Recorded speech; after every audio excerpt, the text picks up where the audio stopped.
Hey there, everybody.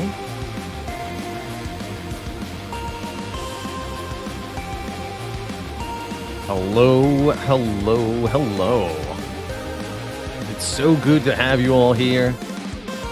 Happy Thursday. It's Thursday, right? Yeah, happy Thursday.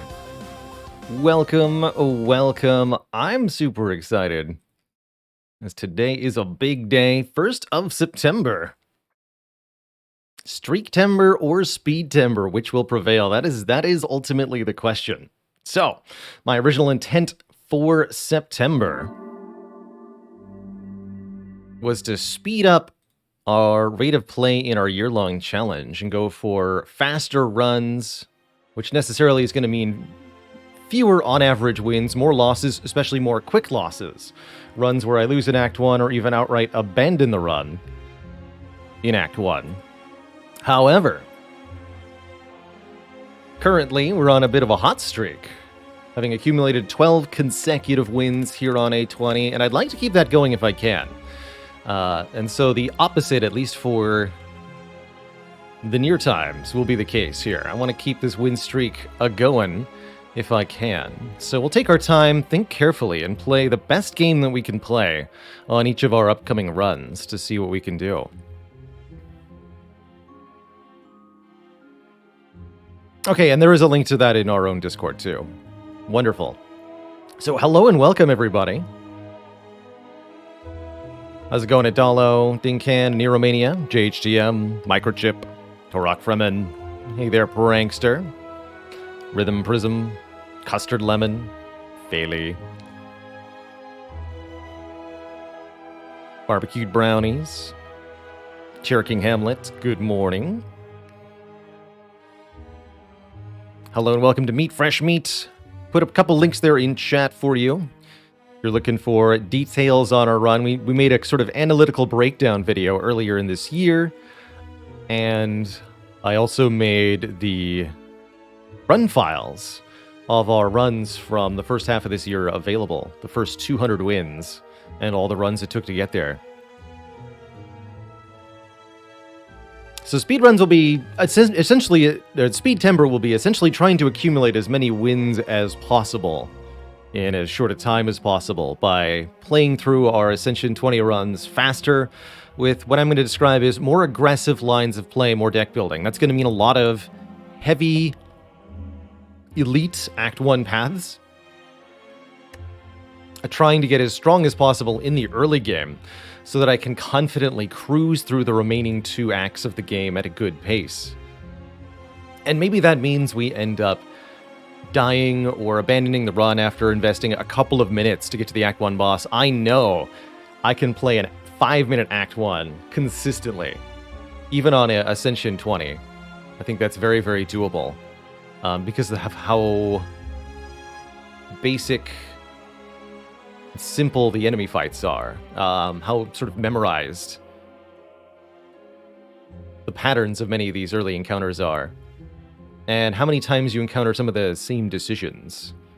The game branches outwards in complexity, so you have a lot of Act 1s that look similar to each other, but Act 2s are going to be wildly different, and basically nobody ever has the same Act 3 twice.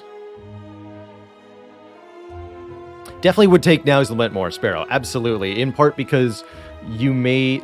sometimes the fastest way to move forward is going to be to abandon the current run after looking at the map, start a new run, click Now's Lament, and start on a path with the new run. If you're not caring about the overall win rate at all, and just simply looking to accumulate number of wins, then it behooves you to regenerate the map occasionally. I don't think I want to do this excessively, and I'm actually quite curious to see if we can still maintain a reasonable, like 30% plus win rate with this strategy.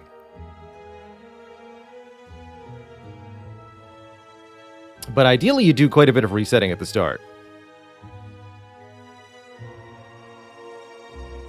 And that will also mean, of course, less time spent interacting with chat, less time spent explaining my decisions. But it is going to yield some really, really wild runs. Goal is to approach 45 minutes, let's say, to get the Speed Climber achievement. No, that's the 20-minute. To get the point bonus. Whatever that one's called. Speed Demon, something like that.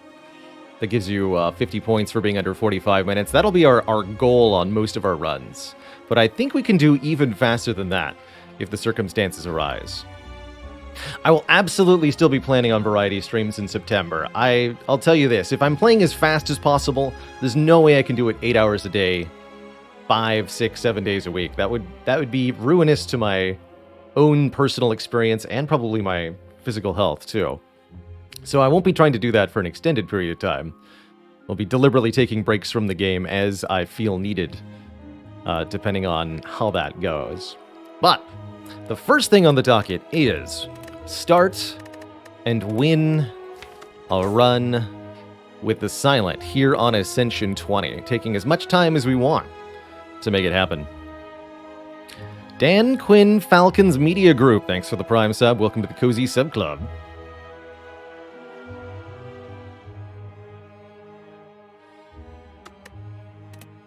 Let's embark.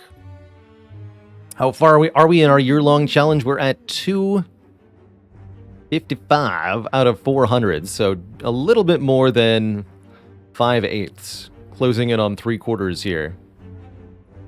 Ooh. Damage for a rare relic versus common relic start. I think common relic start's pretty good on Silent, and something I'm reasonably happy to have. This act layout looks a little bit more problematic, and we of course have the myth, the legend, the slime boss waiting for us at the end of the act. Slime boss versus Silent is always a difficult matchup. Never does it go particularly well for poor Silent.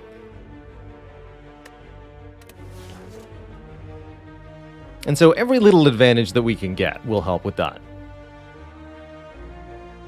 So of our starting options, I think transforming a card can be quite good. I would probably transform a Strike, although losing a little bit of early damage can be nasty. Common Relic is consistently nice and good for Silent. I would be very, very happy with a Common Relic.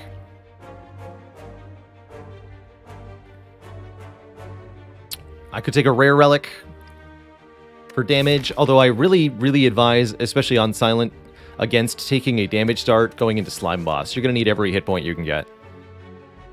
So, although we could get a really good rare without knowing exactly what it is, it's not worth it. If I was going under Speed Timber rules, this might be a boss swap here. Boss swap, and if I get something I like, keep the run, otherwise reset. Might also be worth it to play the first few floors just to see what the early card rewards are. But in terms of just winning this run, in terms of what is our best play right here, right now, and let's ignore anything about Speed Timber and focus on how do we win this Silent run. I'm personally leaning very strongly towards Common Relic here. I think it's the least risky. All three transform a card, take 15 damage, lose our starting relic for a boss relic. These could all have a pretty bad outcome for us if the exact roll isn't good, if we don't get a useful relic, if we don't get a useful card.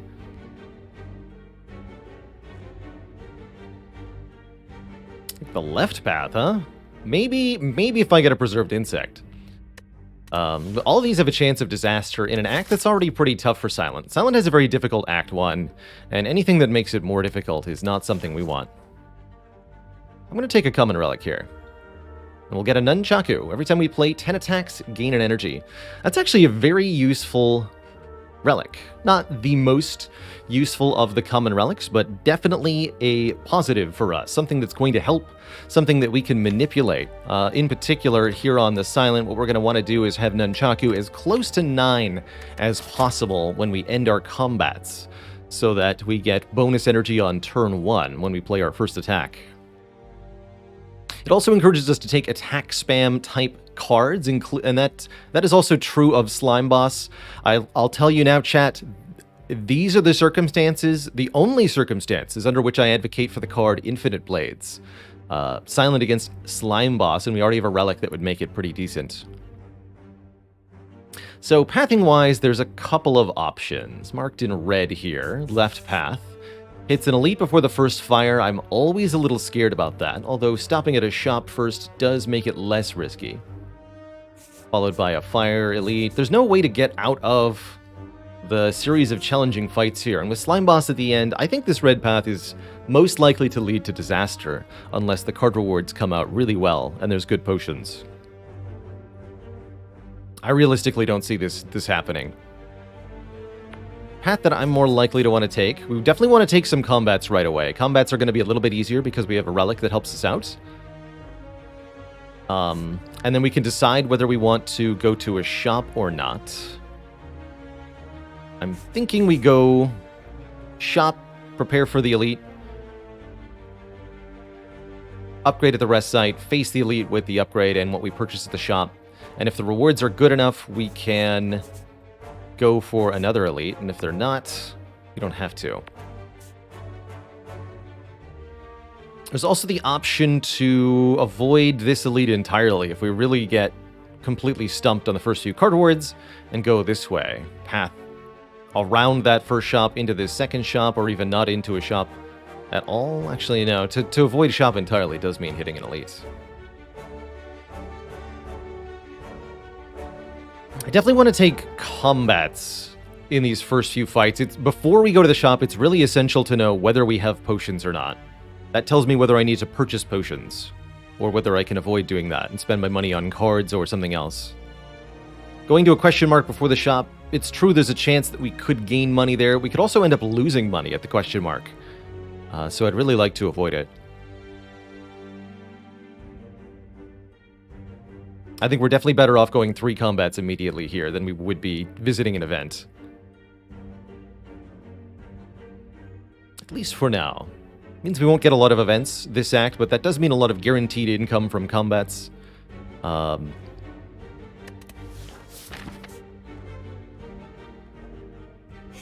guaranteed card rewards. Alright, it's a bit of an awkward draw against the Jawworm, but at least we don't take any damage here. Jawworm as the first opponent is a little tricky, but I think the Nunchaku will end up helping us out in this fight. Okay, strike draws were good here, though.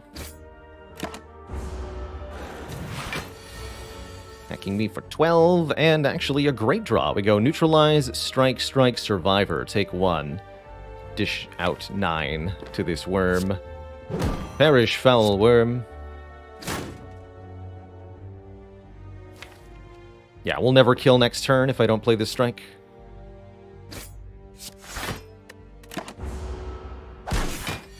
Whereas if I draw 3 strikes here, I would kill. Instead, we should block 3 times. There's no point in playing this strike.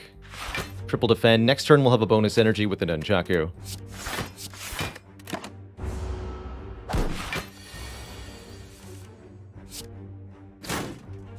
Unfortunately, that energy doesn't help me at all. Need to play the strike. Hopefully we don't draw 3 defends. Although 3 defends neutralize, we wouldn't take much damage. Oh, gosh. Jawworm, you are such a rude. Very well. That's the worst possible draw in that moment. Jawworm nabs us again. Although not nearly as bad as that one time. We do get a potion, a weakness potion. And we do get a damage card, notably a damage card that hits all enemies. Dagger Spray is not exactly my favorite option for hitting all foes, but it's the only attack card we're being offered at the moment, and B, it is definitely necessary preparation for Slime Boss. Also pretty good upgrade, too. I think that's an easy choice. That'll set us up better for the later fights this act, too, particularly these nerds. Since I have a Dagger Spray, I'm deeply tempted to simply defend 3 times here. To defend, Survivor. Take 0 this turn. Otherwise, I have to take quite a bit, right? We take 3 strikes to kill the Gray Slime. If this was a 12 health one, we could go Strike, Strike, Survivor, but we can't, so I'm just going to block. And we get to the Dagger Spray. Solve our life. Don't take too much. Trinto says, is there a draw order so bad that you could die to Jawworm? I believe it's theoretically possible with just the starting deck. And if you add even just one curse, one doubt curse especially, from, let's say, a bad starting bonus, and it is possible to draw badly enough to outright die to the Jawworm. Yes. Here we go. Nunchaku on 9. Totally is possible. We get 2 potions, although they're definitely not my favorite potions. We also find a Blade Dance. Add 3 Shivs to our hand. I think that's an excellent card since we have the Nunchaku, and an excellent start to the deck overall. Slice is also fairly reasonable for the same reason. It's less overall damage, but cheaper. Less card plays, which can matter for the later game. I think we'd probably want this Blade Dance for now. Makes upgrading the Blade Dance even better, because it makes it easier for it to refund the energy, too. So that'll be a good upgrade, although I think Dagger Spray is still our first priority. After we see the results of this combat, we'll determine... Get him.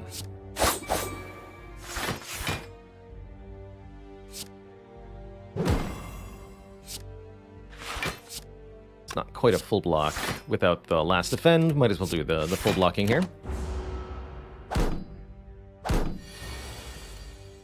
We'll determine whether we want to go to the shop. Here. 2 hits kills either way. Alright.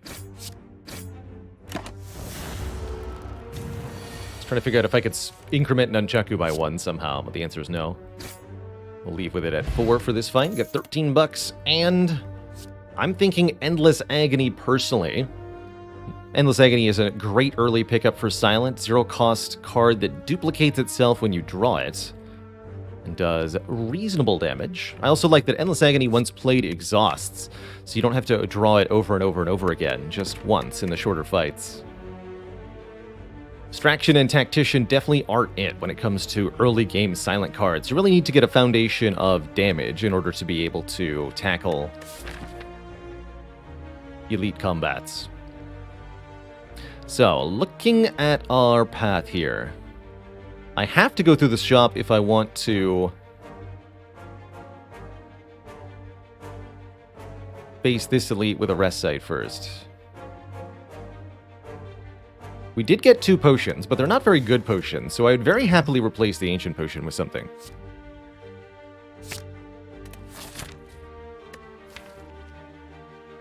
There are numerous powers that I would be very happy to purchase. The sad thing is that we can't afford a relic, which makes going to the shop a lot less enticing, but I think we still want to go there.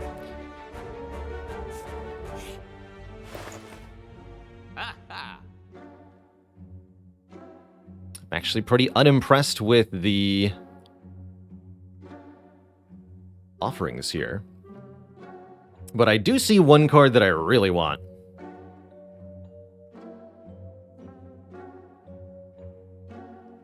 It's not the Infinite Blades. Although I did name this one as a card I would take. If the Infinite Blades was on sale, I might be considering it here. The card I'm much more... If I was to buy a card right now, and I think I will... It's this card, Dash. 10 block, 10 damage for 1 attack. An attack card that blocks, crucially. Further interaction with the Nunchaku, as well as a high base value card that's going to be very effective in all of the elites of Act 1.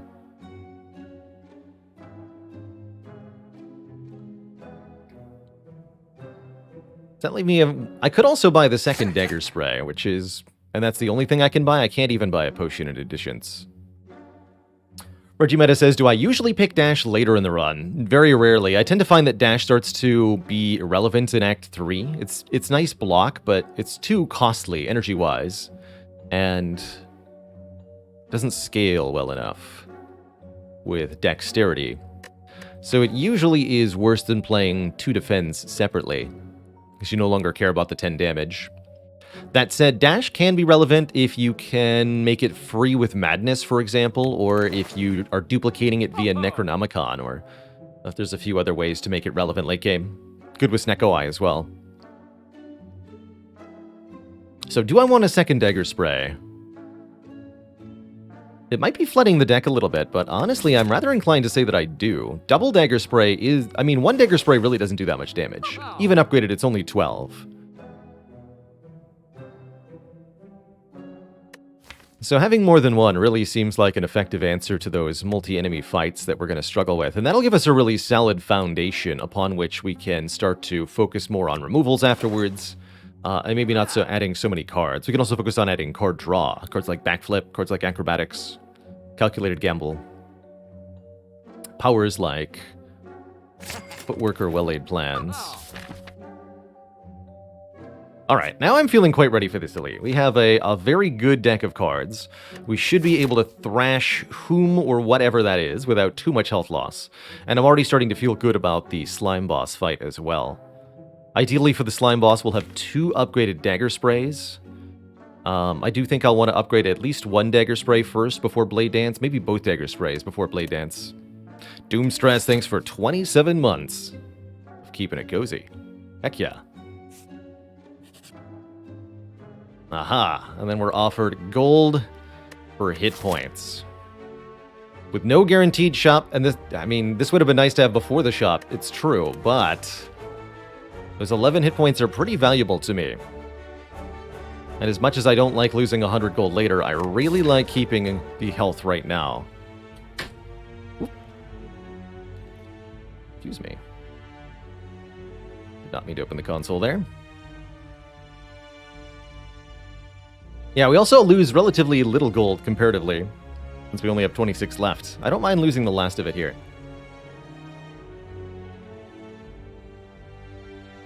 Definitely makes me happy that I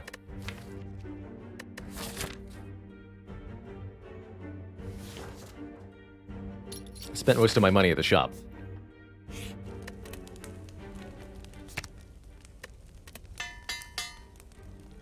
Alright.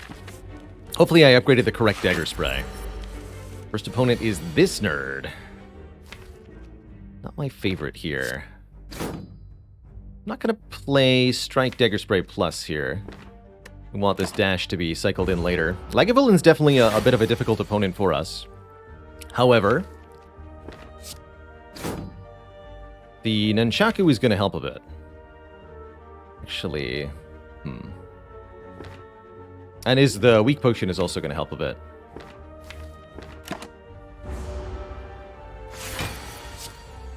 Oh, didn't draw the Blade Dance. Actually, that's good. That's good. I think I'm going to let these Endless Agonies cycle then. I'm just going to play the Strike.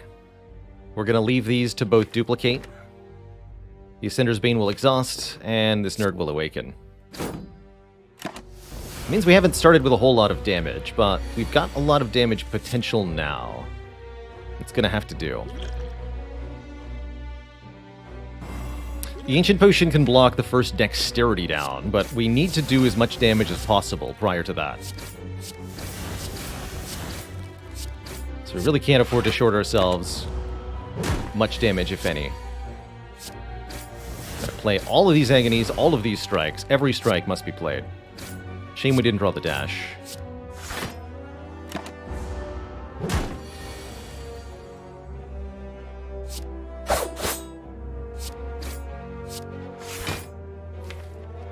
I don't think this Ancient Potion is going to save much health. It could make a big difference against a Gremlin Knob. Honestly, I think we're not going to be fighting another Elite, based on how this has gone. I'll keep this potion. Yeah, I didn't think the difference to Dexterity would make much of a difference. Hopefully we will get to live. 20. So, Dash is going to do 8. Dagger Spray will also do 8. Blade Dance does 6. Strikes do 4.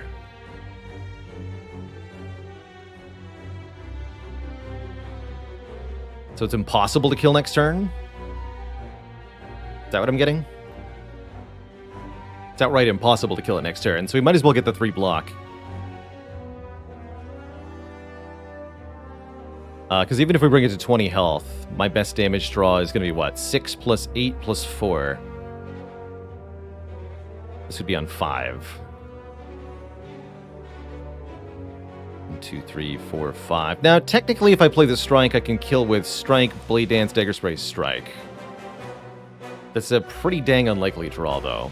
in all of the situations. The 3 health so that I can maybe survive seems better. Or dash and Blade Dance. Or maybe dash, dagger spray, and a strike? No, that won't be enough. Right? Because this would be 8 plus... I can't get the Nunchaku if I just dash dagger spray. It would have to be dash blade dance. No, I'll take the 3. Hopefully I'm not dead here. Oh, good. We're not dead. However, I did get one of the draws that I think might have saved me. That's funny.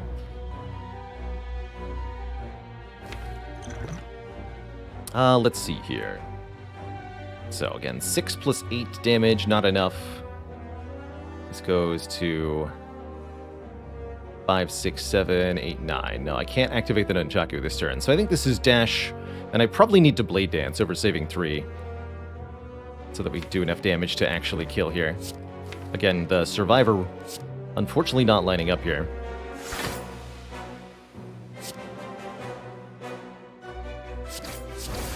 So, it's been a pretty grim start to this Silent Run, I have to say. Down to a mere 6 health here is pretty tough. But we do get a Singing Bowl, so we can skip future card rewards to gain max health, which is definitely going to help us in the short term, as well as the long term. What I don't think I'm going to do is fight another Elite, but what I do think I'm going to do is maybe upgrade one more card and rest one more time this act. Okay. And that actually helps reward us for having bought so many cards early on, too. Because we don't need to necessarily add more, we can now get rewarded for not taking. So let's go to 8 health. First of all, that's going to give me better odds of surviving the next fight. I would like to continue along the green path here. We might even get a heal from this event that could maybe let me take another Elite here. Don't think Crippling Cloud, nor Sneaky Strike, nor even Expertise are particularly good.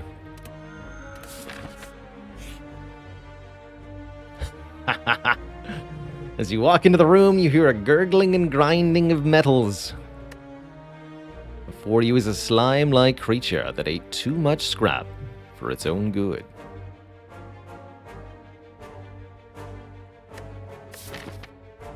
"25% chance to get a relic in 1 click. Currently at 8 health, and I've got at least 2 fights between me and the next rest site. I'm going to go with no thanks. Just going to completely pass on this event today.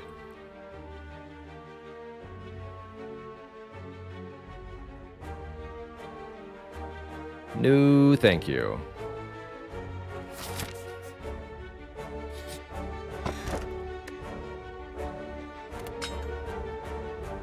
All right. We have a build. Short-term survival is now the primary motivating factor here. With Shuriken, our damage can scale up rather enormously. This deck is perfectly built to exploit this thing already.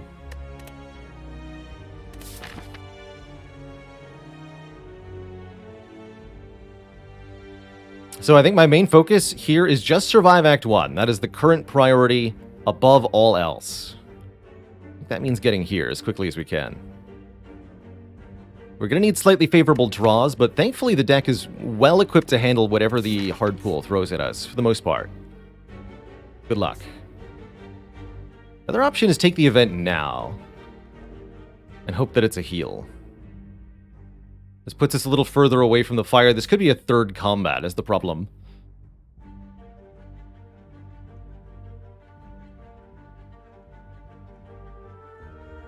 There's no way to know. Could also be a shop, which would be completely useless. I'm gonna take the combats. This is a tough one. Oh dear. Tell me I'm not immediately dead. Let's see, we can do 3, 4, 4, 5,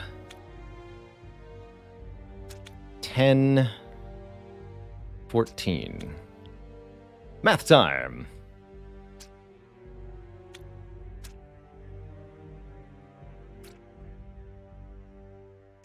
Fortunately, that's 40 damage, so that'll split this thing in half. Problem is, the resulting slimes will have 31 health. Good news is, we'll have 2 strength. But it's really going to be all up to what they do separately. Don't have a lot of options here. There's no way to block this turn, so we have to go all out offensive. Make sure the dagger sprays are last to benefit from the shuriken more.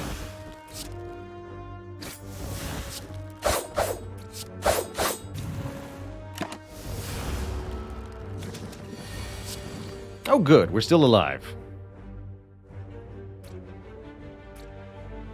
And how? We want to put our damage into the one that's weakening us here. We do 6, 6, 12, 24 damage. That leaves it on 7. Which is just too much for one strike to kill. I always draw a minimum of 3 strikes and 1 block next turn. So I can always strike, strike, defend. Means maximum I take next turn is 3. And that doesn't change whether I use the Ancient Potion or not. So there's no reason to use the Ancient Potion. Slime can't attack for 12, 2 turns in a row here. Oh, I've also got the Nunchaku. Perfect.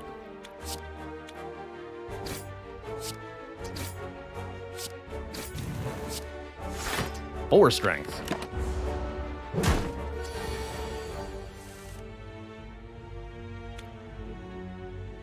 Okay. We want to just do this with 3 attacks. I could block. I don't think it's a wise choice, though. You die in 2 hits. That's fine. Alright, we get money and could take another cheap attack to help with the all-out attack combo synergy going on. Slice would actually help a little bit, or I could take 2 more hit points.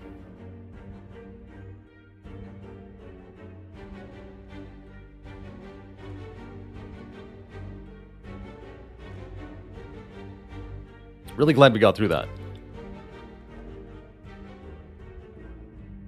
I also want to take max health because I plan on resting soon, and if I have more max health, I'm going to get more health out of the rest.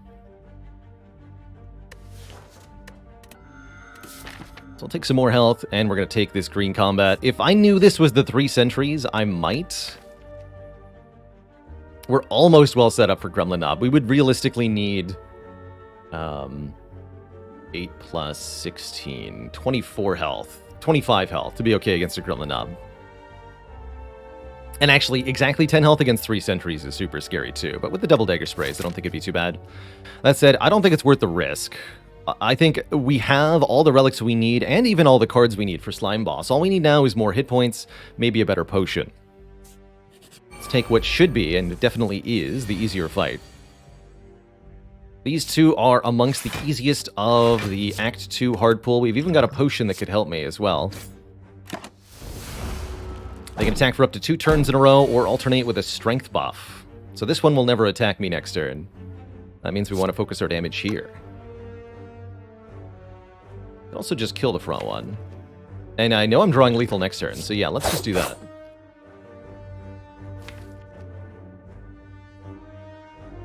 Too many attacks played, though. Unless I make a Dagger Spray plus. I'm thinking about leaving with Nunchaku on a higher number here. We're not guaranteed to see the Dagger Spray. Still, this is fine.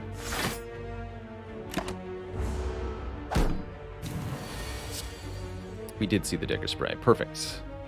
That means I can do this. We get a potion, a useful potion at that, and a Backstab, which is certainly a card I'm going to click on here. Backstab is a 0-cost, deal 11 damage attack that is always going to appear on turn 1, furthering our front-loaded damage output, as well as allowing us to more likely activate the Shuriken on turn 1. Imaginary Friend, thanks for 27 months. I'm doing just fine today, although off to a little bit of a shaky start on this Silent Run. Yeah, I think leaning heavily into the attacks, now that we have both Shuriken and Nunchaku, attacks are far more encouraged than poison, for sure. Okay, and we made it to the fire, so we can rest now. I'm gonna do that, yeah. There's some theoretical argument for delaying the rest, but I'm scared, so I'm not gonna do... Yeah, exactly. You stinkies. Hello, Stinkies. This is a nasty encounter, too. Green Slime is aggressive. The Cultist is just going to get stronger and stronger. So this is really a damage race. Fortunately, we're well equipped to win a damage race. Let's put the single target damage on the Cultist and expect the Dagger Sprays to help with the Acid Slime. Killing the Cultist quickly is pretty essential here. I could even put all the damage on the Cultist. Let's do it. Since I don't need the weaken. Put them both 32 here. Maybe that's wrong. We'll find out momentarily. Dash Survivor is a full block. I'll take it. Any other line to consider here? I don't think so. If we'd lowered this one's health, we could have done Strike, Strike, Survivor instead, but this will work out just fine.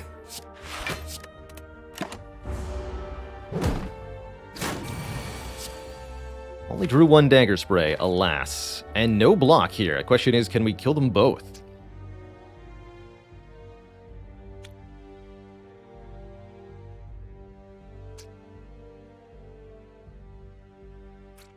I can play every card in my hand thanks to the Nunchaku, so I think the answer is yes. I can kill them both, even without drawing the Dagger Spray Plus. So this is going to do 12 to all. I want to bring this one below 12 as efficiently as possible. Yeah, I think that's 2 shivs. Or 14? Oh yeah, because I can get 2 shuriken procs before I use it. Yes, 14 to all. So I should have actually used the strike there. I think we're still good though. Just shiv you one more time, then Agony, Agony, Shiv.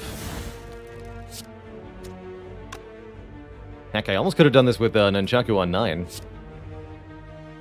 So I get an energy back. Ideally, I actually want to play the strike first, so that we end with Nunchaku on 1 rather than 0. Although it's really spooky to do so.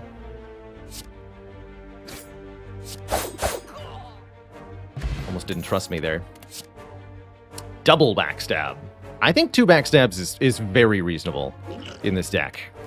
I really like that they exhaust. Could take a Masterful Stab instead, which doesn't exhaust, but does increase in cost as we take damage. The frontest of loads, that's right. If you've never tried double backstab on Silent, I highly recommend it. It's even better with Shuriken. Hopefully we can get Bag of Marbles or Terror soon to really ramp up the damage. And I also like Liquid Memories. We'll take that over the Ancient Potion, letting me get any 1 card from the discard pile. I think we're in perfect shape now. I'm no longer worried at all about Slime Boss. So I think we're in good shape to take an event. And then upgrade. Aranton Lad says, would I take Infinite Blades with this build? No longer. I would have taken Infinite Blades if I still felt like we needed help against the Slime Boss, but I don't feel that way anymore. I feel like we're probably going to dominate Slime Boss. Which event would I be hoping for? I would like Remove Transform Upgrade. I would like Dead Adventurer. I would like Upgrade Shrine or Removal Shrine. I would like a heal still, quite frankly. I would take a heal from Cleric or remove from Cleric. I would take a donut heal.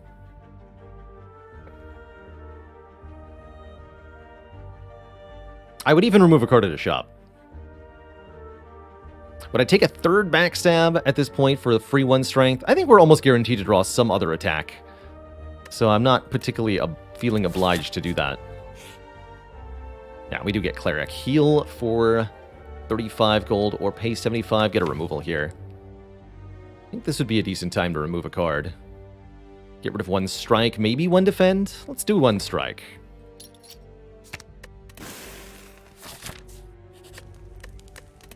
And then here we can either upgrade Blade Dance or the other Dagger Spray. I think both are very reasonable. Going into Act 2, I feel like double upgraded Dagger Spray is going to be super worth it.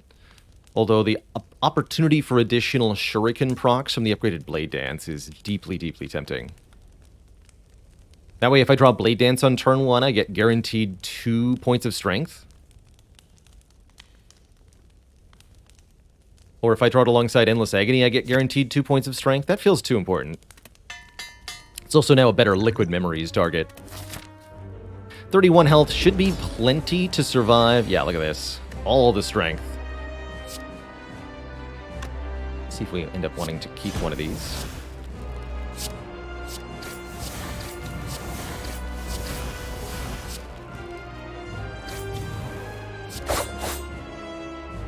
-98 minus 13, 80 something. I get 2 turns to weaken you.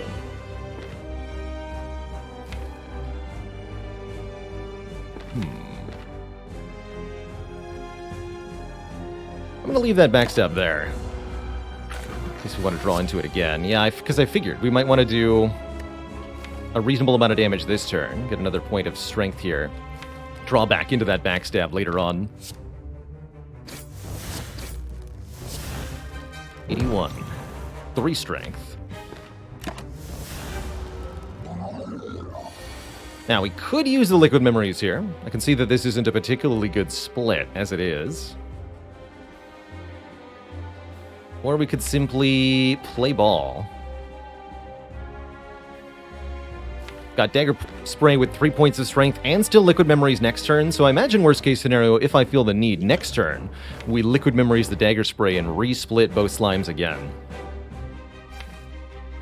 Rather than Liquid Memories now. 59's not too bad, and remember, with 3 points of strength, this will do 14 to all. We can do that twice, so 28 to all, which will cleave them in 2.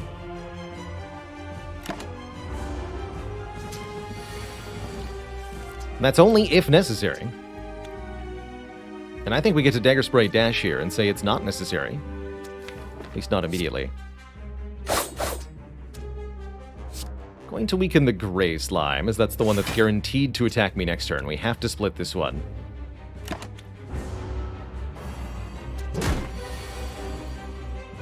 Hey, and look at that card that we saved from earlier. How nice of you to join us again. Alright, sure feeling like Liquid Memories might really help me right now. We're so close to putting an end to this, though.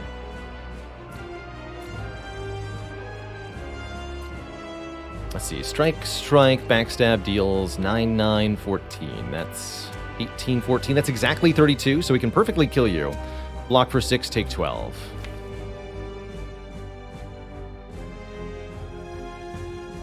Alright, I'll do that.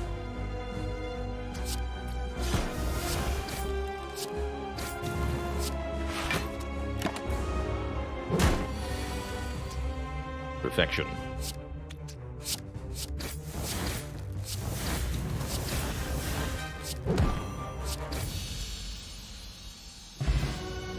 Alright, that means we get to keep the current potions. More importantly, keep this Liquid Memories. Oh, man. And the rewards on docket are impressive. Glass Knife is a heckin' strong front-loaded attack with a Shuriken on board. There's also Phantasmal Killer, letting us double our attack damage on a subsequent turn. That, too, is mighty.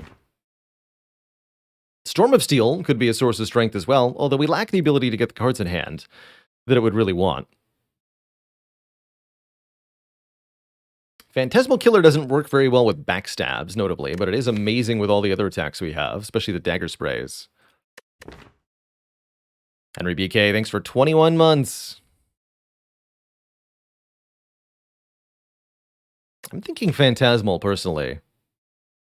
Bailey calling Wristblade as our boss relic? I'd be happy with that.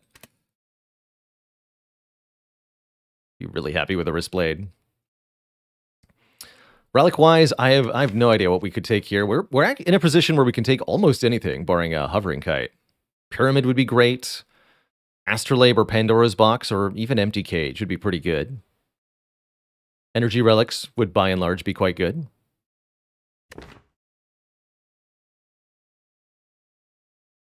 I'm thinking Phantasmal here. We have enough upfront damage that we're already doing okay against the enemies of Act 2. And I really don't want to invest an upgrade into this glass knife. Like a phantasmal. Keep these current potions. Oh ho!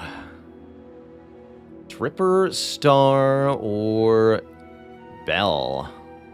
Man. This feels like a Black Star situation to me. This deck slaps. At least the elites of Act 2 it does. With double backstab, double dagger spray, and most importantly, this liquid memories potion. We can make very, very short work of the elites of Act 2. We're pretty good at operating on low energy here. Wouldn't mind being able to rest again, given our ability to get even more max health. Could see an argument for the Calling Bell for the upfront relic gain. We would like the energy from the Coffee Dripper, but I think that we would not always be able to spend it, and I am a little miffed at not being able to rest. I'm very happy with Blackstar here. Blackstar is going to flood us in relics, and that's going to allow us to get some more really powerful things going in. This deck is great at short fights, but really lacks any sort of solution to the late game. Drowning in relics would really help with the late game.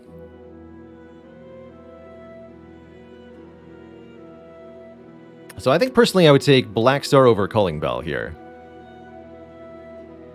Not sure about Dripper versus Blackstar. I think we get to take Blackstar. Yeah, how many of the 5 Ninja Relics can we get? I'm hoping we at least see Ornamental Fan. So, our Act 1 boss, or sorry, our second boss is going to be the Collector.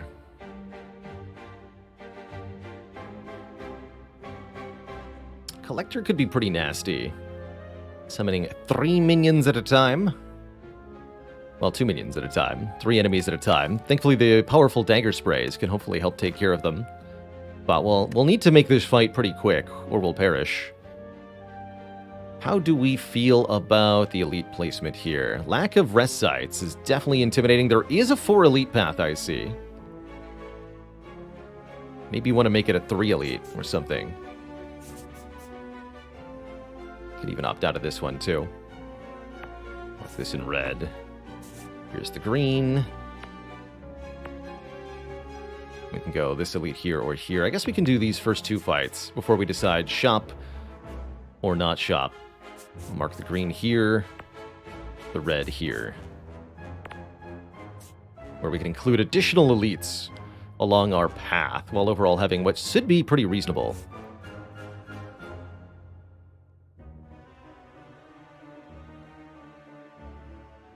But yeah, if we can take 4 elites and get 8 relics, that would definitely be something.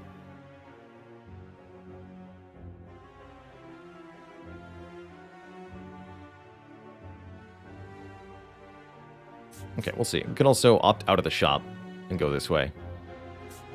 Very optionalitous path, I agree. My favorite kind of path to have. Alright, already I'm seeing a pretty reasonable potion use case scenario here.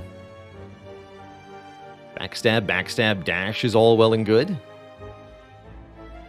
Get to defend, and if I energy potion, I can defend 1 more time. As well as Phantasmal Killer to double our attack damage next turn, which will make a huge difference.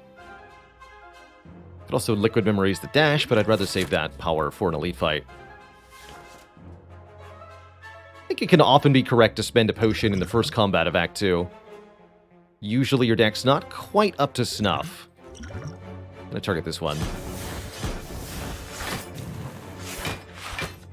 When you come into the beginning of the act, and a potion in one of those opening combats, dang it, can really make the difference. That still does kill though, right? Yeah.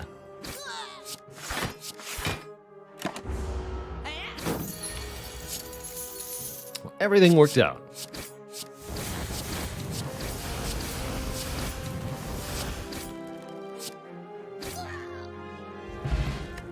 Get all of our money back. And another Blade Dance, which, yeah. I'm going to be taking, right? Yeah, definitely. I don't think we want too many Blade Dances until we have some kind of way for them to be block positive as well. But I do think we want another Blade Dance for now, since they refund a third of their price anyway.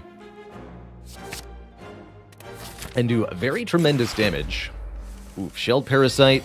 Fortunately, we drew good block, actually. No problem here, right?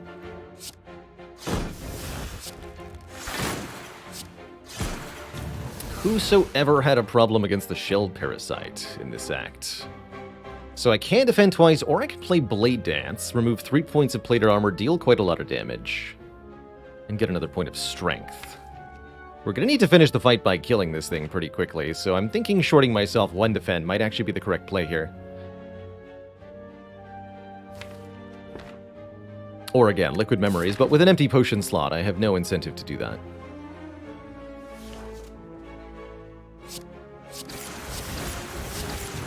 Just gonna go a lot better for us if we can kill this thing. Please die. Goodbye and thank you.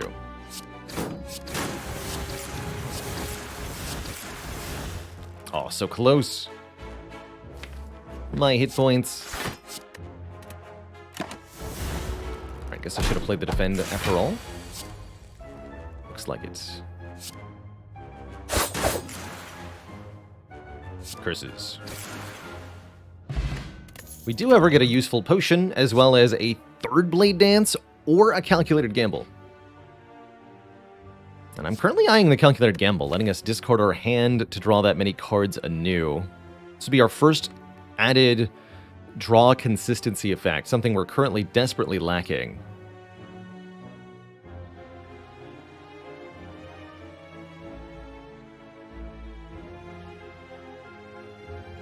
Or 2 hit points, but I think the Gamble's definitely going to be better than 2 hit points.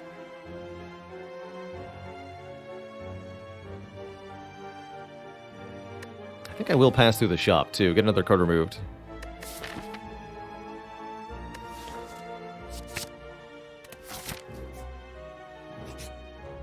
Want the option to go to this store. Insect sure would have been nice. If only I had taken... I think if I'd taken the damage from the event, we would have died, though, right? Oh, well-laid plans. Or Finisher. Finisher's actually pretty hyped, too.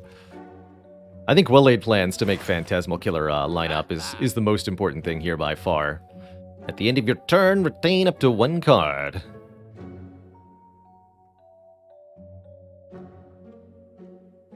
Finisher do go burr. Problem is, if you can't consistently draw the Finisher at the right time, it's not going to do nothing for you. Not a thing. And that, my friends, pretty sad. We'll dash. 21 health to do this? I don't think so. As much as I might like doubling dashes here.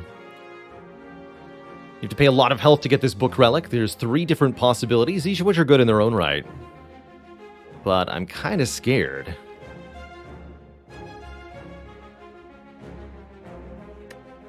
I could rest at the next rest site. Wouldn't even like Necronomicon that much is the problem. I'm going to say no. We'll do the last of the combats before us. That's a good opening draw, at least. Cultist's got to go first.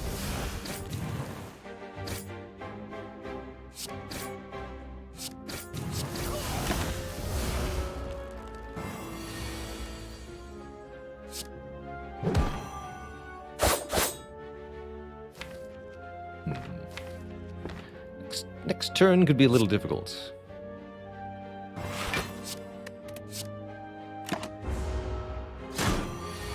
Just a 9x2, okay. That's not too bad. And yet we're a long way from killing this thing. Makes me worry.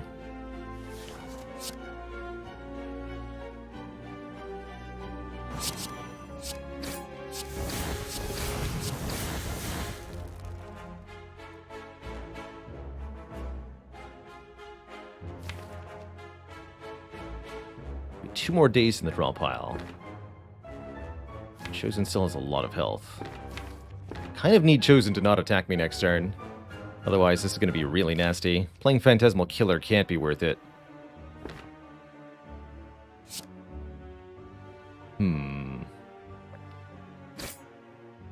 So do I use the Dex Potion to save 4 now and probably more on a future turn? Yeah, I will.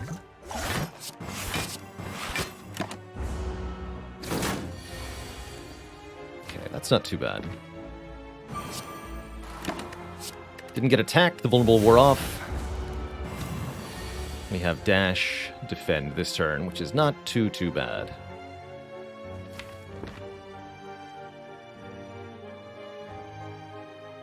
Block for 19, take 5 more.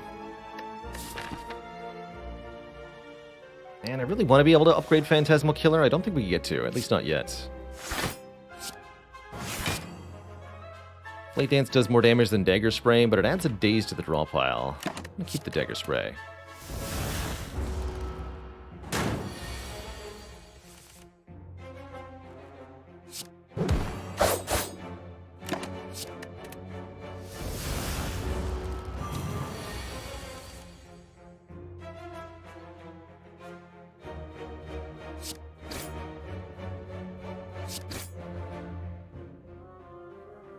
Better to put it on 1, so we strike, then Dagger Spray. Yes. Spooky. We do get a potion back. And we get a card reward that I'm not particularly fond of, so I'm pretty happy to take max health here.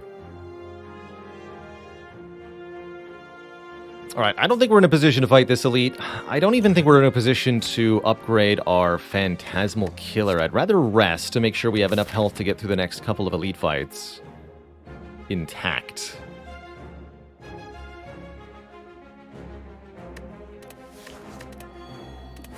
Not much interested in poison here with our Shuriken. Let's see, we get 21 health again. Got it. And maybe a useful relic coming out of the chest soon? A long line of hooded figures offer me a Ritual Dagger. Ritual Dagger can be quite powerful, permanently scaling up in damage each time it kills a foe. And we have a well-laid plans. And I just rested for health. Actually, I rather like it. A well-powered Ritual Dagger can be a seriously useful thing later on, and even right now, it's a 15 damage attack, which is not to be ignored at all in the current situation. So I think this is a yes. I may not be able to upgrade it anytime soon, but we can scale this up to reasonable damage values pretty quickly. Let's do it. Let's do it.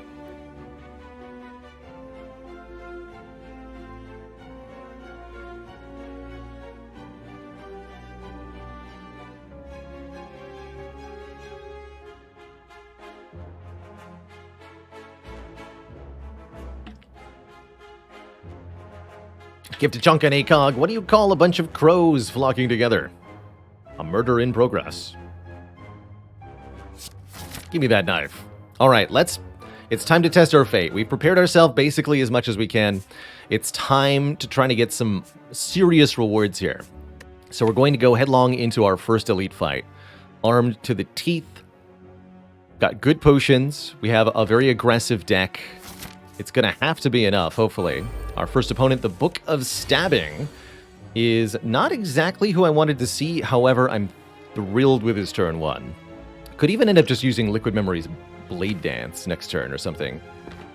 Although we'll save that for...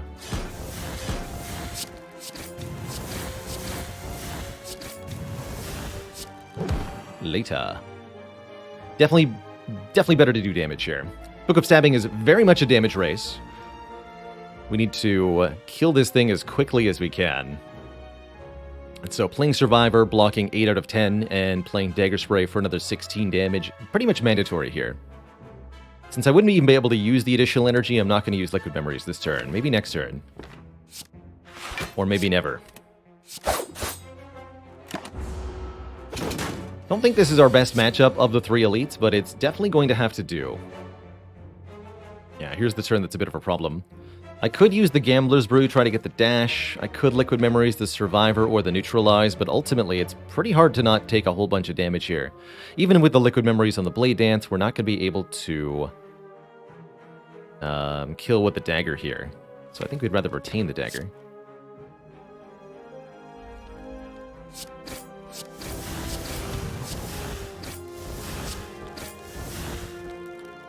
This gets played. This gets played. I think it's better to just take the damage and keep the Liquid Memories and the Ritual Dagger for now. Could also use the dagger right now. That's another option. Don't scale at this fight. Simply focus on winning this combat, which might be necessary here. Going to be attacked for 24 next turn. It's going to be a toughie as it is.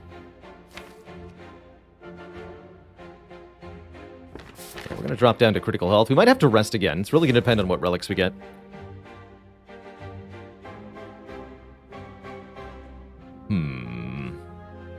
I think I need to play this now, because it gives me a Shuriken proc, and I guess I have the spare energy now. Draw pile indeed looking not so hot. I'd also like the ability to use the calculated gamble without losing the dagger anyway. So I think it's daggering time. And taking 16 time. Yeah. This is where the Gambler's Brew comes in. Certainly this is not the draw we were looking for. Although, actually, what if I Liquid Memories the Blade Dance Plus? Does that just win the fight right now? Because I'd be okay with that. I think it does. Because this is already 30 damage. With 4 strength, this will do 8 times 4, 32. 30 plus 32 is more than enough. Okay, yeah, so if I Liquid Memories, we win. If I Gambler's Brew, we probably don't manage to do that. So let's use our Liquid Memories now.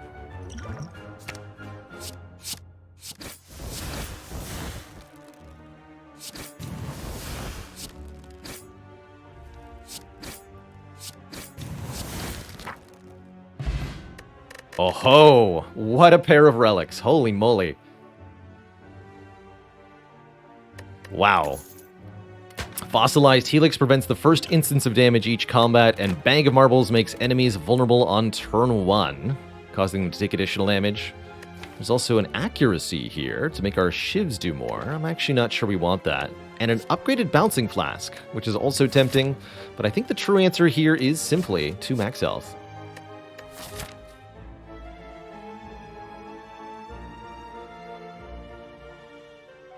I almost feel like I can take on the Burning Elite right now.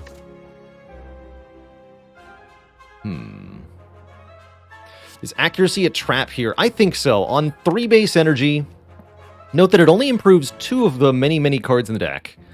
And we're already massively improving our damage output with the Shuriken. So I don't think it's necessarily required.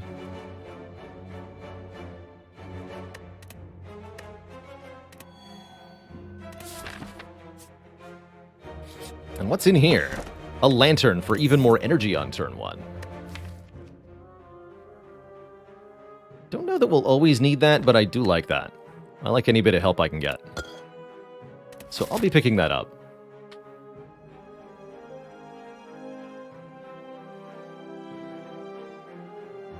Is there such a thing as too much scaling? If it comes at the cost of front load, if it comes at the cost of being able to do stuff immediately, yes, there is such a thing as too much scaling. Charlotte Smaltz, thanks for 4 months of support. So, do we have enough to take on the Burning Elite? With Helix preventing the first instance of damage, with a Gambler's Brew potion, and with our new set of relics here, I think we have very good odds. So what I like most about the Burning Elite right now is that this is guaranteed to not be super Book of Stabbing, particularly plus health Book of Stabbing. Although plus health Slavers would be pretty nasty too.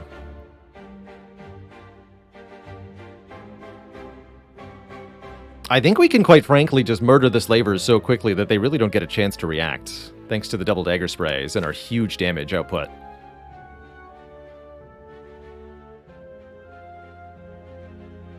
And if we get something like regenerating or metallicize Slavers or Gremlin Leader, it'll just be basically a free green key, leaving us free to get more relics in Act 3.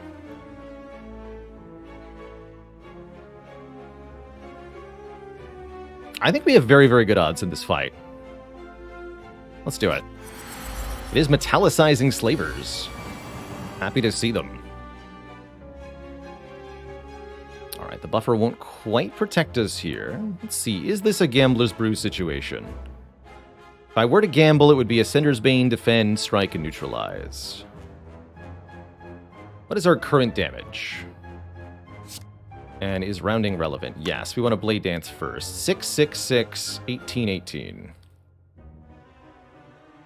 It's 18 times 3, 54 damage. Yeah, so we already killed the red slaver with the Blade Dance backstab, which means that the remaining 4 cards are just kind of doing whatever. So I think that's a pretty good use for the Gambler's Brew then, if we want to make sure this goes really smoothly here.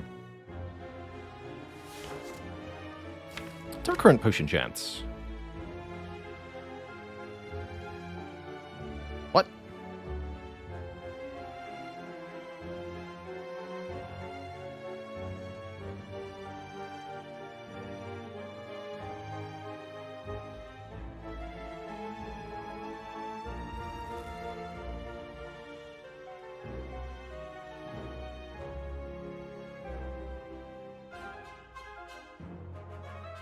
Make the 8 less than a defend. Unfortunately, neutralize only brings this down to 6, so we cannot do that. There's no way to meaningfully use, really, the defend or the neutralize, which is why I'm considering gambling them away, and that's what I'm going to do. Giving us a bit more to work with. There we go. Ritual Dagger and the other Blade Dance. Now we think we can kill 2 of them on turn 1. And take 0 damage here.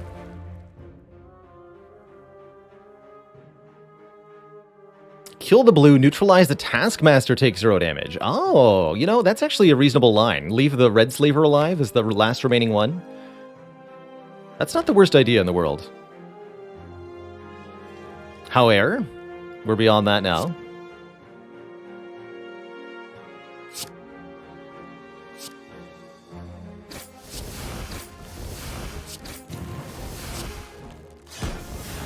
This does 24.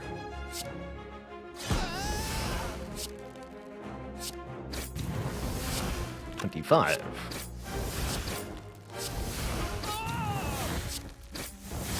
This way I even get to keep the buffer, though. Maybe that was overkill. I don't think so. It's just Phantasmal this turn. Use the buffer, keep the dash.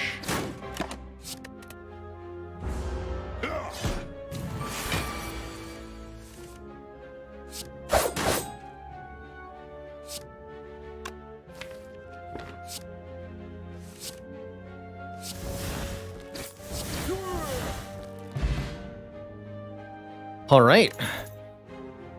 We get a question card. Future card rewards have 1 additional card to choose from.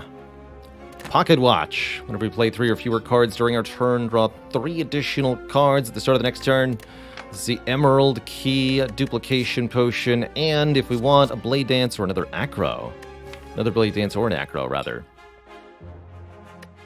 Pocket Watch that we'll probably never use. You might be surprised. I think there will definitely be situations where we get to use the Pocket Watch. Very happy to see it overall. I'm also very happy to see Question Card.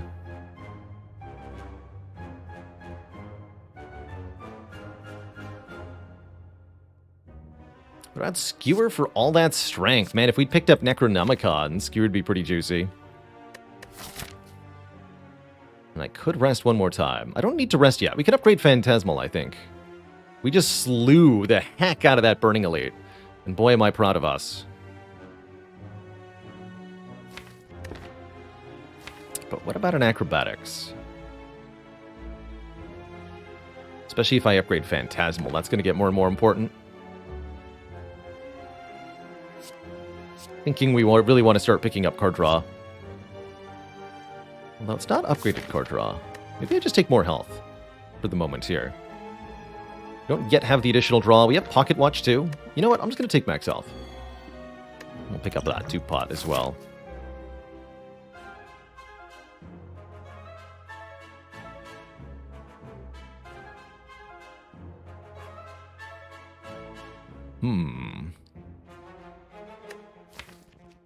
So I feel like we're in a pretty commanding position now. Yeah, I'm going to upgrade Phantasmal Killer, and we're going to try to do this without taking any damage. I think we can manage. I'd like to replenish our potion resource here.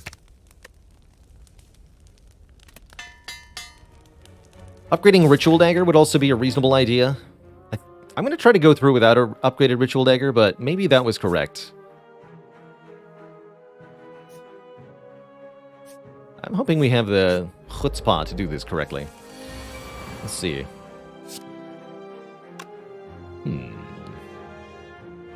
Ignore the blade dance. And I don't waste Nunchaku. I also get to do Pocket Watch. Let's do Pocket Watch. Pretend like we have a real Snecko Eye. Draw 8 cards per turn, but with random cost. Feels pretty good, actually.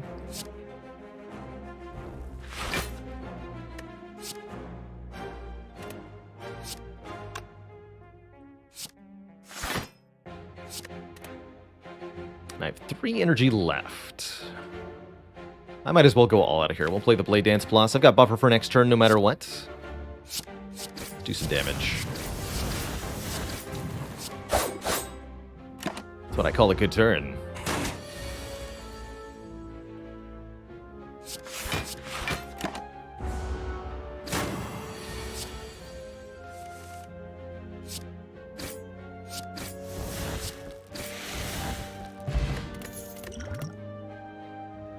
Backflip looks a bit more appealing. Let's card draw and block, although it's not much block. Could still find a way to gain dexterity. I'm also happy taking more max health here, I suppose.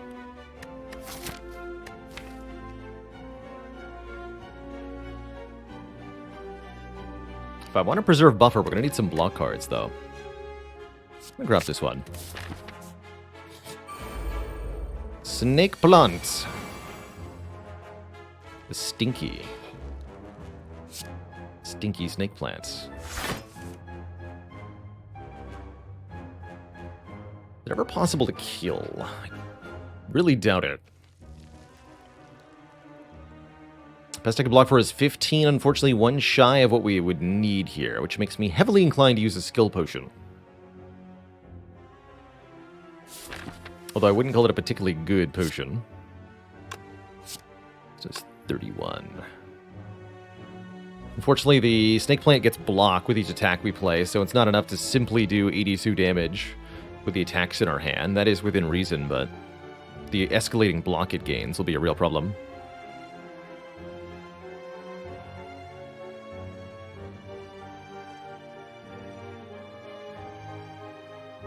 Well, Check says, do relics like Question Card or Prayer Wheel make me more or less likely to pick Busted Crown? Question Card, less likely. Singing Bowl, more likely. I'd be okay with a Busted... well... I don't know if I'd be okay with a Busted Crown. So, currently looking at taking 8. Skill Potion can easily get me out of here. We could also dupe the Ritual Dagger, but I'd much rather keep the Duplication Potion for one of these fights. Let's use this. Deflect is enough block to buffer the hit, or we can use Blade Dance to deal even more damage this turn. I guess I'll have to do actual math. Gross. I don't think the Blade Dance lets me kill. Question Card makes me less likely to pick Crown. That's right.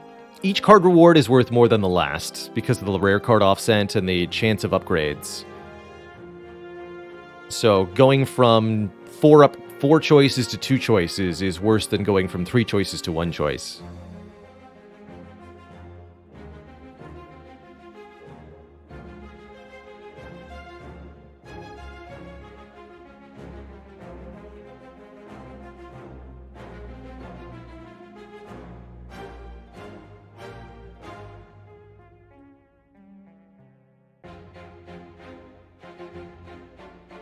Alright, we'll take the deflect.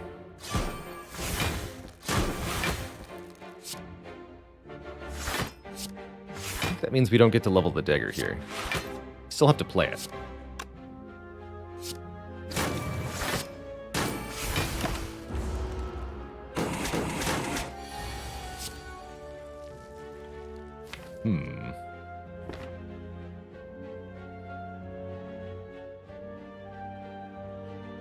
Take some damage, or gamble and try to make this better by somehow winning. Seems pretty doable. Yeah, that'll do it.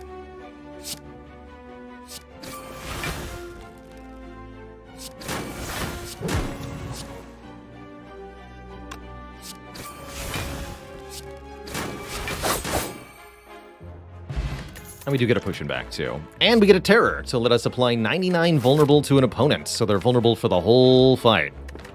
Yes. I'll be taking that. All right. Managed to preserve our health resource through to the final lead of the act. It's the Book of Stabbing rematch. Ouch, my buffer.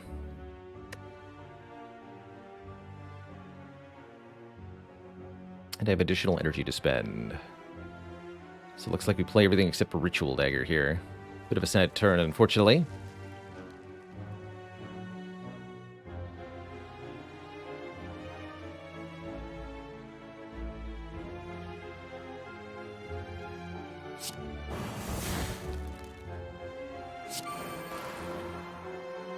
I could try to pocket watch, but I don't think it's a good idea this turn.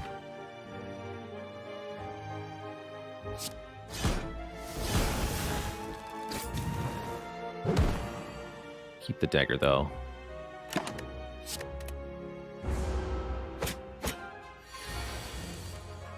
Son of a gun. Alright, Phantasmal Killer, Survivor, Dagger Spray. That's only 3 cards. Take a lot, but we should be able to kill next turn with the bonus draw. And we'll have to rest before Collector, which is not unexpected. So not playing another card because I want the additional draw next turn.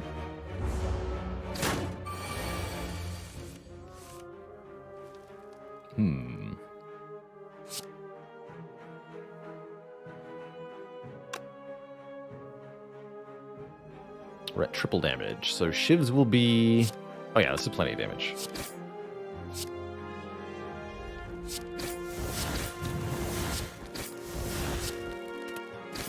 Nice. And an Incense Burner. That could help a lot against Collector. It's also a War Paint to upgrade 2 random skills, a Flex Potion for temporary strength, another chance at accuracy, or a Reflex here, or another Dagger Spray, but I'm thinking just to gain the max health. I think this Flex Potion is going to be essential to our victory against the Collector here.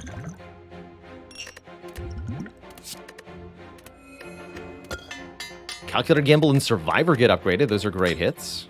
And if this goes to turn 6, which I'm hoping it won't, we at least have a bit of an answer. Alright, I think I've done myself as good a service as I can going into Collector here.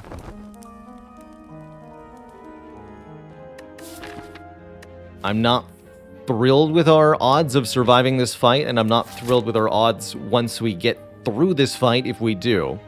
But either way, I'm going to take a quick bathroom break before we jump into the Collector fight, refill my water real quick, refocus briefly. When I return, the battle ensues. Be right back, folks.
Alrighty, folks, we have returned good luck to us versus Collector here.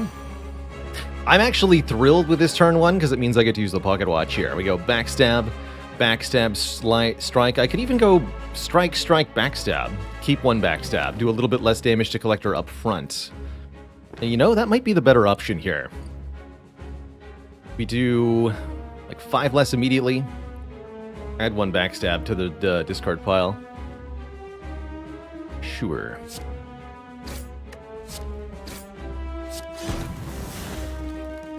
So don't play the last backstab because we don't want to go over 4 cards for pocket watch here. We would ideally like to use our buffer to block the collector's attack, not the minion's attack, and that we can definitely do. Simply backflip and dash will be sufficient. Let's see here. This is not the this is not the flex potion turn.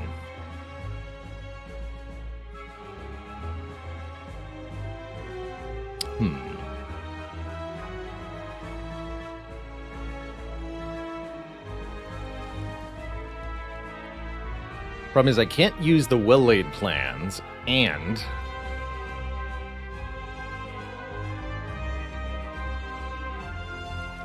keep the buffer for the big hit here. Unless I use the duplication potion.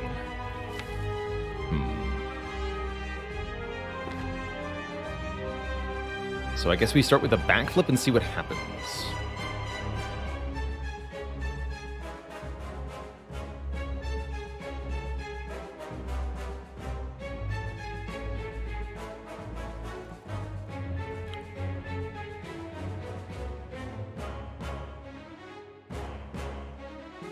And we use neutralize on what? One of the minions here?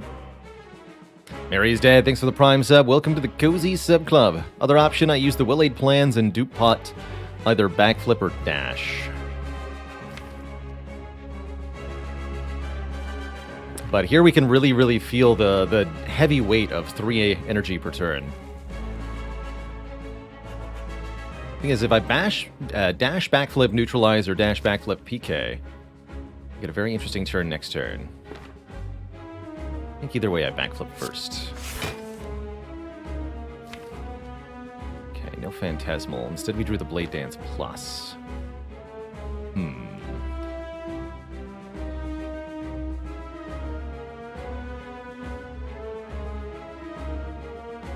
Other option would be kill both minions rather than blocking.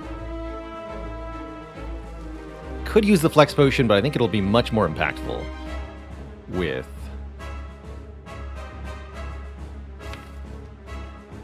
a Phantasmal Killer turn.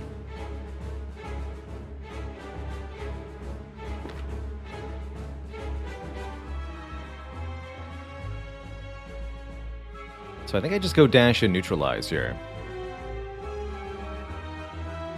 Do I put the damage onto a Torch Head, or do I hit the Collector now? I think we should kill at least one of these Torch Heads.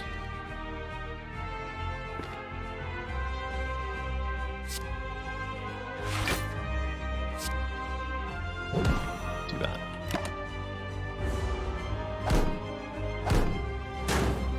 Double attack at a Collector, that stings, but here we are.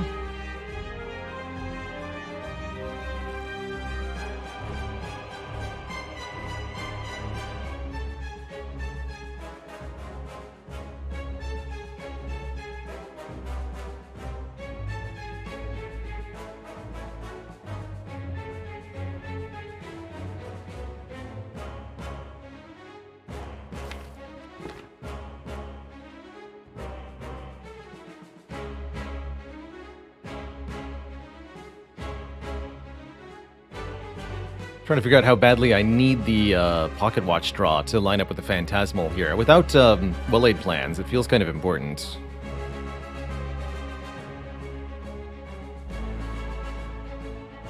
The burner could help big time, but I think it's going to be a turn too late, is the problem.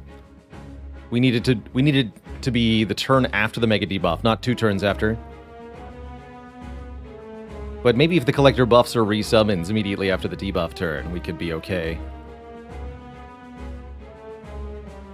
Duplication potion does count against the pocket watch. It's true.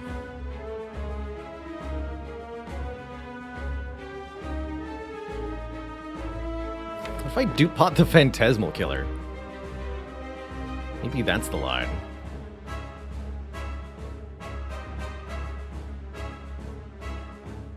Don't need the flex potion to kill one minion, maybe not even both here. Let's see. If I Dagger Spray, Blade Dance, Agony, Agony. That's 1, 2, 3, 4, 5. 6 attacks, yeah. So we'll get energy back.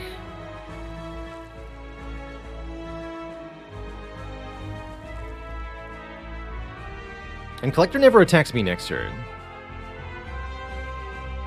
So it really is a question of, do I need to dupe the Phantasmal or not? Dupe Phantasmal is double damage for the next 2 turns. So we draw 5 cards next turn, I play probably 3 of them. And then we draw 8 cards on the following turn. And that's when, hopefully, the Flex Potion kills. Although the weakness will make that weaker.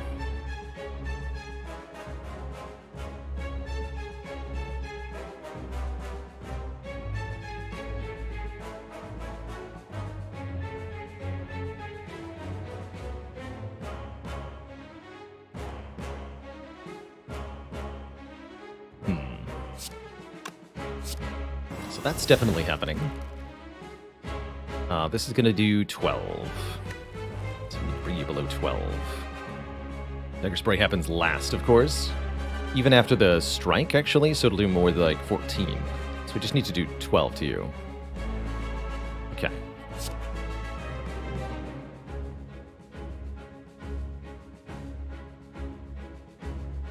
Means I might be able to kill both.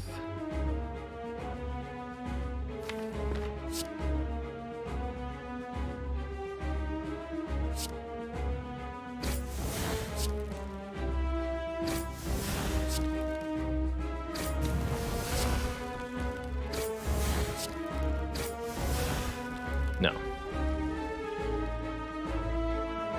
So we'll strike and then Dagger Spray. Means I can't block. That's okay.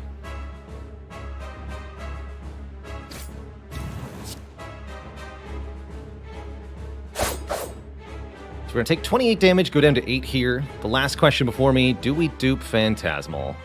234 health on Collector, 2 draws to kill realistically. I think we should. I'm going to do it. And then Strike kills this nerd next turn as well.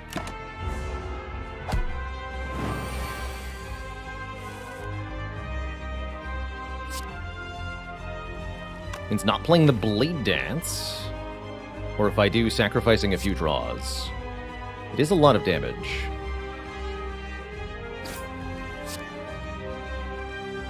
It's not enough to kill with the Ritual Dagger, certainly.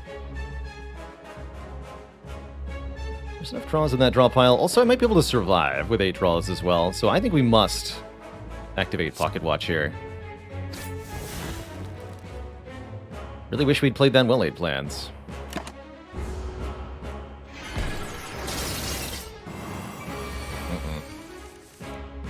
Alright, so this has to be a kill then. Let's hope that it is. I think we're just shy, though.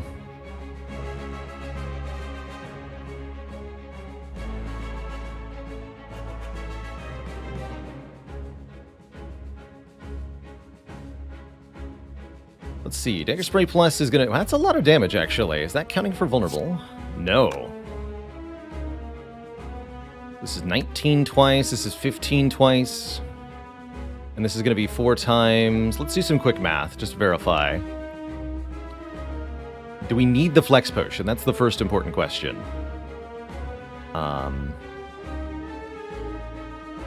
Okay, we might as well do this, right? There's no reason not to. 1, 2, 3, 6 other cards. Yes, we can do this. So we can see how much damage this is. 15. So it's 15 times 3. And then we go to 4 strength. This is going to be 8 times 3. 24 times 0.75. Another 18. So 63 plus...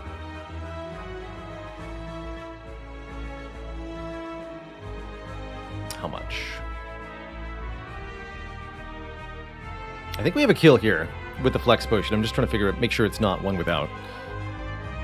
This would be 4 strength, so 10 base, 30.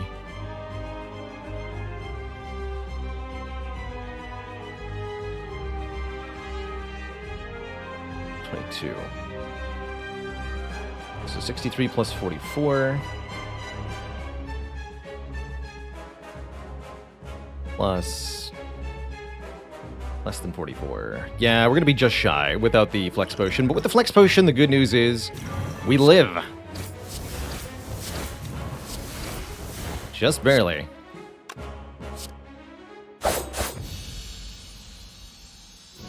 And that alone is good enough in my book. GG.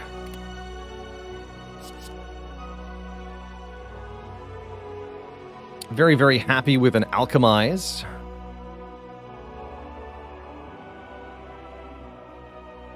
Do I think it was a misplay using the damage on the Torch Head on the previous turn? I don't think so, but maybe.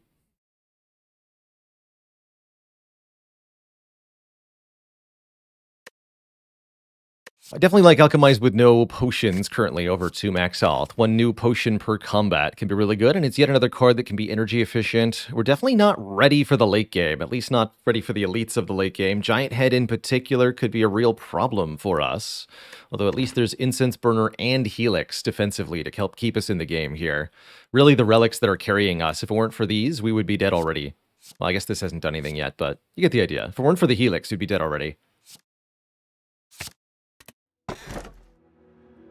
I get Snecko, Kite, or Pandora's Box. Yikes. Well, I guess I'm happy with the Pandora's Box here. This will transform all of our strike and defend cards, 9 cards in total. We're pretty far behind on card removes so far, turning them into radically different cards, which may or may not be an improvement. That said, these 5 defends are just dead weight in this deck. So it's hard to imagine a set of cards that's not better than what we have now. We have basically no discard other than the Calculated Gamble, making the Hovering Kite currently pretty weak as a pick. I guess we could pick cards to make it better, especially with Question Card. But I don't think it's going to be enough. 9 new cards, though. That could radically change our run in some really good ways. We're going to be struggling with energy, but I'm hoping the Black Star can help us with that. All right, we got a Malaise, another Blade Dance, 2 finishers, and some relatively useless things. Distraction, Skewer, 1,000 Cuts are pretty unaffordable. Riddle with Holes, not so good. Footwork actually barely works on anything, unfortunately, although is part of a block plan. Overall, our offense got a lot better. And I guess so too did our defense. Malaise is good. Problem is we don't have a lot of energy.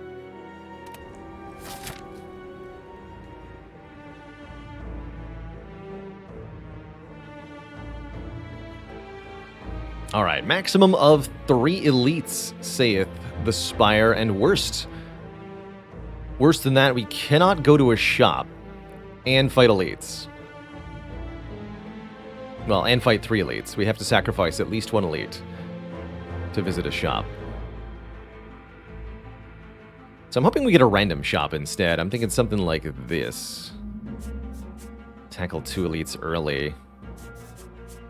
Reptomancer shouldn't be a problem. Nemesis shouldn't be a problem. Giant Head, hard to say. I think on 3 energy, this deck's going to be pretty energy hungry. The Nunchaku's nice, but it's not enough on its own to carry us energy generation-wise. I don't know. There's a lot yet to do in this deck.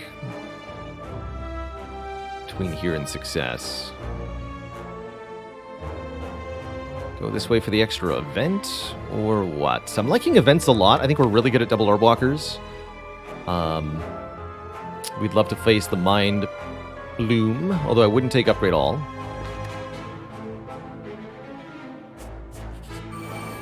The slow debuff might make Giant Head comparatively easy for us. That's true. Lantern's gonna help out, that's for sure.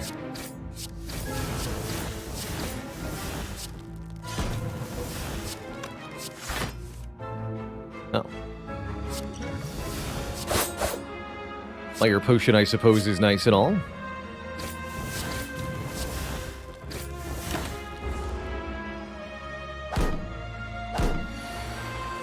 The fact that we can get a potion each combat is going to be very, very helpful, if nothing else. Heck. Got dagger anyway.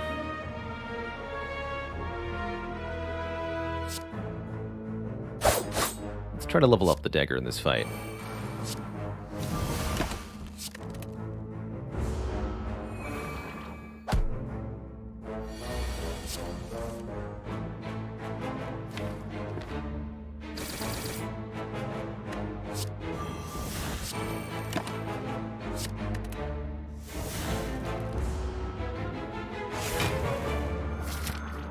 Also manipulate the incense burner a bit. How much do I want it on? 5. Let's see. We're fighting either the shapes or an orb walker.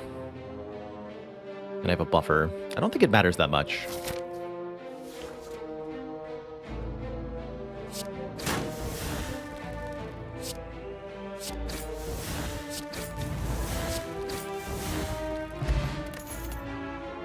I will take another calculated gamble, letting us discard lots of cards to draw new ones. Very important. Yeah, just an orb walker. Who's scared of orb walkers? I wouldn't have even saved the buffer if I was intangible this turn. That's just sad.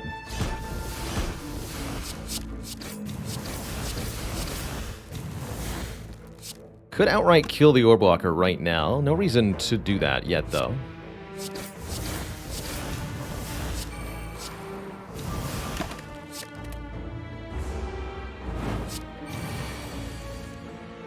Got an Alchemize and a Ritual Dagger I'd like to do stuff with. Looks like the dagger's off the menu here. That's all right.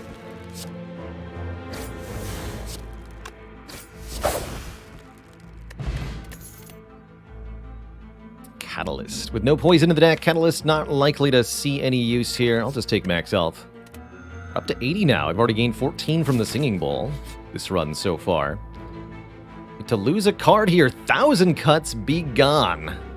Not gonna be able to afford your 2 energy anyway, so that counts as basically a free removal for us. One less card I have to worry about in the Awakened One fight, too. Alright. Keep going. And there's the double orb walkers. We've even got an intangible on turn 1. I will fight, and good potions to spend here. If we can win this fight, we'll get a ton of money and another rare relic to add to our collection, which is exceedingly important.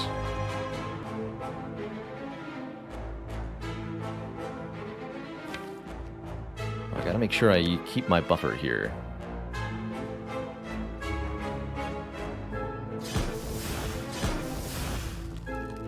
Discard the Calc Gamble.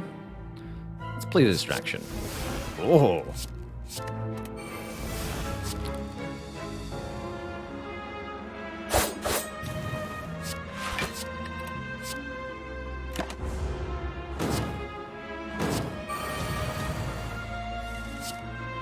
That's a lot of knives.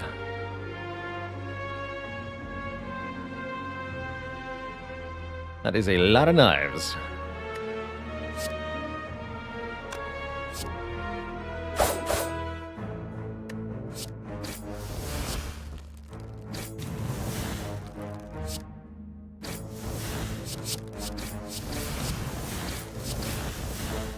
So I actually just kill this thing right now. Or I could try to swap out the potion. I'm good with killing it now. Get 53 gold, a mango, 14 max health, doubling the power of the Singing Bowl, another Liquid Memories, and a Plans, a Fumes, a Dodge Roll, or a Skewer. I've already got one Plans. I could rather just upgrade the one we have. Not that we're going to have a lot of upgrades, unfortunately. Being really, really healthy is one way to survive the late game, so I've got some encouragement in this regard, but we're still terribly short in late game block options.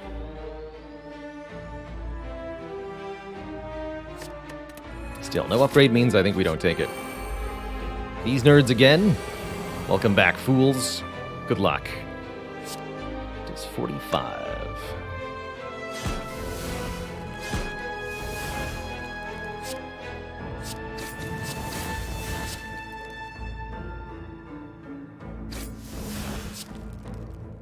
That's 50. I see. Distraction, distraction, backflip. Classic.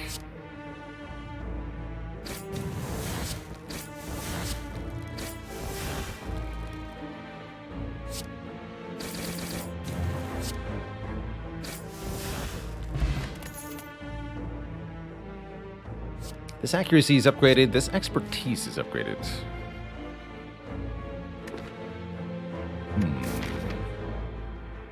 Tangible turn forward would be good for Giant Head. I think we'll be okay against Reptomancer or Nemesis. So do we take the accuracy? I have 3 Blade Dances now. We're going to need to make every card count. And it's green. I'm going to take that one.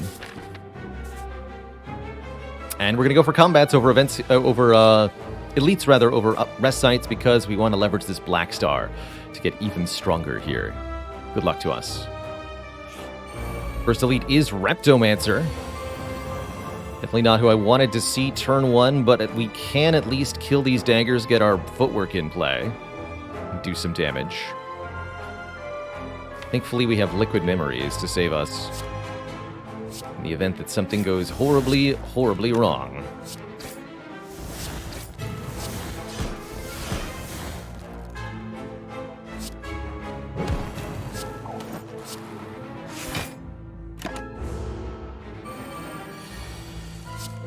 Something like this.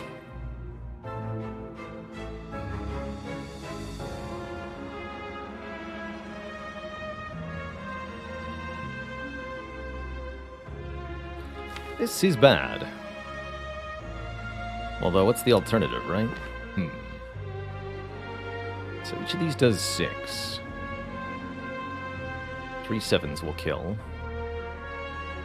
6, 6, 6, 7, 7, 7. I'd have to use Terror to kill one of the daggers or take another 9. Could also Blade Dance and then Calculated Gamble, drawing a whole host of new cards. Although not many of them are actually that helpful here, I'll note.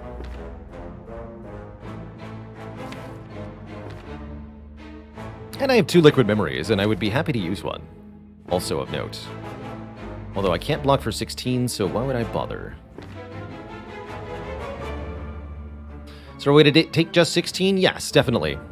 We can kill both daggers without even that much thought. Could also take just 25. Put some damage into Reptomancer. Leave 1 dagger alive. Although, with Intangible on 4... really hasn't worked out, unfortunately. This was certainly the turn we wanted to be intangible for, alas.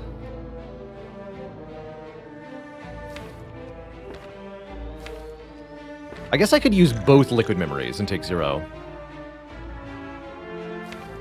And yeah, I agree. With Liquid Memories and the Calculated Gamble, we can also do stuff like Gamble the Blade Dance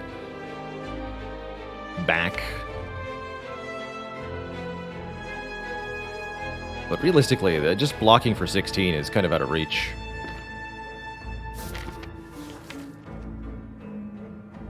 I think I should use one of these potions in this fight, though, because of the Alchemize, which we have yet to draw. Good news is, yes, we have lots of health. No need to panic.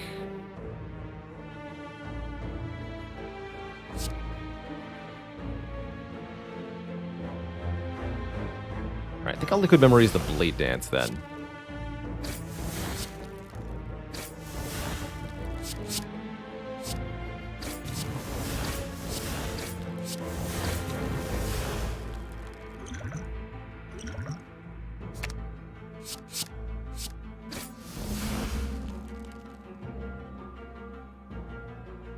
Here I can keep playing, or now I can gamble. Now let's gamble, because finishers would be, like, super spicy now.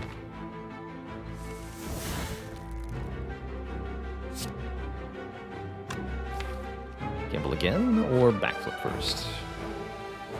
Let's gamble again.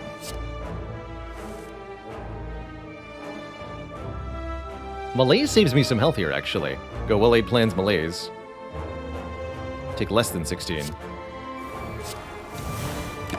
Take only 11.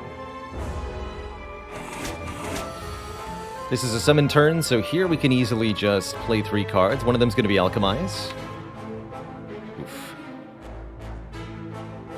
Guess I'll keep the Blade Dance. And the Dagger Spray Plus. Oof. Which means it's what? Finisher? Gross. We're intangible next turn, though. It's no problem. Could also play the Distraction. Keep the Blade Dance or the Dagger Spray, not both. I'm not going to use that here.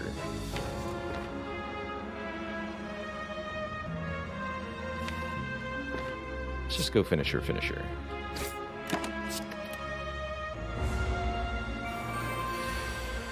Summoning again, how rude.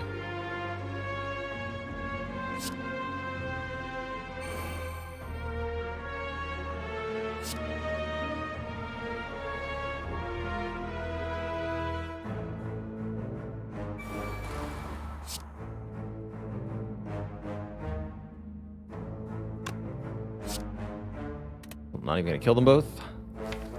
Still fine. Exceedingly likely to kill if I can draw 8 next turn.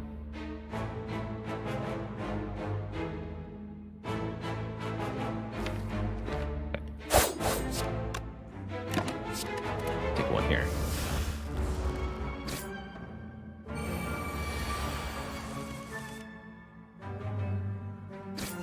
$42 damage Shivs.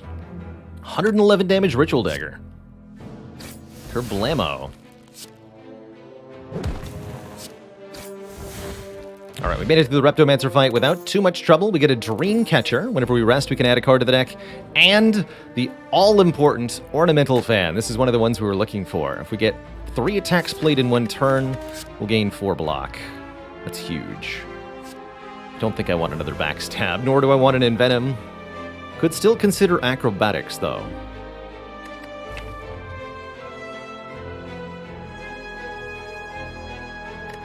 Choke's just too expensive at 2 costs. That's why we're not taking Envenom either. Take none of the above. Maybe I should be taking these unupgraded Acrobatics, but I can't upgrade them. I don't like them much. And I'll keep the Regen Potion over the Weak Potion. Upgrade a card. Oh boy.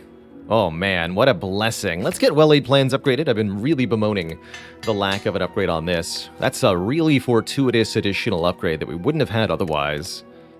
And it's going to make it a lot easier for us to succeed from here. Incense Burner is on the correct number for this fight, and thanks to the power of Ornamental Fan, I get to keep my buffer here.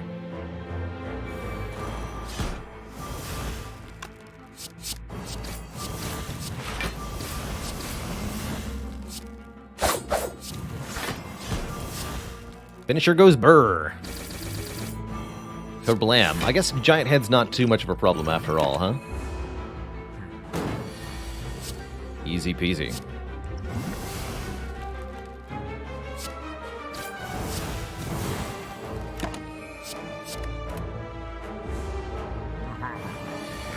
More like Giant Dead.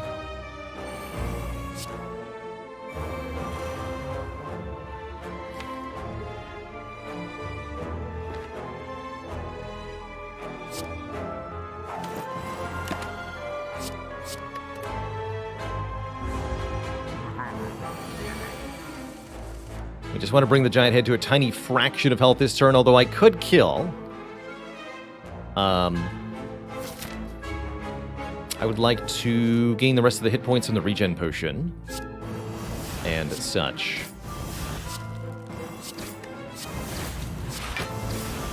So even though Finisher does 32 times 4, Ritual Dagger does 140, I don't want to kill it yet.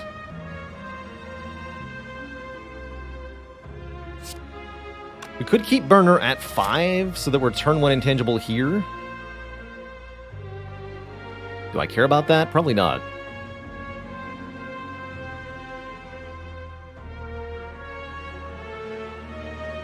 I care about Incense going into this fight. I care about Incense going into this fight.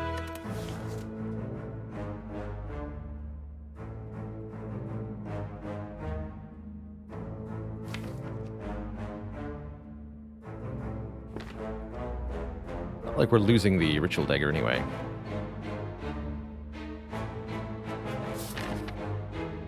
Just for 3 Jawworms. I guess that's true enough. Alright. Akabeko. First attack each combat does more damage. Sure. Juzu Bracelet ensures no combat here. Although it could be Mind Bloom still, which would be nice. Guess we'll pick it up.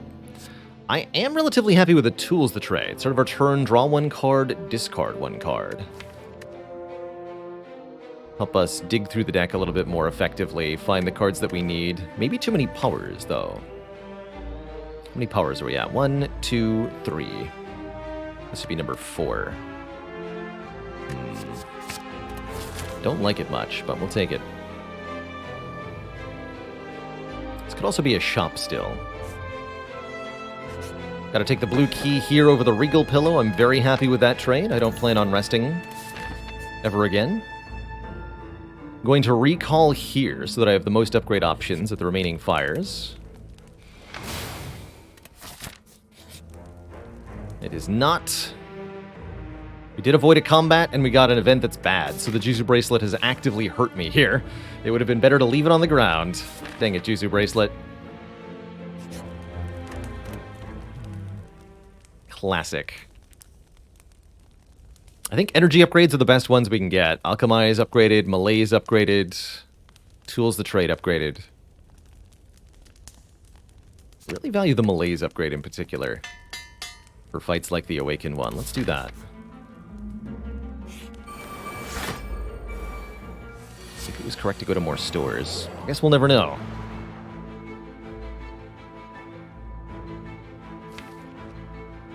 It'd be pretty hard to block the Spiker, huh? Maybe I just use the intangible right now to do it. I've got Akabeko.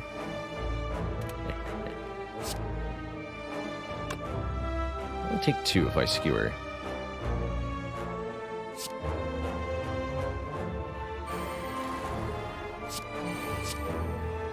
I'll take 1 actually, technically.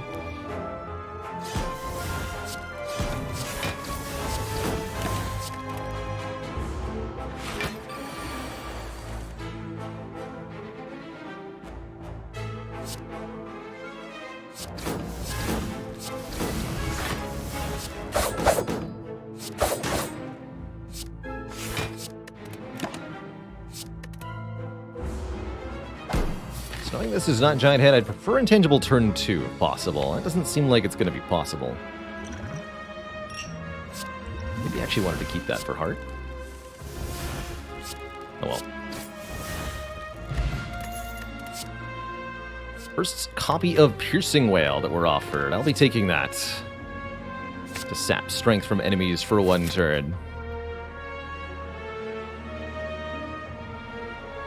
Okay, our last elite fight. This will put us over 500 gold and give us 2 more relics. Hopefully we won't take too much damage to this elite fight.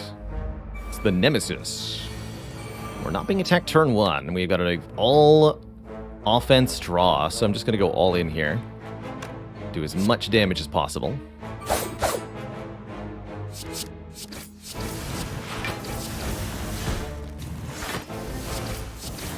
Which turns out to be really quite a lot of damage.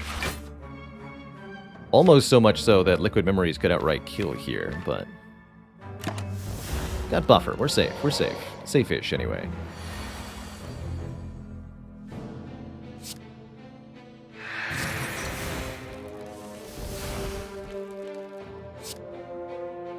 Alright, no Ritual Dagger for us in this fight. That's fine. It's definitely not been the world's most diligently leveled dagger. But you don't see that stopping me.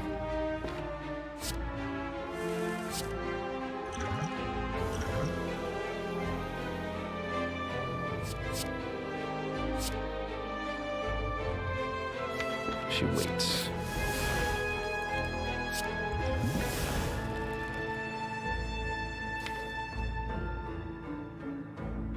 Could be a way, but it might be bad.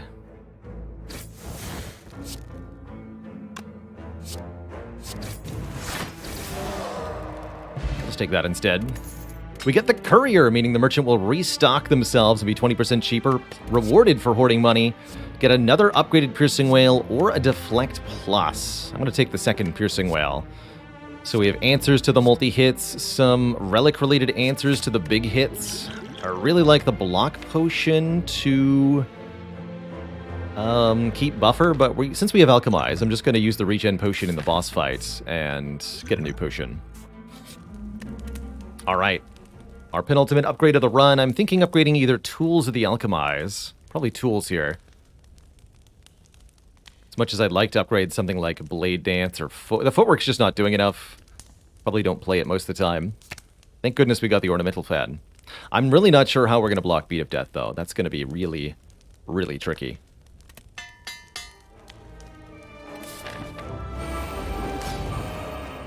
Going to have to be very diligent.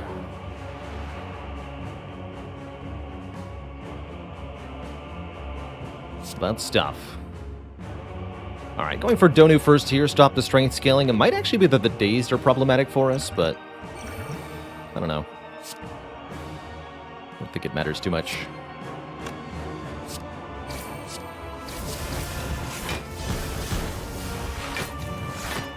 Yeah. Play this to remove artifacts. Alright, no pocket watch that turn. We also take no damage. We have buffer to protect us partially here. What a protecting we need. Let's go Tools. Accuracy. Take 15. Draw 8 next turn. Draw 9, actually. Even better. But I think we're going to see ourselves start to fall apart in the second half of these big boss fights. We just don't generate enough block to really do much of anything at all. Nor do we have enough energy to make much happen.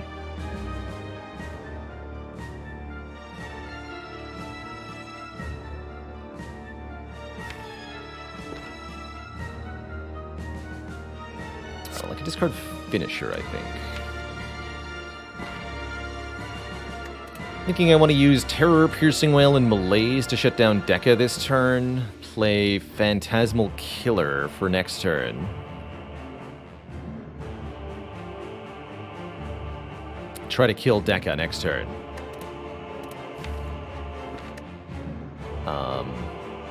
By keeping Ritual Dagger and Finisher. So we discard this then. Or discard this even.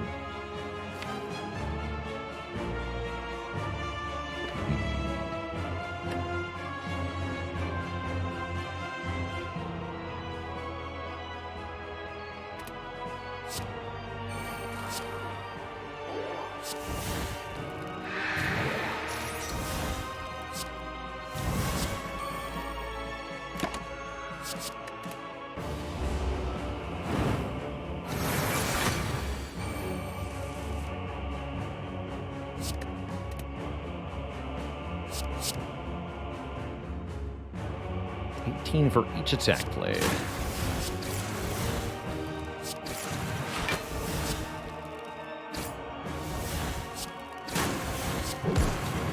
$22 times 6, and I can make it more than that too. Don't want to kill him, but I want to get him close to dead.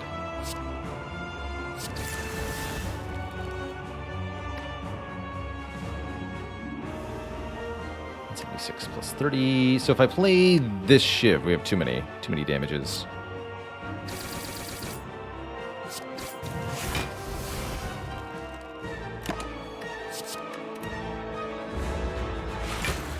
Instance on 4 is going to be correct for the next fight.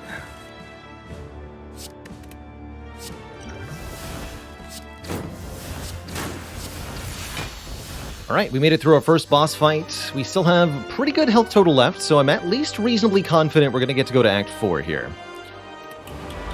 Our opponent is the Time Eater, who punishes us for playing too many cards. Piercing Whale Plus fully blocks this. Thankfully, that's the upgraded Piercing Whale, so I think I just want to play... One, we have Akabeko Riddle with Holes. This is 18 times 5. That's amazing. Get nerded on, sir. We definitely want to play the Terror, too. And we want to play Piercing Wail. So, I can either draw more cards next turn, or I can play these to gain strength.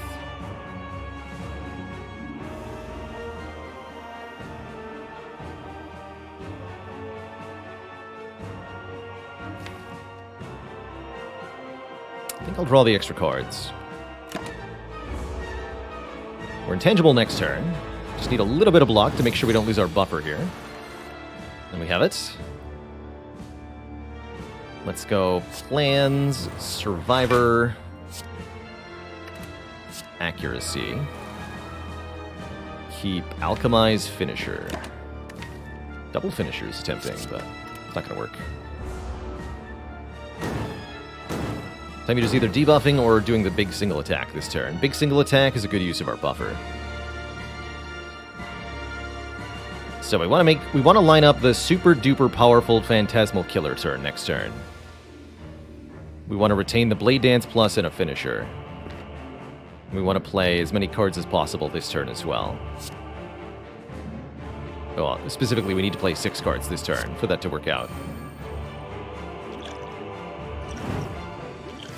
Colorless Potion, okay. So realistically, playing 3 cards means playing Blade Dance, which means not getting more energy next turn. That's okay.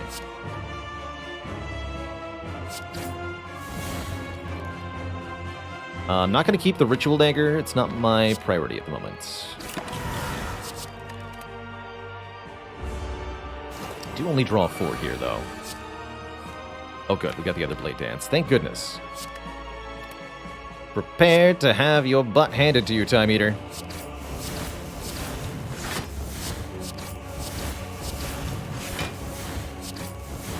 Kapow! I guess I could have kept the Ritual Dagger instead of the finisher there. Toot thump, a deep pulsing trail can be felt throughout the room. Is this the heart of the Spire, the source of these bosses?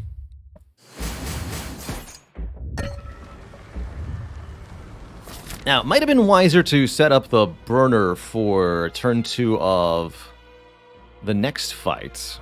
However, I'm hoping we can just outright kill one of them really quickly. Question is, do we heal to gain a card reward with the Dreamcatcher, or do we upgrade?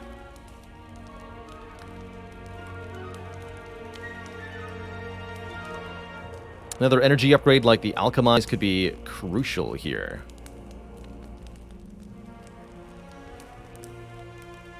I think in the Alchemize upgrade. Or actually no, the Terror upgrade rather than Alchemize. Yes, Terror upgrade.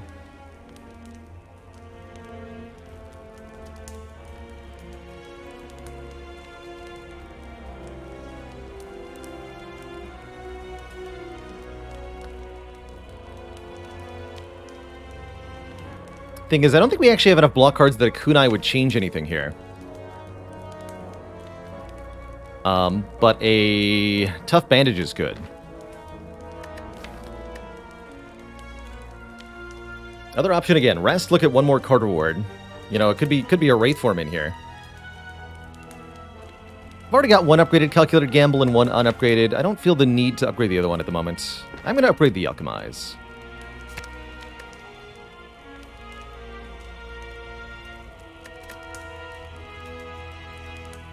Had a dad joke for the crowd. Or, yeah, sorry, Terror, not Alchemize. But why are potions so pretty to look at? Because beauty is in the alchemize of the beholder. Alright, merchant. What do you got? Not much. Ornithopter's nice. Duke Pot's nice. I don't know about the rest of it.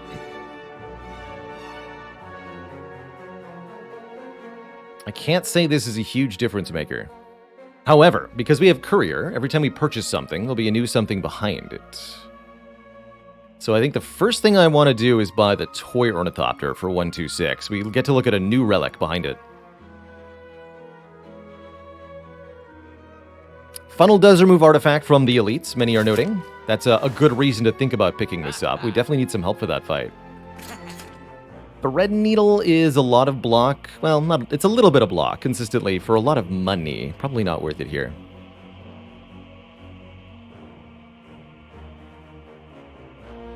Let me make sure I can still afford everything I want here if I do the funnel next.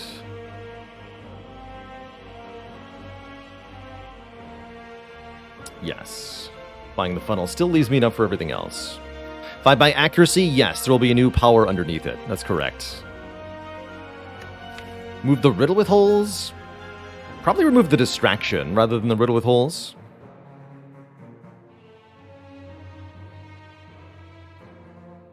Although, let's see what's behind the twisted funnel first. It is the tough bandages! Yes, Twitch chat. Yes. Alright, well, I do regret not upgrading Calculated Gamble, but still, that is a huge find. I'm going to buy that instead of any of the other stuff that I might have wanted. Dupe pots. Heck, no thank you. Tough bandages. Every time you discard a card during your turn, gain 3 block. Not only do we have a tools to trade, but again, double Calculated Gamble, one of which is upgraded. I'll take it. I'll take it. All right, I think that gives us about as best the odds as we could possibly have here. Next up, we do battle. Getting attacked on turn 1 by both of them anyway, so... You know, I actually don't feel like the Incense Burner setup was going to make much of a difference.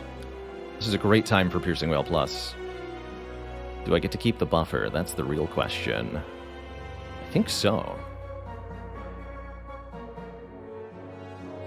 So thanks to the funnel, both artifact layers are gone. That's actively helpful right now because the Piercing Wail blocks for a heck of a lot. Yes, with 2 fan procs. As long as I end my turn facing the Spire Shield, we won't even lose our buffer. And we can play the distraction, getting a Concentrate, which does, unfortunately, nothing.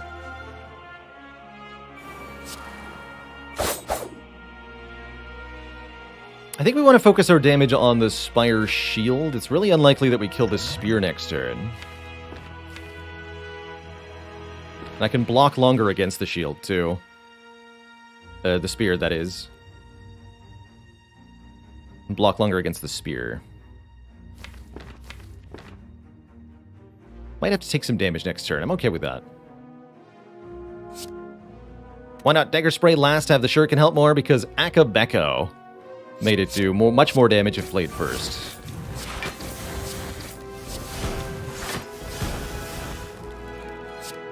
Yeah. So we probably activate Pocket Watch on this turn. Problem is we likely take a ton of damage here as well. 1, 2, 3, 4. So we can actually kill the Spire Shield here, and that worked out really well. So we go 1, 2, 3, 4, and then we get 1 energy back. So this would be 8 times 4 at most. That's not enough. Actually, no, 9 times 4. 36? 36. So those 2 there, these 2 here. And then Finisher here. So we take 2 hits, taking 20 damage here. And since currently on 4, the intangible next turn. We need to be setting up the Incense Burner for the next fight, or else. Or else.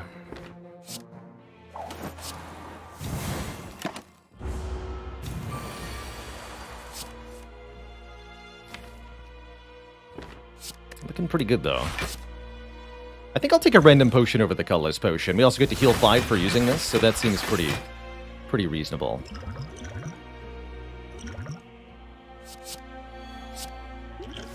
Fair enough. So that's 3 cards played. Keep the strategy and the gamble for the moment.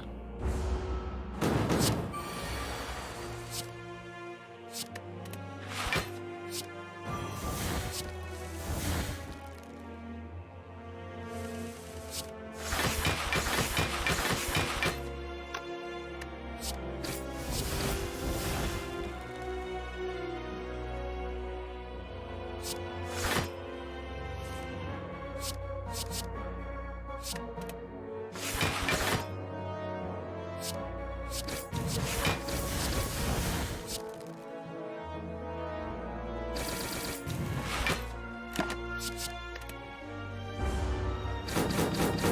we want Incense Burner on 4 for heart, I imagine. Would be our best bets.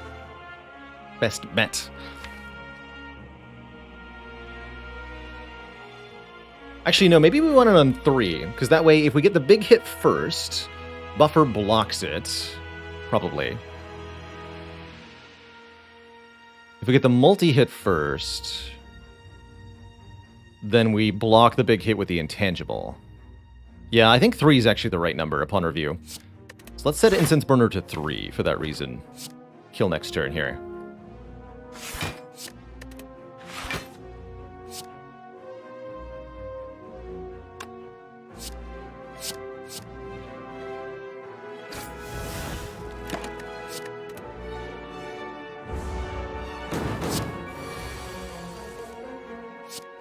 This way we also get to level our dagger.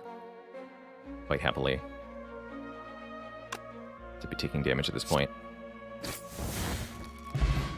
Okay, we get a strawberry for more health, a blood vial for 2 more health, and a duplication potion to let us duplicate a card of our choice. We also get a nightmare if we want one, allowing us to make many copies of any one card. Nightmare Tools the Trade, Nightmare Ritual Dagger. There's some interesting options here.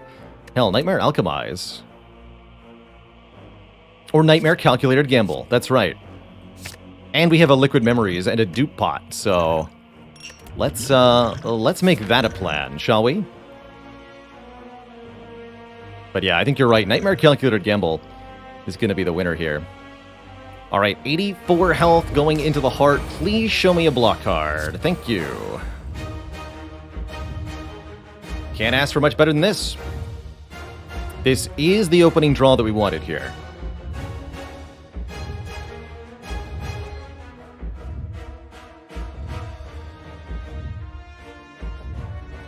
Not going to play this gamble or this whale. I'm going to go dash. Play all the attacks. I don't want to draw any of these attacks again. So we'll draw fewer cards next turn. But I think that's okay. Okay. That'll have to do.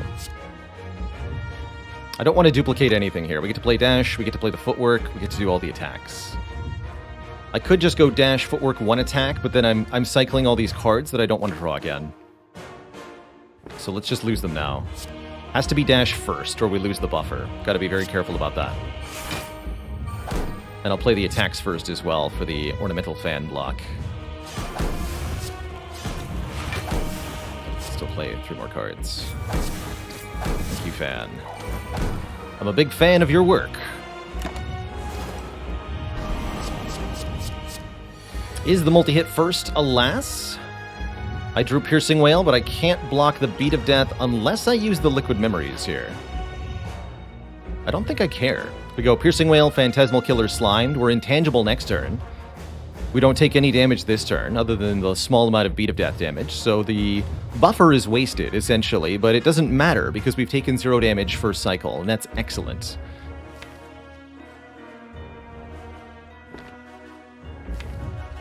Can't do much better than that. Okay, so I'm happy with this.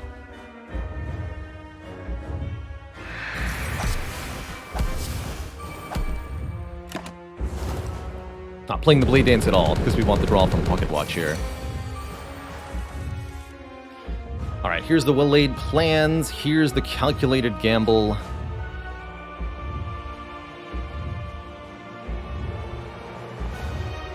I do have 6 attacks.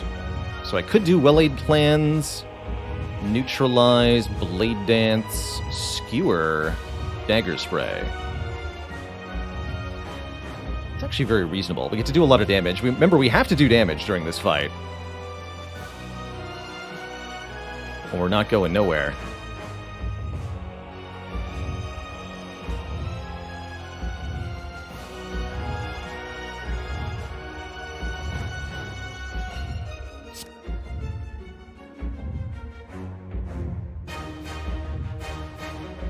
We're doing bonus damage this turn, so it'll be hard to beat that.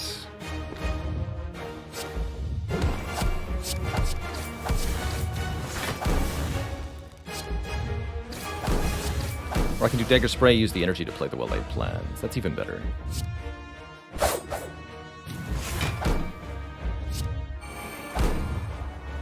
Keep the distraction. Should have played the Skewer, though, to increment Nunchaku by 1. A very minor mistake there. Here we'll play 3 cards again. Survivor, Alchemize, Tools of the Trade, although there's nothing to alchemize yet. Do I want to Liquid Memories the double damage card? Maybe. How are we going to get through Artifact to make Malaise work? Maybe I don't need to. I could also dupe the Malaise.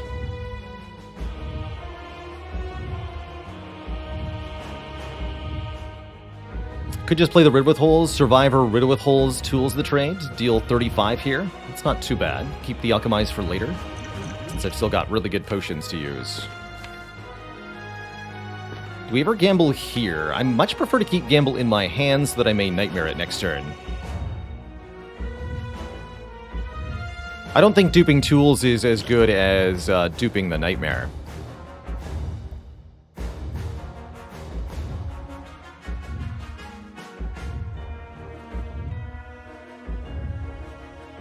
What are good hits from Distraction? Nightmare?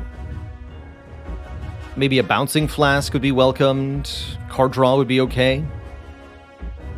Doesn't look like I'm going to play it this turn, so I'm just going to keep the Alchemize in the gamble. This is kind of a do-nothing turn, which is a little bit worrisome. I think it'll be worth it, though. Okay, still no sign of the Nightmare, unfortunately. It's a bit worrisome.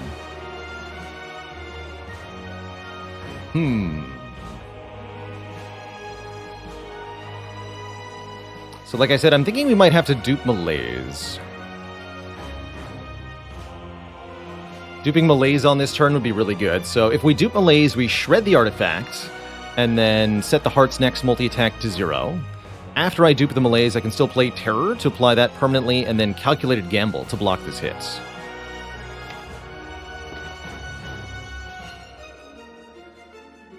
To not keep Alchemize for the extra draw. Oh yeah, because we have Tools. Maybe. Yes, we did try to draw a 10 there.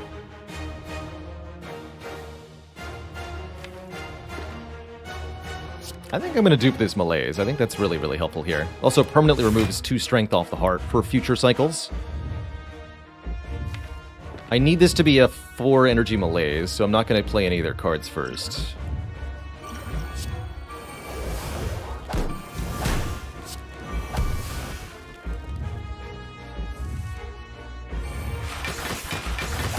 Gonna keep Blade Dance and Nightmare. Actually, no, I'm gonna discard Nightmare. Blade Dance and Finisher. Shame that was 4 cards. But getting this to happen was really important to me.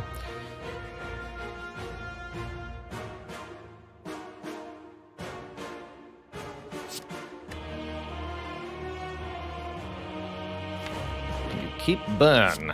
You cannot. And energy is so short in supply here.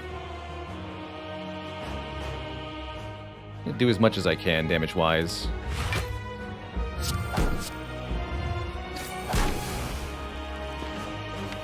Oh, I see what I did here.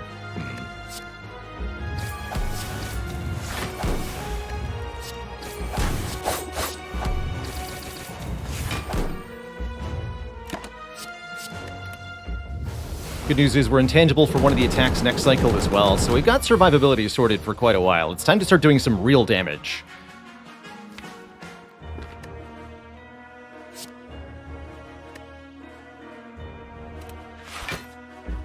This is going to be Alchemize Phantasmal Ritual Dagger.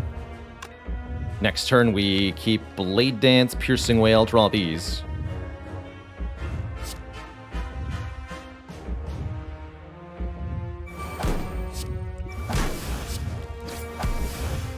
Ouch.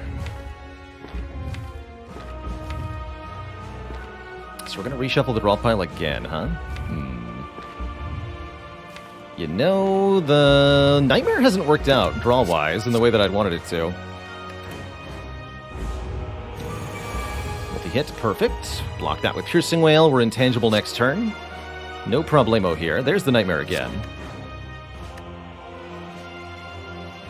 I'm going to use that now on Calculated Gamble minus. It's not the upgraded gamble, but this fight is close enough to done. I don't think it matters.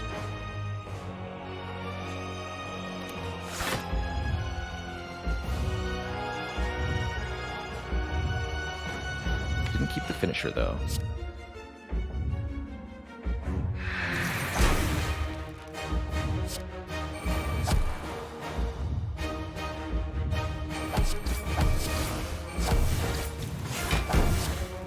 Damage neutralize? Heck yeah.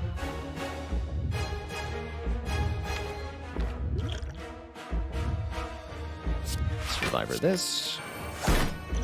Good memories this. Copy this. Play this. Keep these two.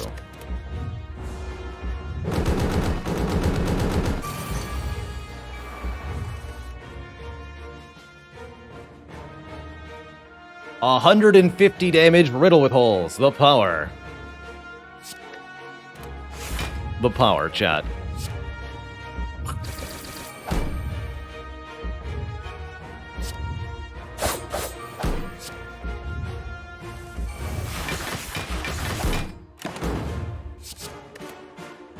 Oh, good lord, what a difficult run this was.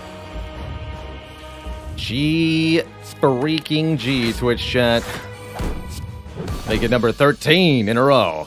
I'll take it. GG.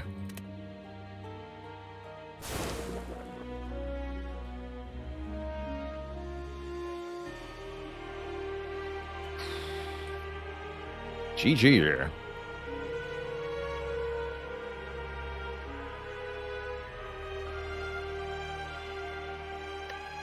Those bandages really bailed us out. 8.2 block per turn, 141 over 2 combats. AKA 70 block per fight.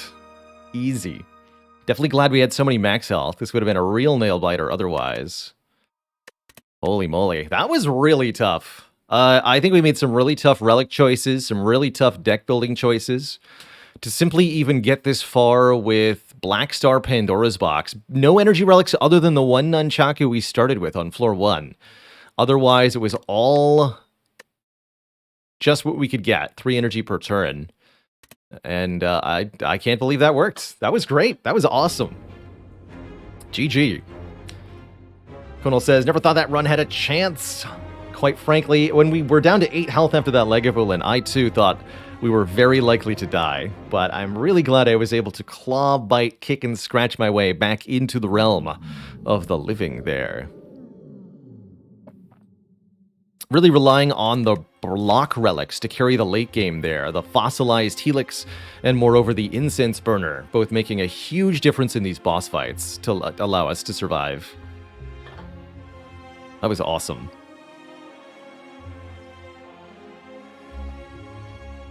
I think the pocket watch also really helped.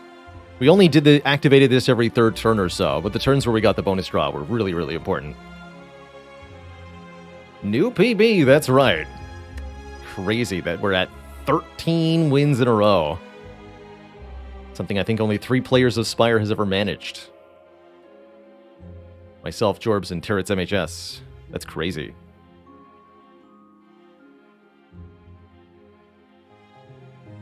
Glad you didn't see the beginning. It was pretty scary. This elite right here just dropped us down so much health. Unfortunately, the cards we picked up early just weren't that good with minus strength. It was like double dagger spray, blade dance, endless agony, and Lagavulin just laughed at us. Just laughed at us. We had to ignore the scrap ooze. We had to ignore the world of goop, turning down events that cost health. But we absolutely dumpstered the slime boss, and then from there was increasingly smooth sailing. GG. And Trellis, thanks for 19 months of support.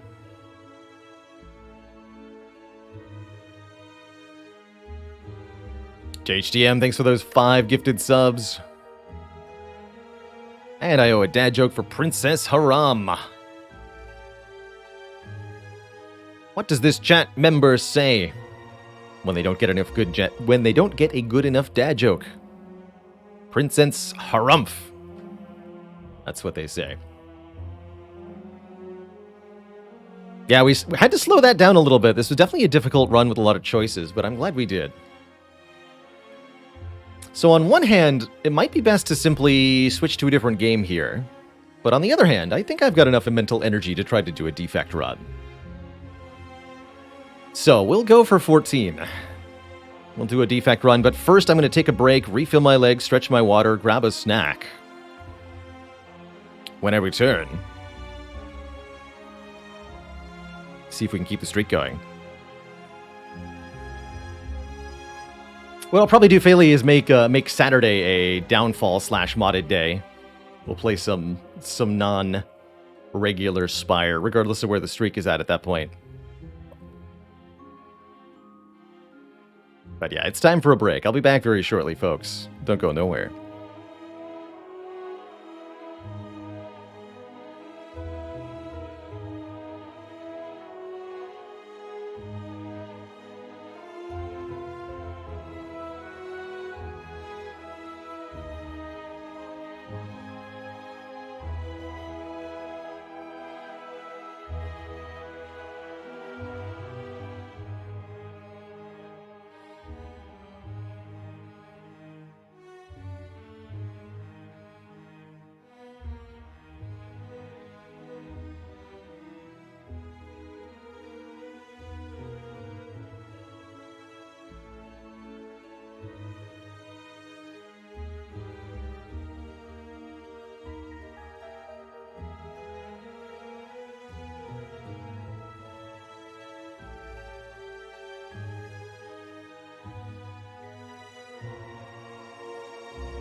Alrighty, folks.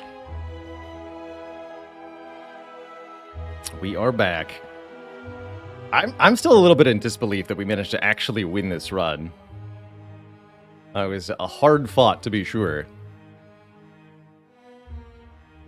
And GD in the chat says, even if I'd somehow clawed my way to beating the Collector in this seed, I would have been lost in dismay at seeing that Pandora's box with no block coming out of it. And yet, no block equals lots of offense. We made it work. I think a part of what really helped this run succeed is these last-minute 2 Piercing Whales. They were really useful. Literally, floor 47, floor 48, we got Piercing Whale Plus. And those made a huge difference, letting us keep buffer turn 1 against Shield and Spear, letting us block the multi-hits of the heart. Really important. Yeah, we might also tie our defect PB. The streaks are absurd right now. And that is who's next on the docket here. Defect Ascension 20. Good luck to us.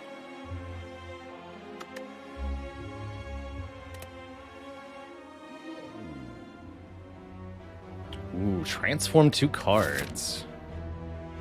There's also maybe a free Burning Elite. Interesting. Very interesting.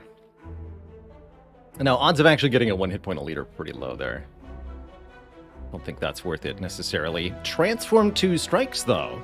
I could be convinced.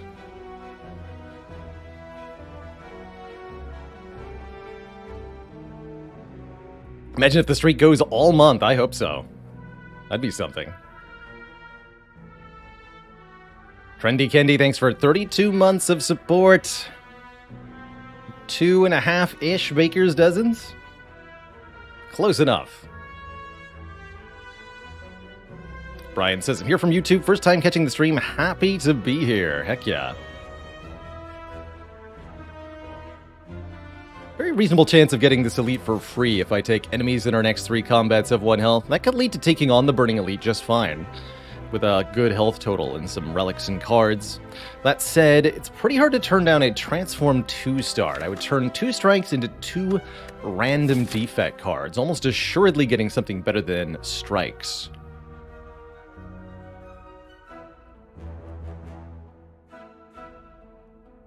Question marks always take the dream away. That's how I'm feeling would happen here, Bitwise Bard. I don't think it's reliable enough that we get a free elite here. 2 combats in 4 question marks is not at all unreasonable to occur. Like Thunder Strikes. If I get double Thunder Strike, we're going to be in for a weird time. Last reasonable option is, of course, swap the starting relic for random boss relic, and I think that does do very well on defect, generally speaking. Now, there's some boss relics that you can get that are super stinky, but if you get the good ones, you're in good. So we do have to fight a relatively early elite. That does make transforming 2 a little bit riskier. Realistically, this will be a 2 elite act. 3 might be possible, but it's going to be a challenge. And there is technically a 4 elite path as well, but that's almost impossible. Speed Timber, I know what I'd be doing. But I'm currently leaning towards Transform 2 here. I'm just a little trepidatious.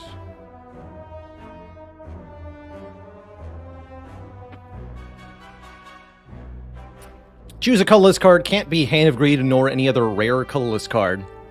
This top option always gives you 3 uncommon colorless cards to choose from, which can include Dark Shackles, Panic Button, Flash of Steel, Finesse, some other good stuff, but can never include Hand of Greed. What's higher risk, Transform or Swap? Boss Swap can go a lot worse than the Transform 2. Worst case scenario from Transform 2 is I get 2 useless cards. Worst case from Boss Swap is I get no good cards because I have a busted crown.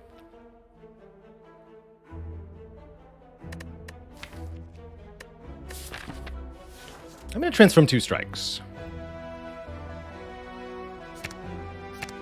We get an FTL and a Claw. Oh, I like it. Those are definitely better than 2 strikes. Interesting. Most interesting. FTL I consider kind of like a free strike in that it also draws a card, so it truly is free. And then Claw gets stronger and stronger each time it's played. In both cases, 2 zero-cost attacks in place of 2 expensive attacks is a substantial upgrade. So I guess the question before us now is, what path do I intend to try to take here?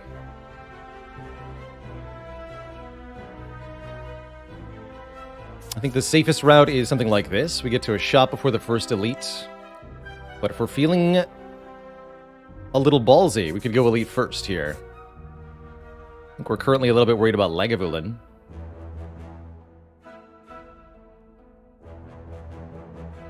Navigator says, do all defect-only relics support an orb build?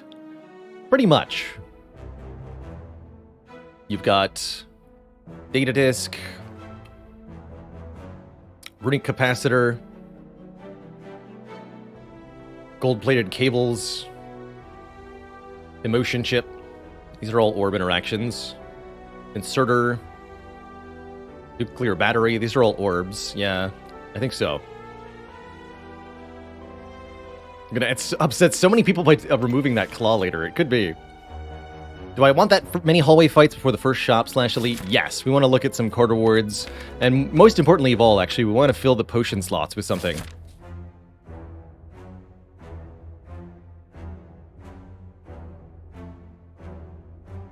There's definitely a risk of ruination here. And if I path around it and go for the Burning Elite, that could get even worse. Although this would be a reasonable act to take out the Burning Elite. If only I knew what the rewards were going to be. I think I like this path a lot. 2 elites, 3 rest sites, shop early. We're down 2 strikes, so I feel pretty good for later. Alright, dual cast, where are you landing? Perfect. This is less good, though. Could take 7 here. And we do! Ouch.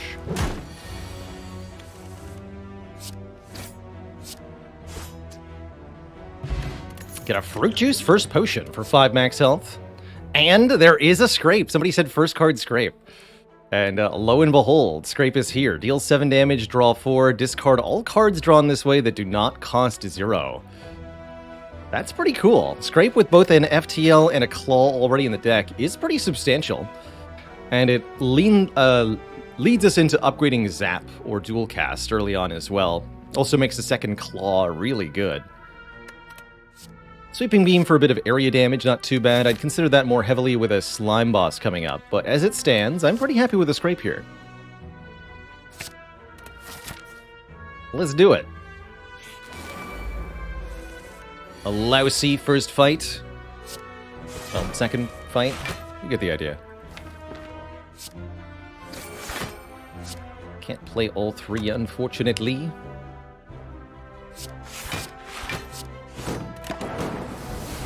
It's all good.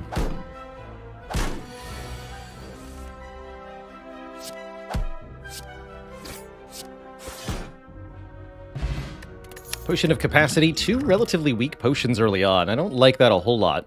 I do, however, like Cold Snap just fine. A little bit of damage, channels a Frost Orb. Frost Orbs are useful both in the early game and the late game, and getting an extra Frost right now that's also an attack is quite good, since we're down a couple strikes anyway.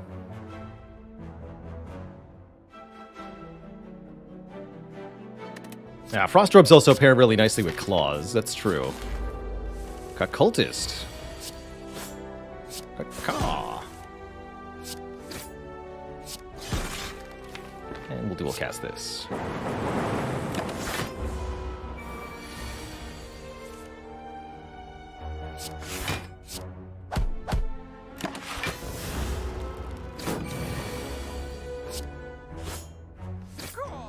Alright, first 3 fights weren't too bad. Loop, Aggregate, or a Sweeping Beam. Going to a shop. I don't really feel compelled to take any of these. Loop could be useful later. Aggregate could be useful later.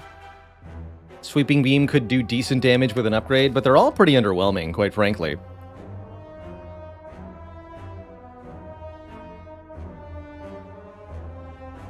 Yeah, Sweeping Beam is just so little damage unless you upgrade it. And I'd really like to be able to upgrade different card like Zap. At this time. Again, if I was fighting Slime Boss, I'd be more okay with it. And we get to look at some more rewards before the next real challenge. Would Doom and Gloom be better AoE? Yes. Doom and Gloom would be better. Definitely. Hyper Beam would also be better.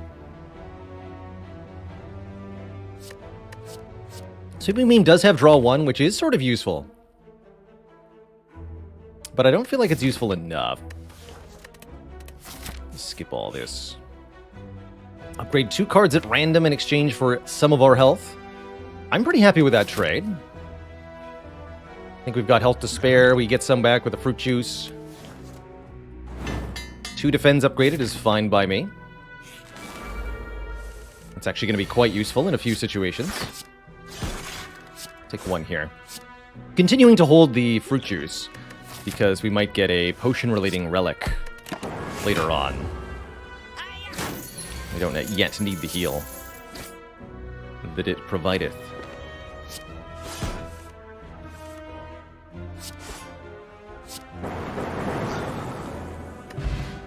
But now we found a flex potion, so I'll drink it now. Go to a nice amount of max health. And there's the Doom and Gloom. There's also a Glacier for more frost, or a Steam Barrier to give us some zero-cost block. That said, I'm thinking this Doom and Gloom is super good. It's our first big area damage card, very powerful with an upgrade especially. Glacier's nice for the extra frost, but right now we need a way to kill a chunky single target or multiple different targets, and in both cases Doom and Gloom is really the answer here. I think we'd better take that. That also makes me want to upgrade the Doom and Gloom over upgrading Zap, although I could still see a really good use for upgrading Zap, so that we can draw that with Scrape, and we can manipulate our orb positions a little bit better. Doom and Gloom upgrade would be 4 additional damage to each card, to each target. And I do like that quite a lot. But perhaps not as much as this.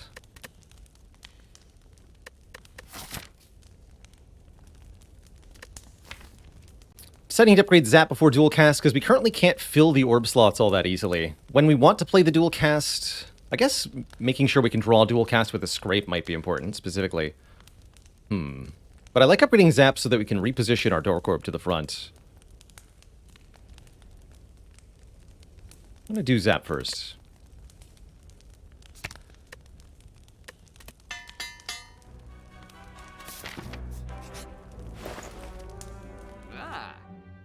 There's Hyper Beam, but just out of the price range, unfortunately. Hologram, letting us get cards from the discard pile. Very nice. Card removal. Also very nice. Dolly's Mirror to get a second claw. It's an expensive claw, let me tell you. I really like Hologram here. Hologram with Scrape is an extra good combo. And I also like removing a card, just getting rid of, actually, maybe one of the unupgraded Defends. For the moment. Since we got upgraded Defends, I don't need as many of them.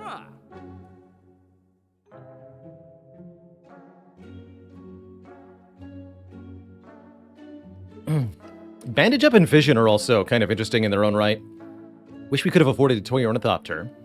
Maybe an argument for Happy Flower, but I'm thinking Hologram, card remove, and then even with an Elite coming up, swapping out this Potion of Capacity for the Flex Potion.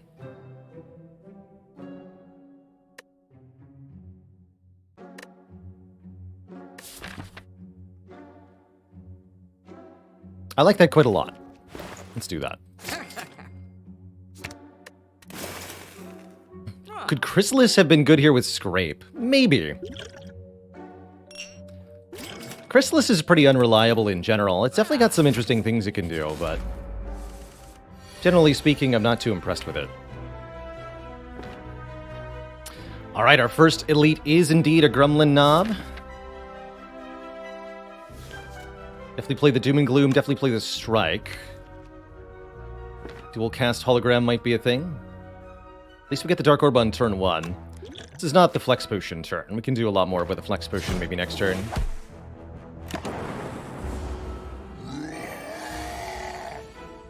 Zap and Hologram.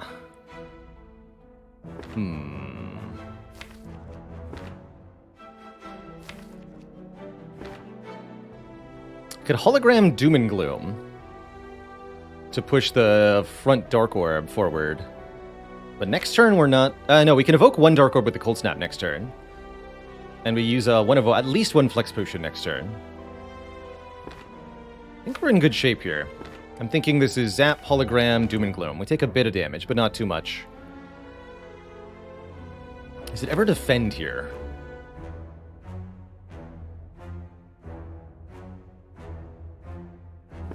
Probably would have dual casted rather than striking turn 1 so that the Dark Orb was in front. I think that might have been the better play, actually.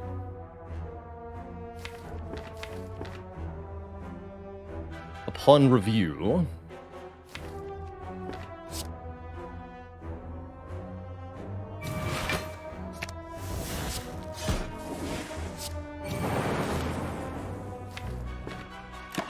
So we take 11 here and then look at the draw.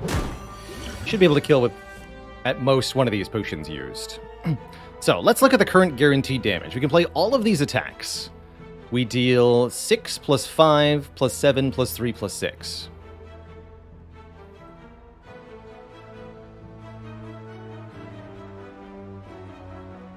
$27 plus 18.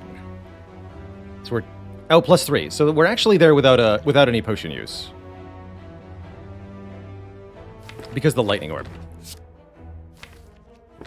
Could also draw into Zap, or Dual Cast, and those both make it easy as well.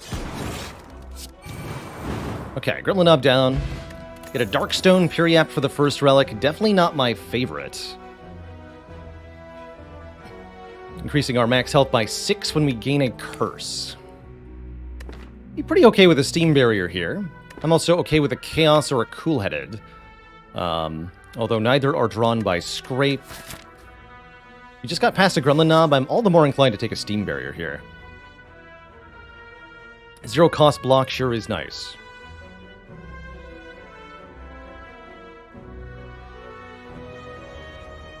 How much max health for Darkstone Periapt to become a good relic? All it has to be is 12, quite frankly.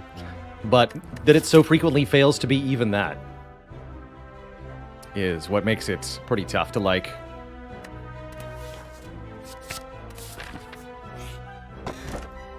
Oof. Actually, Bottled Doom and Gloom is pretty good. It means we never discard the Doom and Gloom with a Scrape. It means we always have a Dark Orb on turn 1. It means we always have our area damage on turn 1. I'm actually quite okay with Bottled Doom and Gloom. It's definitely not the relic I wanted to see here, but it will suffice. And then I'll upgrade the Doom and Gloom. I think we're good through these fights. Although I'm a little worried about Lagavulin, maybe. We ever bottle FTL for the extra draw? I don't think so. I don't think that's a particularly good use of the bottle.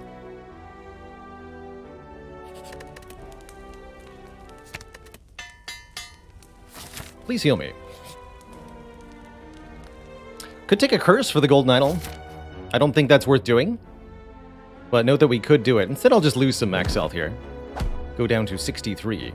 And we get bonus money from here on out. Could also become a healing in Act 2. Do I take one more event? Yeah, we mostly have the right cards here. Let's take one event. One fight, one elite. Rather than 2 fights.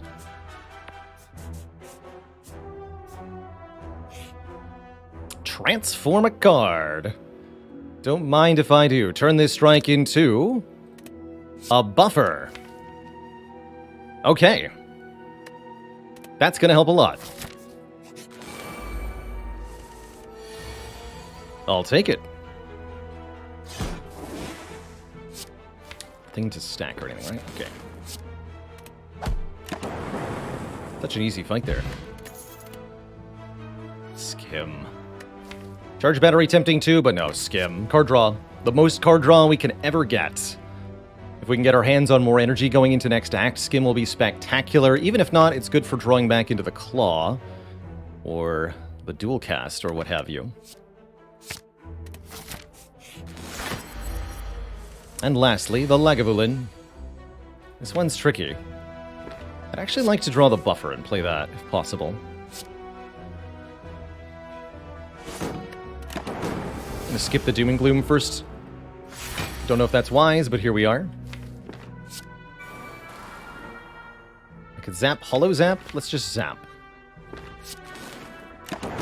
One more turn of sleep. Just being able to play the buffer for free is very important. And then we get to Doom and Gloom. Perfect. Easy. Easy, easy. Perfection.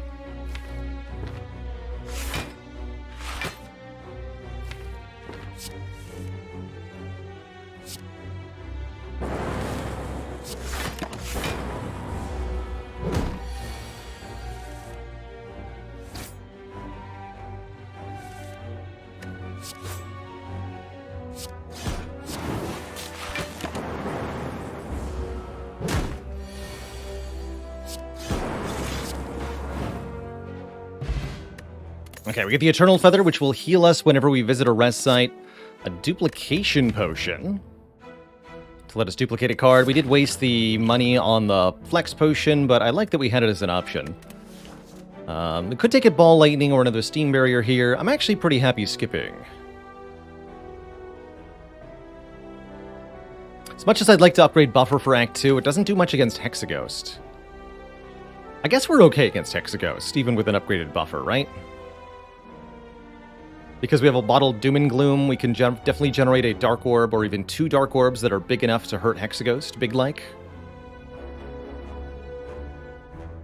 Not gonna upgrade Claw. Could upgrade Hologram as the other contender, or maybe the Dual Cast upgrade is good, but I think we should upgrade Buffer first. If I'm really worried about Hexaghost, I should use the Duplication Potion on turn 1. Dang there, Tuna, that's a lot of waffles. Impressive. Perfect health, too.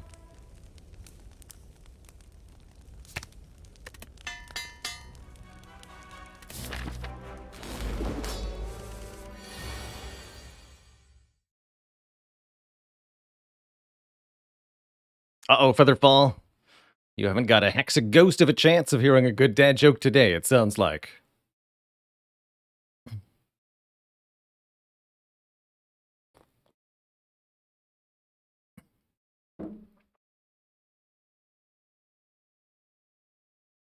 So what do I mean by perfect health? Hexaghost on turn 2 attacks you for an amount based on your current health. Every 12 health you have causes the turn 2 attack to do 1/6 additional damage. We're just below the threshold for this to matter, essentially. I'm going to duplicate the Doom and Gloom turn 1. I don't want to end up short on damage in this fight. And I think an extra 14 damage in Dark Orb now are going to make the big difference here. I'm going to put the Lightning Orb in front. I don't want to be dual casting these yet. And we are going to take a bit of a beating here. Actually, not as bad as I feared. Skim first. Could go Barrier. Could either play the Cold Snap, or I can hologram the Steam Barrier and fully block this. I think I'll just play the Cold Snap. Get those Dark Orbs in front, ready to be evoked. What do you call it when the Hexaghost insults you? Hexa Roast. Hexa Roast Beef.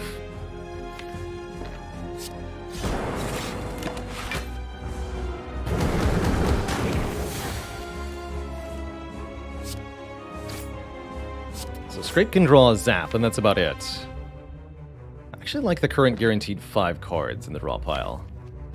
Well, Zap and Steam Barrier, actually. But I really want to be able to dual cast these orbs, so let's just keep waiting.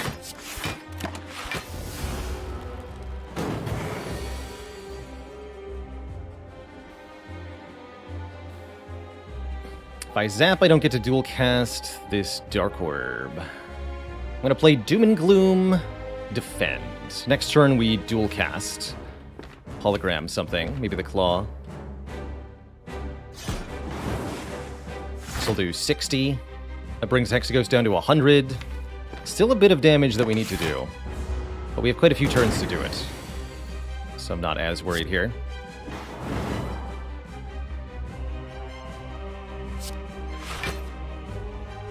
Take the Zap.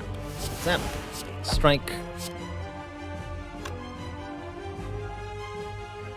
Steam Barrier blocks for 1, but then blocks for 1 less next time we see it. I guess every time we see it. So if I want to hologram it, let's take the 1. Uh-oh. We still have hologram, though, right? So we can hologram... No, we used it. This Dark Orb's not going to happen. At least not 2x Evoke. It's not. Time to worry. Only a couple turns left to answer this thing. Looks like we should not play the Skim this turn. If I play Skim, I'm going to have to play damage cards. That'll be 30 damage. We have to do 70. Doesn't seem so bad.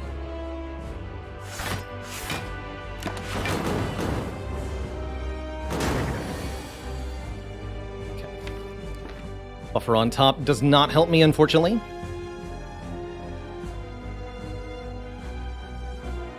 Go Doom and Gloom, Zap, Cold Snap, or Scrape. Do I need to use the Flex Potion to make the difference here? Let's see, we're going to do 14. We'll play Doom and Gloom, Cold Snap, Zap. We do 20 up front, plus 30, plus some more. No guaranteed attacks in hand next turn. So we do 6, plus 22, 26, 56. 66 if I use the Flex Potion, which would be guaranteed lethal with the Zap. So we guaranteed kill Hexaghost next turn with the Lightning Orbs if I use the Flex Potion now. I think I'd better do that. There's definitely a draw. We could draw Buffer in 4 burns. We could draw Buffer in a bunch of block cards. I don't like the odds. Better safe than dead. That's right. Oh, I mismatched that, actually. Kill right now. It's even better. Don't get a potion back, but we do get to go to Act 2. And we do get an All for One, which is pretty tempting here. All for One returns all 0-cost cards from the discard pile to my hand. Currently 4 cards, which is definitely pretty powerful. We're 1 turbo away from this deck starting to really pop off.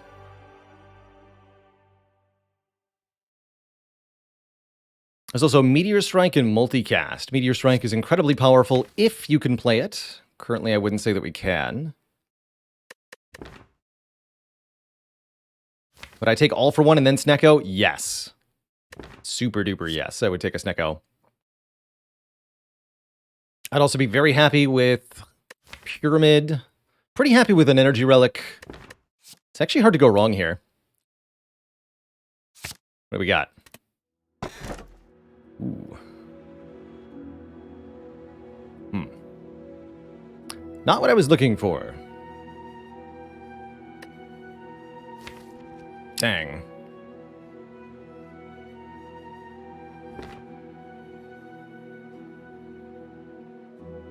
Philly unironically likes the inserter. I don't. I'm pretty okay with Battery here. It's a pretty sad Sacred Bark with no potions. Battery will give us more front-loaded energy to work with. We can evoke it for even more. It's a bit awkward with Bottled Doom and Gloom, though. Because the Dark Orb appears behind this Plasma Orb.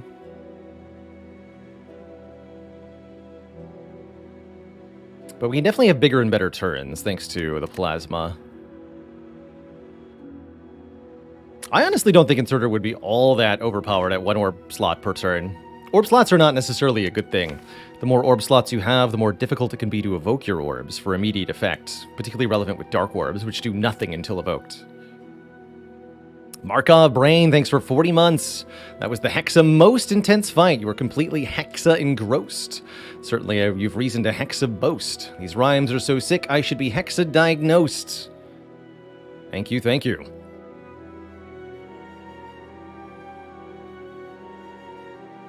Alright, I'm taking Nuclear Battery, but I'm not very happy with this run so far. The good news is the deck of cards is pretty exceptional. We can remove the last strike momentarily if we go to a shop. We heal at any rest site that we go to. So we'd like to intersperse rest sites with elites. That means probably not going this way, but this looks more doable. This looks less doable. Merchant there. Ooh. I could do no elites this act. That's kind of scary, though.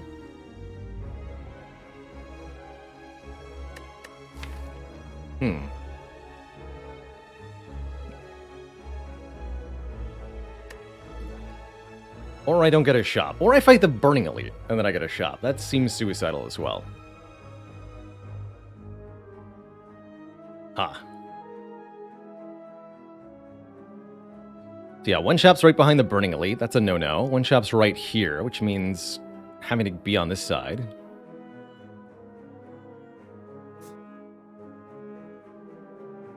And then it means having to dodge this shop.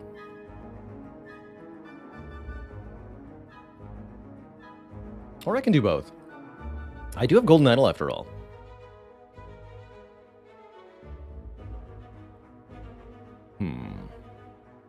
Well, I'm thinking the only reasonable path is something like this then. And then we decide.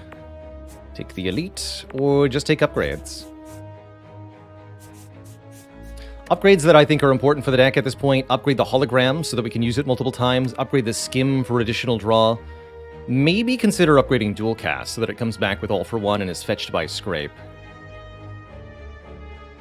This is starting to be a deck that would really like Madnesses.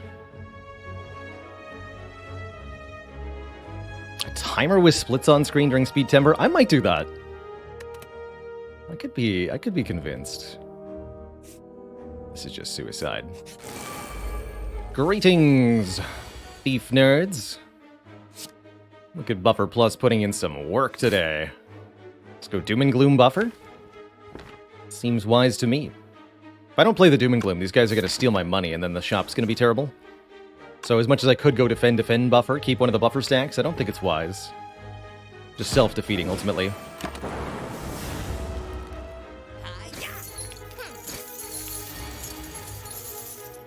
Perfect.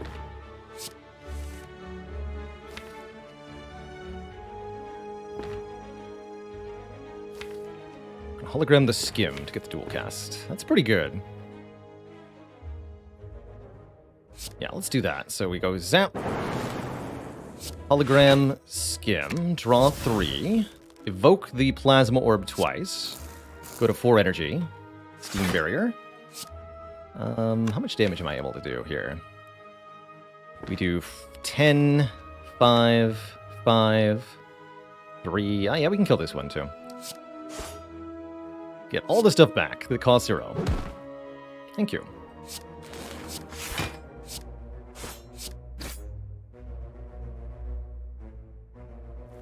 Oh, and the Dark Orb will actually hit the one with the lowest health, which is weird.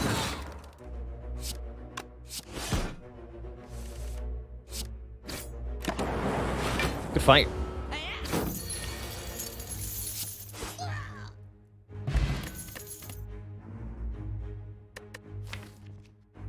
If I take an upgrade recursion, I think it's actually going to be a huge piece of the deck. Evoking our next orb for 0 cost, and then channeling the orb that was just evoked. Now, that would require us to have a surplus of upgrades, but with the green path, that's exactly what we do have. I'll take it. That's right, Dark Orbs always target the enemy with the lowest health. It's a property of Dark Orbs. Note the phrasing on the dark keyword text here. When evoked, deals damage to the enemy with the least HP. Commonly overlooked, but very important property. Did you know the defect knows how to write in recursive? I love that. Reprogram. Interesting.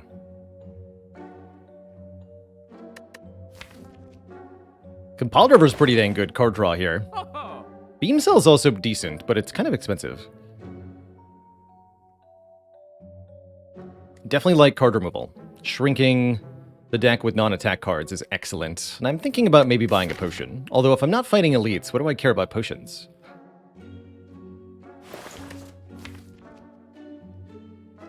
Is it possible to go down to 0 orb slots, asks Arcolite. Yes, you can go down to 0 orb slots. Medical Kit could let us get rid of status cards. If I had an overclock, I'd be about this. But without an overclock, I think I'm just happy removing and adding compile driver. We start with actually, with the bottled Doom and Gloom, we always have 3 unique orb types at the end of turn 1. And we're going to have a upgraded recursion in this deck? Yeah, I'm taking the compile driver. If I could afford reprogram, I might consider it here. I'm not going to pay out for Beam Cell. I think we'll be just fine. And I'm not going to buy a potion. Save our money for the next shop. There is another one coming up. I'd like to be able to remove the unupgraded Defend there. Be 125 gold? Yeah. Oh ho, when we get to either remove another card or upgrade all strikes and defends. Well, joke's on them. If I remove this defend, then all my strikes and defends are upgraded. So I'll just take the free remove. The answer was Elegance, of course. Our act boss this act, the Bronze Automaton, which makes me really happy to have a buffer plus. This deck feels very, very good now. We have only 4 out of original 10 starter cards. No strikes left. Few defends, and the ones we have are upgraded. The rest of the deck is an increasingly good set of upgraded cards. We're going to upgrade Recursion first, then probably Hologram, then Skim. Maybe Scrape last. Buffer, please. Thank you. Really appreciate you.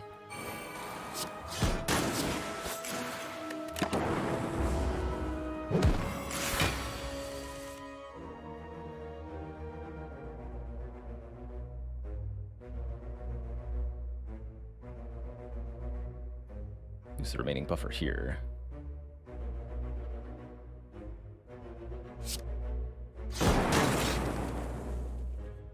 I could actually recursion that for an additional 5. Or I can dual cast it. Fully block. You'd have to go zap, recursion, dual cast? Yes. Keep the buffer.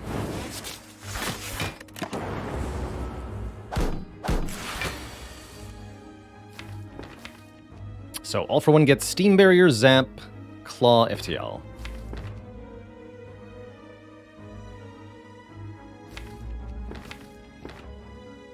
Just buffer this anyway.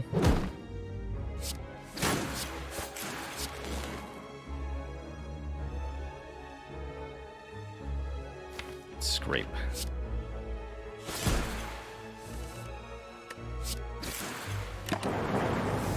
So we take no damage because of buffer, which means the Parasite heals for none as well. GG, nerd. Alright, we're actually crushing these early fights thanks to the buffer plus. I think Go for the Eyes is an excellent, excellent addition to this deck. A 0-cost attack that inflicts weaken on a foe.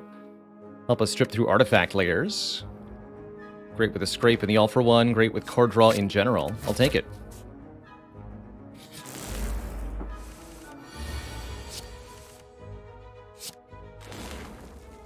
If I play the compile, I might draw the buffer. That's okay, we got hologram.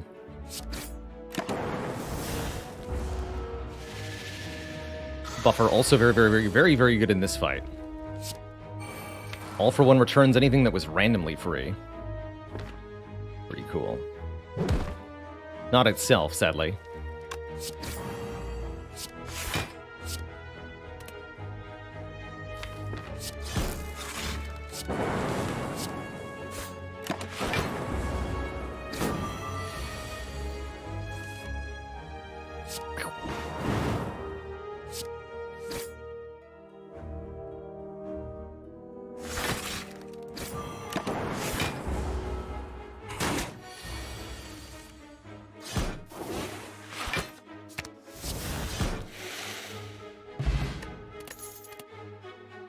These are pretty skippable. Streamline has some theoretical use, but we have to play it twice before it's really actually effective. We have other better cards. Still no potions. Yeah, I'm pretty glad we didn't go for the elite here. But, well, you know. We'll find him. We'll find him. Maybe. Maybe we'll find them. Alright, you first, buddy. Relic for a Curse. can't afford to remove it right away. Pretty tempting, though. I do gain max health for taking this curse.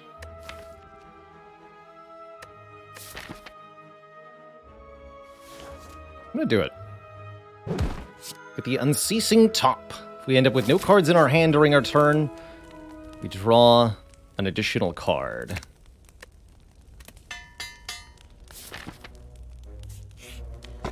And there is enough money. We're at exactly 125. I like that. Penniv, doubling the damage of every 10th attack. That doesn't feel all that important. So I'm going to discard this. Take the Sapphire Key. And we'll either remove the Writhe or buy the Recycle or Madness. Heck.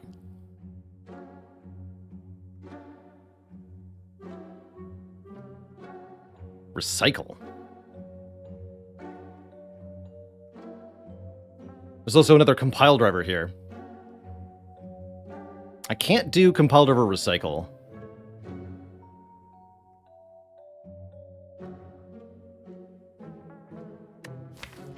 Recycle gets us rid of unwanted cards, allows us to exhaust down to a subset of cards that we can be quite powerful with.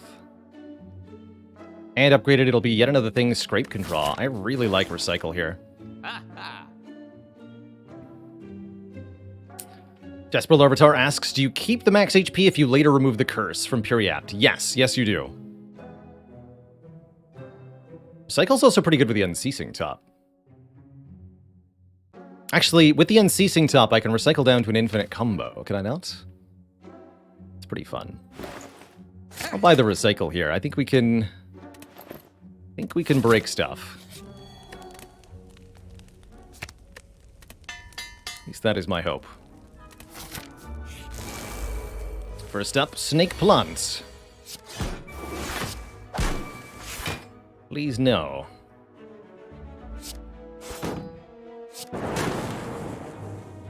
Block 8 or Cold Snap block 16. Block the 16 here. Thankfully debuffing me on this turn. Good. How dare you.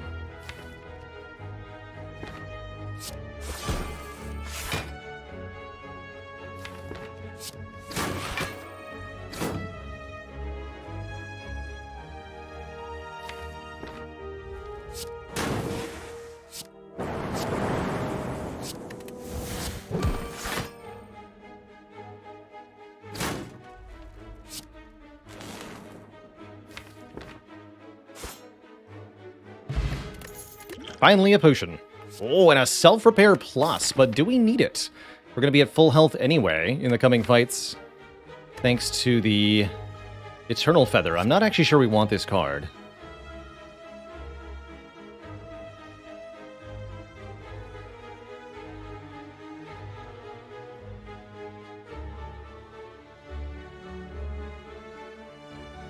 I could recycle down to the infinite block damage combo of just Recursion. Amazing. Would enable a Coffee Dripper? We're already enabled to take a Coffee Dripper. Again, because of the Eternal Feather. I don't think we need it. Oh, these two are going to be nasty.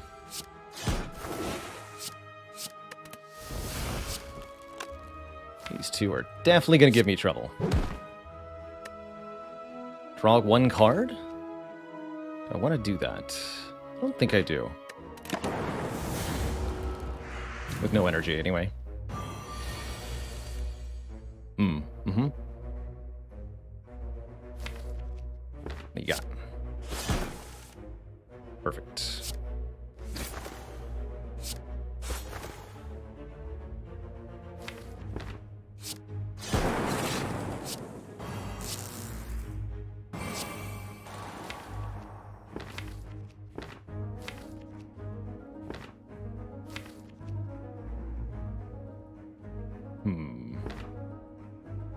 Tempting to hologram Scrape here. We have 2 buffer charges, so we're safe against Chosen no matter what.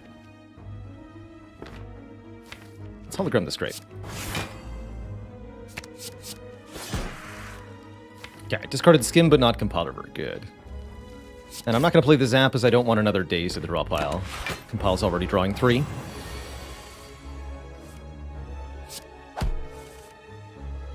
Beautiful. I can full block this too with... No, I can't. Because I can't afford Doom and Gloom dual cast defend. So, just Doom and Gloom defend Claw then.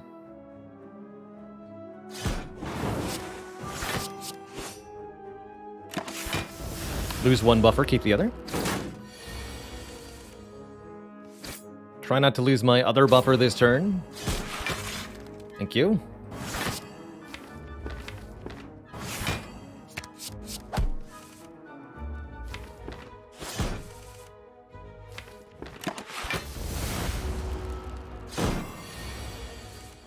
By 2. Get out of here. Cultist Potion. That could definitely help us with the late game. There's a Beam Cell here to amplify our attack damage and further shred artifact layers. There's a genetic algorithm to scale up and block. Personally, I think if we take the Beam Cell... I don't even need it necessarily. If we're trying to do crazy recycle things, we actively don't want the Beam Cell. How is Aggregate with now Unceasing top? Actually looks pretty good, but the deck is going to get smaller and smaller over time because of Recycle, so I'm less inclined to take it.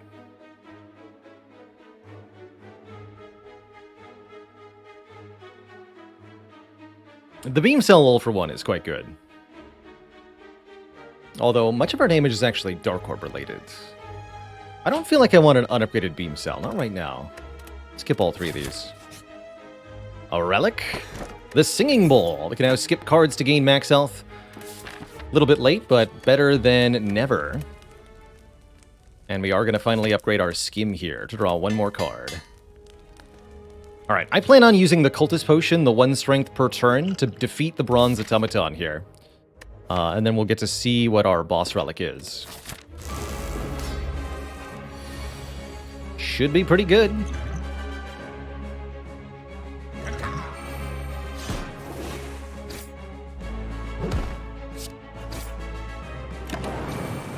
Either we don't play the buffer, or we play the buffer and block for enough that we don't lose the buffer.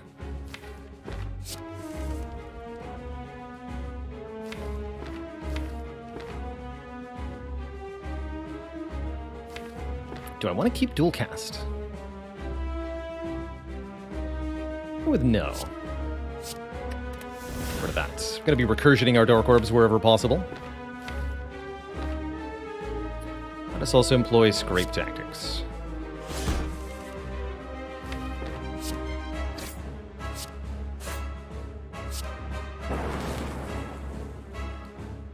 We'll hologram the All for One. Or the... Yeah, hologram the All for One. Recursion this. Should have zapped and then recursioned. Got a brain fart there. We also get the Recycle back.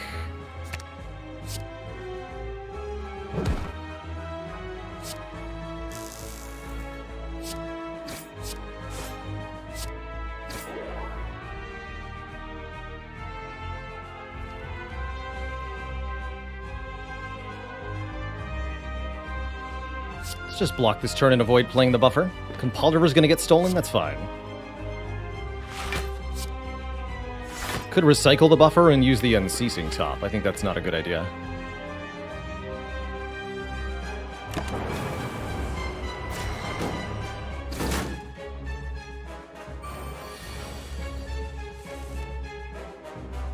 Oof.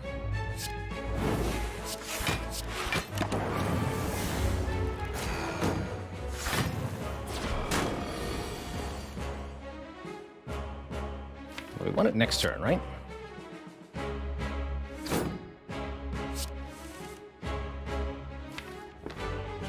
Or do we?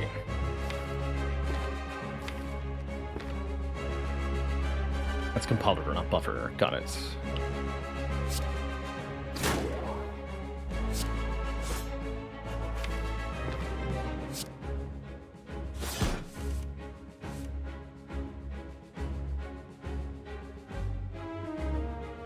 This won't be enough to block.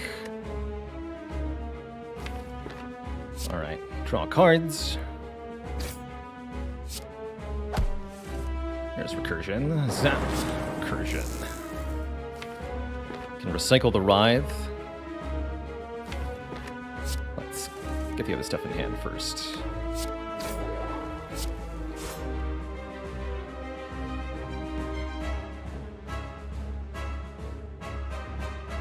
There we go. Recycle the Doom and Gloom. Hurts a little bit, but it lets me play the buffer and enough block.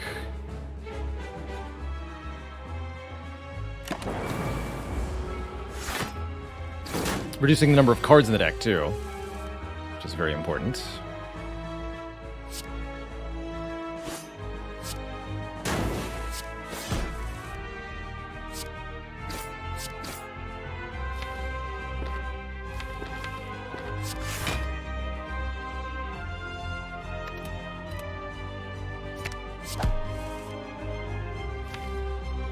Looks like a great turn next turn. No matter what, we always live because we've got a buffer here.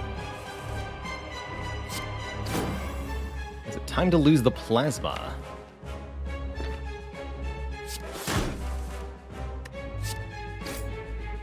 Play that earlier so I can actually draw off the FTL. How problematic. Oh, we can use the Unceasing Top here, sort of.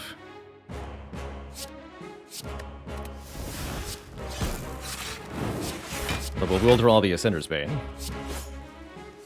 Or the Writhe, rather.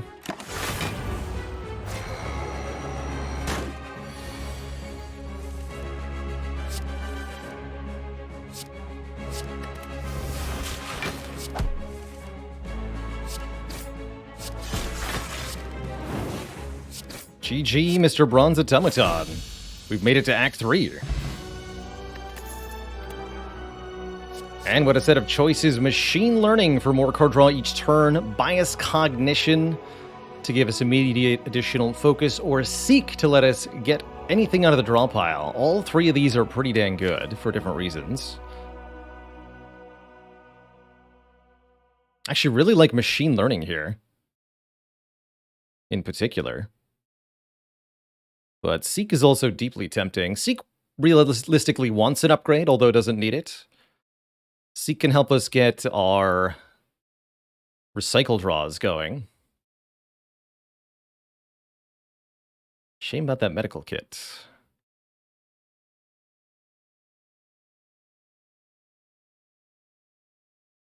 Some way to scale our defense would be really welcomed. Yeah, Seek is great for the Unceasing Top. Doesn't stay in the deck. Neither does Machine Learning, mind you. I think both of these are quite good. Machine Learning makes it really hard to have a dead draw, in particular.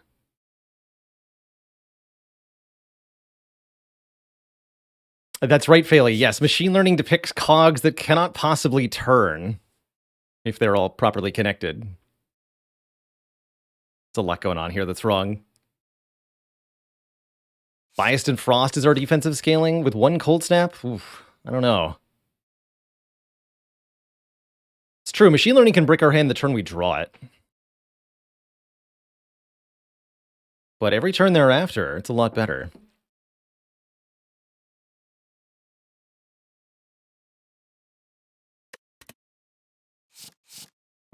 This is a tough one. Any one of these three could be correct to take for different reasons.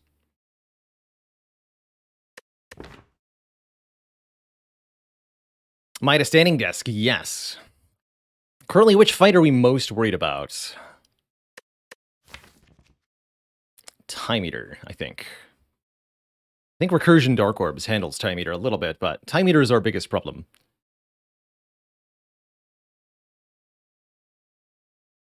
Just need a kunai or something to really make this deck pop off.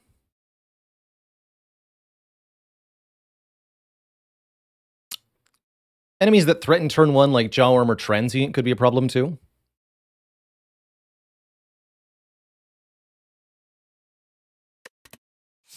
But I don't think it's going to be biased. I think we want something that helps us with our draw here. Seek is definitely the most reliable thing. Go for this Seek. If we see another machine learning later, I'll take it.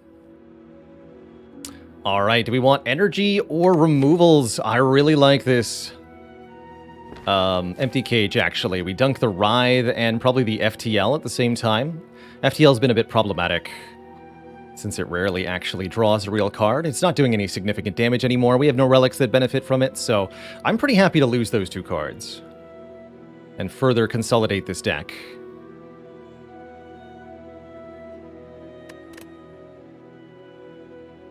Could also take more energy, but with the draws, if the draws don't line up, the energy's not going to matter.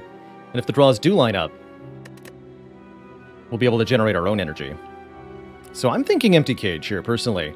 Just getting rid of the Writhe immediately is such a valuable thing for us to do. Remember, we have to fight the Burning Elite this act, so we may not be able to go to a shop and remove the curse for quite a while.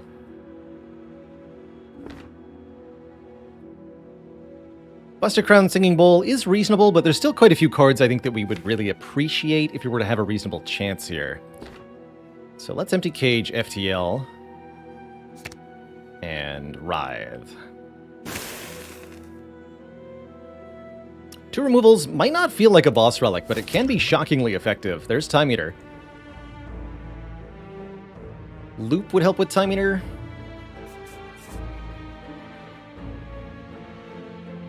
Go through one of these two elites. I take 999 gold before an elite. I think that'd be suicide. Be suicide. Could take 3 events. There's also the Moai head, which is pretty good. I think we should take a few combats here. Prepare ourselves. 3 combats, 2 elites. Or 2 events on the way to the elite. Go like this. I do tend to like events in Act 3. Events can be rare relics. They can be lots of money. It can be a lot of things. This deck is almost perfect. Almost. Greetings, Dorklings. Pretty good turn to buffer, I suppose.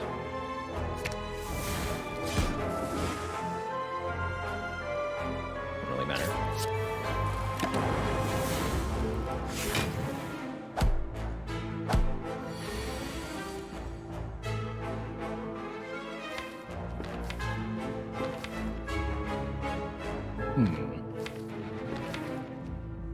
Hologram Scrape? Sure. Try to kill this one.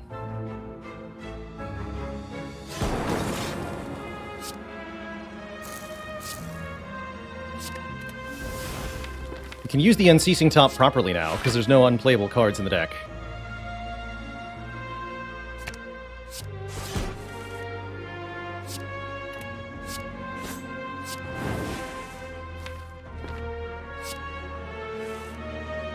Slightly awkward.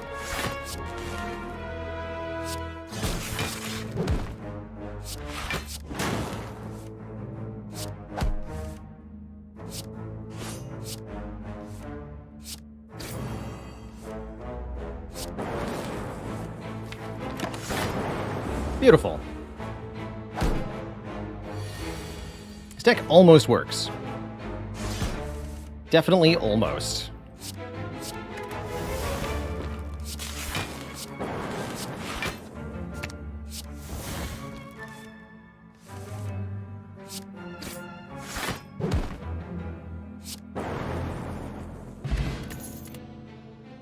How's it going, Papa? Joining us in Act 3 with the defect. We've got quite a deck here. Might be an infinite gaming sort of solution here. It's really going to depend. Maybe that's what I wanted to take 3 events for, was to look for Madnesses. Madness would make a big difference on this deck.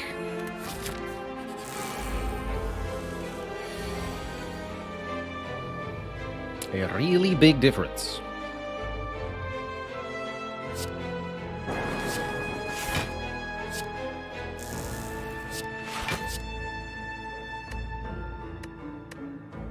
Do skim. Perfect. Still Doom and Gloom buffer? Yeah.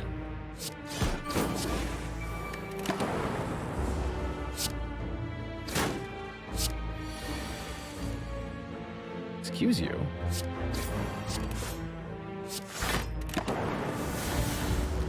But my face.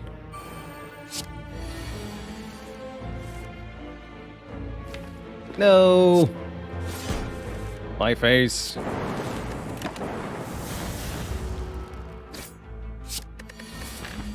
Ow.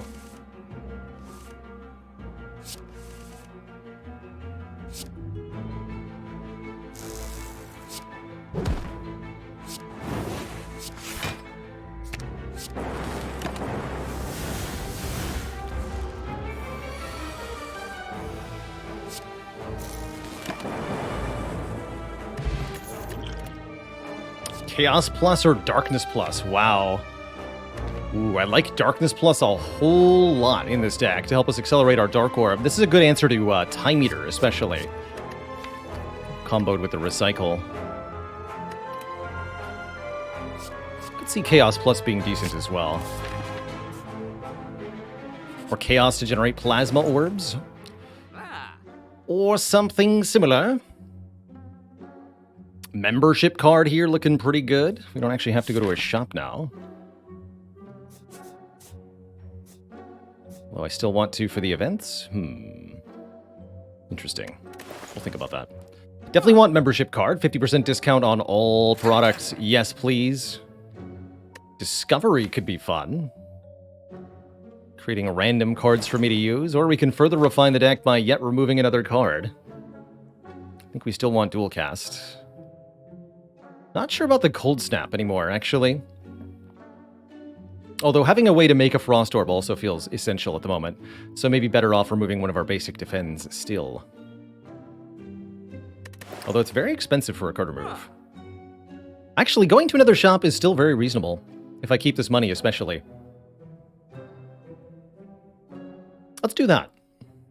I could buy a Defragment here. It doesn't feel like it's enough of an impact to actually help me much. We're looking for ways to close the circuit and create an infinite combo, or otherwise scale. Reprogram is now something I'd like. I do kind of regret not taking the one earlier. Although a bit weird with the Darkness Plus, huh?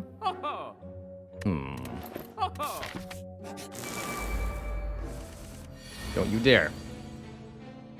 Don't you freaking dare, sir. Okay, that's fine.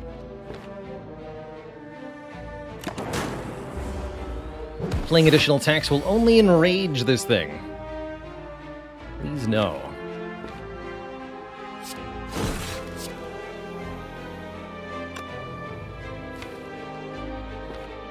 If I hit it again, I might get cursed. So let's just go defend, hello, defend. Who's the other buffer?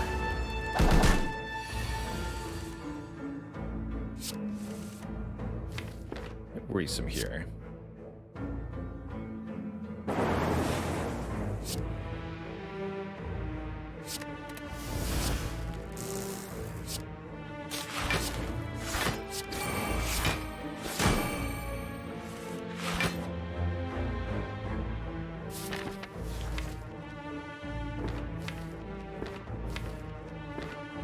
Seek what? Compulsiver? Pretty okay with this, actually. Could seek Recursion again, do a little bit more damage. It's not much, though. If I seek Compile, I could end up cursed. And seek Hologram Skim. Let's do that. Okay.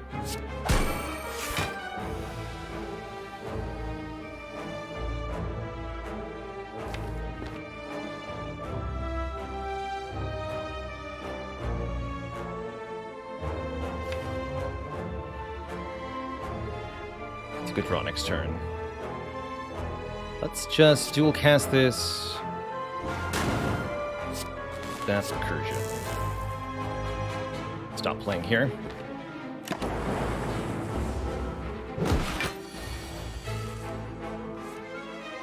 Gonna recycle the Doom and Gloom. Play Scrape.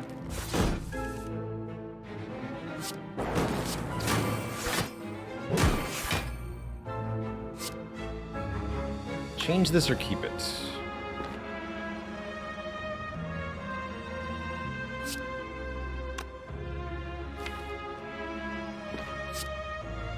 Let's change it.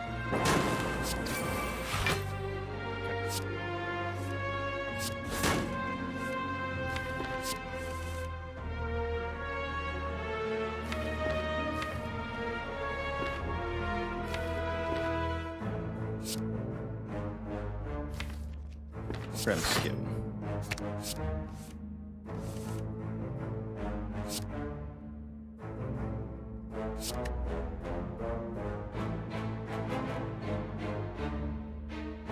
Actually, no.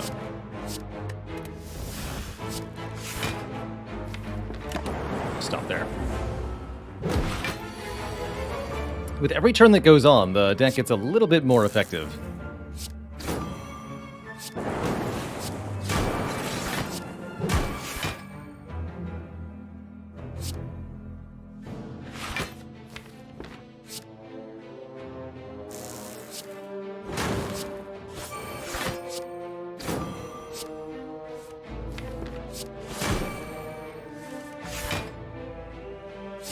This card.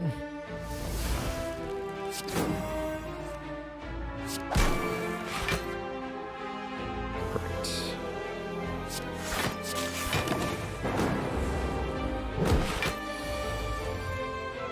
This is a weird and prolonged fight. Not much is certain.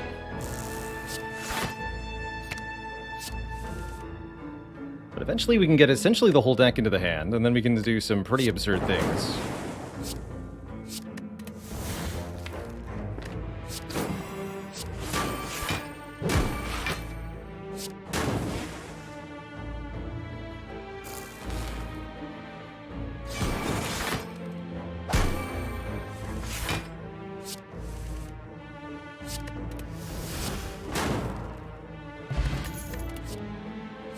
Another hologram is huge, huge, huge, especially if we can upgrade it.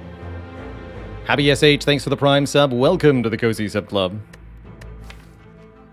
Yeah, another hologram is really important. We'll take it. We'll keep the current potions, though. Please no time eater. Bad news for you. There's a time eater. Faster recycling. It lets us do a block loop with energy. Lets us recur recycle. There's a lot of options.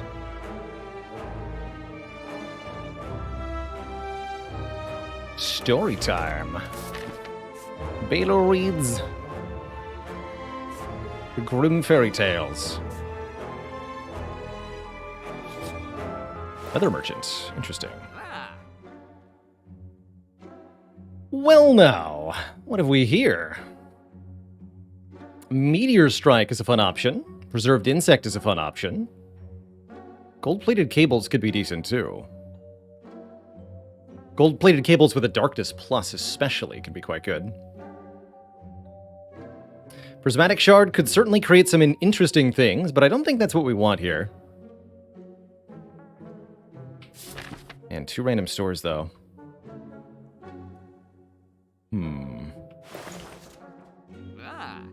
Panache could be a lot of damage. Every time we play 5 cards in one turn, deal 10 damage to all enemies. That is pretty helpful.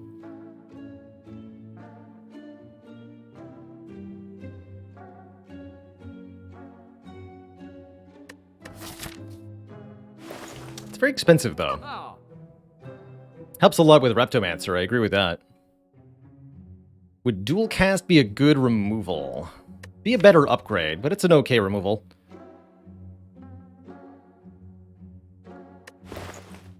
Now, I don't have any professional voice acting video career, but I hear that I could be.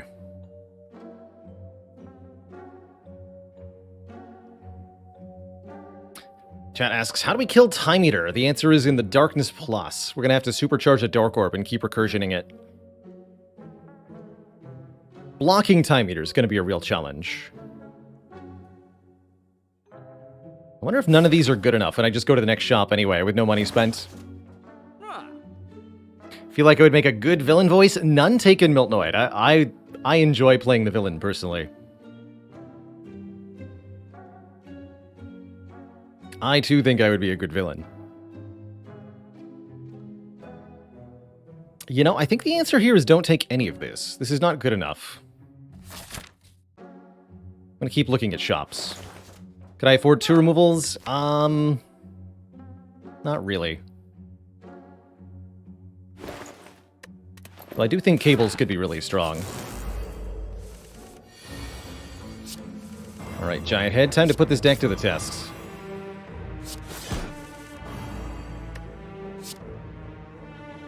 Let's get rid of the Doom and Gloom entirely. Let's do it. Or no, let's lose 1 defend first. Make a Dark Orb. Although I can all for 1 the Recycle, let's do that. Get rid of another defend.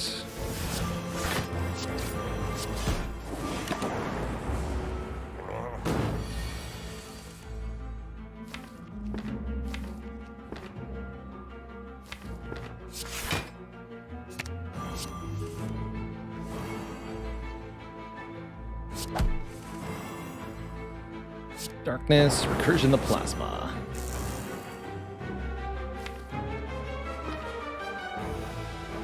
Seek the Recycle, recycle the Doom and Gloom.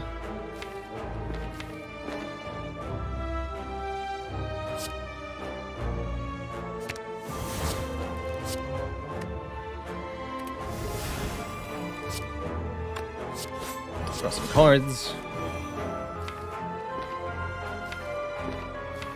Hologram Skim Plus. Let's all for 1 to get back the Recycle first. Get rid of Zap here.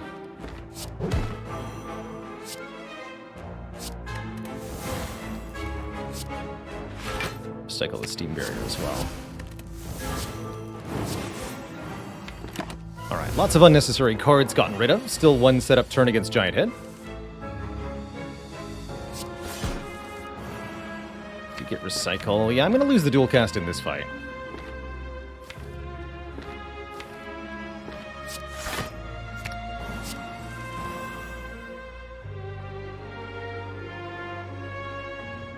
Although it might be dual cast. Recursion. Recycle.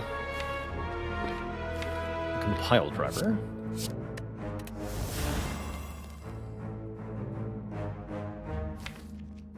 Play the Buffer.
Recycle the hologram? Are we infinite here? I think in this fight we are. It's pretty funny.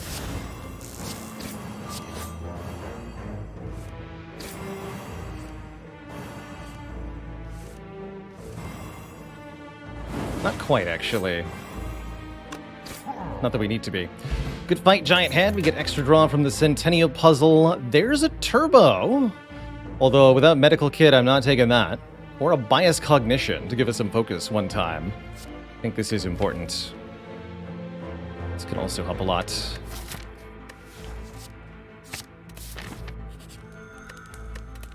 Should probably recall here, although I like the idea of upgrading second hologram, too. Let's recall first. All right, third shop. Please have something really good for me. Thank you. Bag of Preparation draws us 2 more cards turn 1. That's pretty good. Another copy of Bias Cognition on sale for even more focus. That's pretty decent also.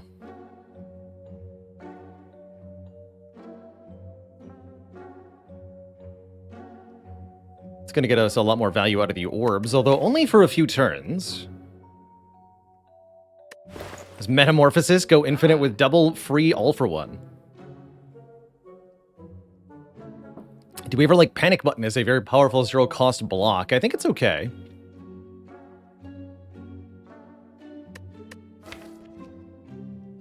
Yeah, I don't think Metamorphosis is reliable, unfortunately.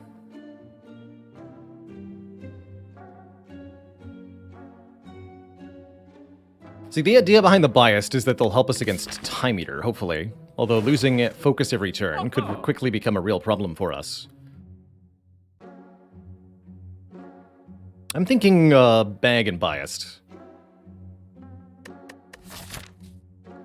And then we'll have enough money for a relic after the shop. That leaves me with how much? 45, 81. So we spent about 120. We're left with 50. Relic is only about 80. Yes, we can guarantee to afford another relic. Maybe we can get orange pellets or something. So I'm going to buy these 2. I'm going to keep going on our merry way. Got to take a Bottled Tornado here. Bottle the Buffer. It's pretty tempting. Bottle the Buffer is indeed pretty dang tempting. Let's do that. The Biased are more of a turn 2, turn 3 sort of deal. The Buffer gives us the room to set up, essentially. Begin to fall, losing Go for the Eyes, Bias Cognition, or the unupgraded Hologram. I'm sorry, Go for the Eyes, but your time has come to an end in this deck.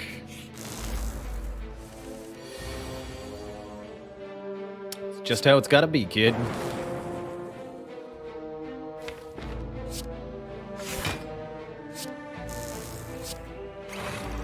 First. Doom and Gloom Buffer. How do we beat Hearts? That is the tricky part. Very much so. That's the hard part.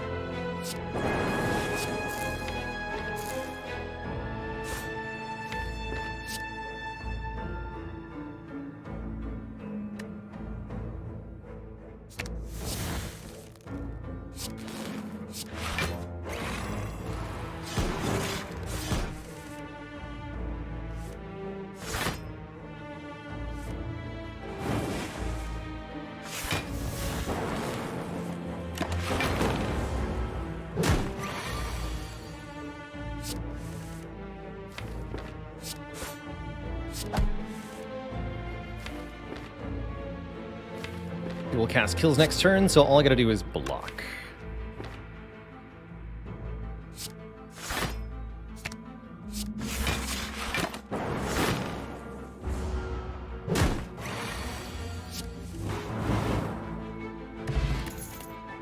Second copy of Claw is here, a little bit late. Although maybe better late than never. At this point, though, I think the Darkness and the Recursion are the primary damage source, not the Claw. This deck really wants a Cool-Headed, huh?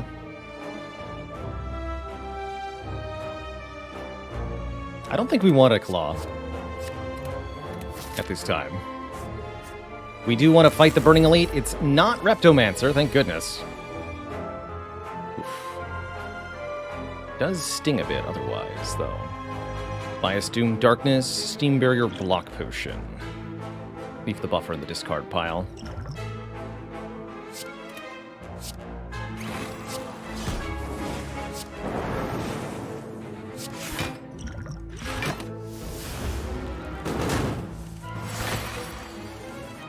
No sign of Hologram. Uh-oh. Let's go Recursion, Cold Snap, Compiled River. Try to draw a Hologram. Successfully get there so I can Hologram the Buffer and block. That's good. Get rid of a basic Defend, play the Bias Cog. Next turn looks fine. We haven't had any days added yet. Seek the hologram, hologram, recycle? No, I'll just keep the hologram for next turn.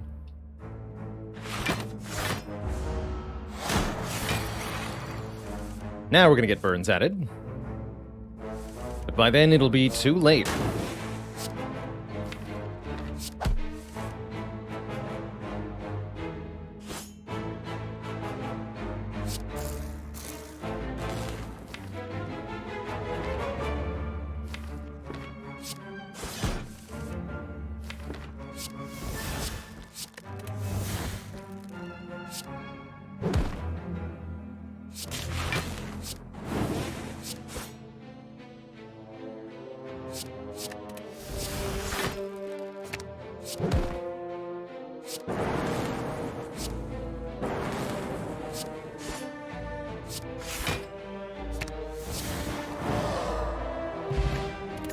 Ten more max health.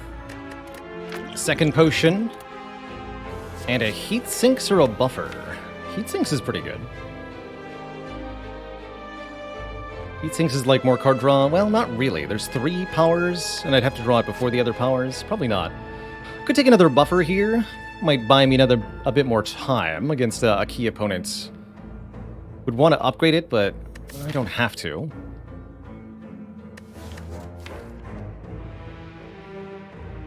Yeah, currently I'm seeing that Heart will eviscerate us with Beat of Death, and I don't know how to prevent that with what we've done.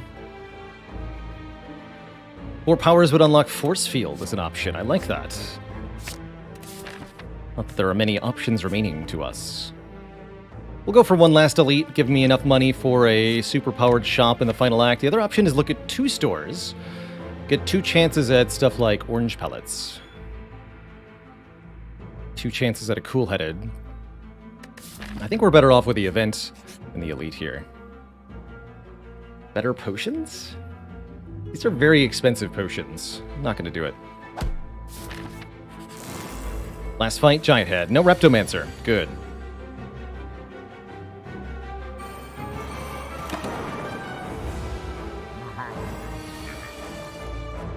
Good.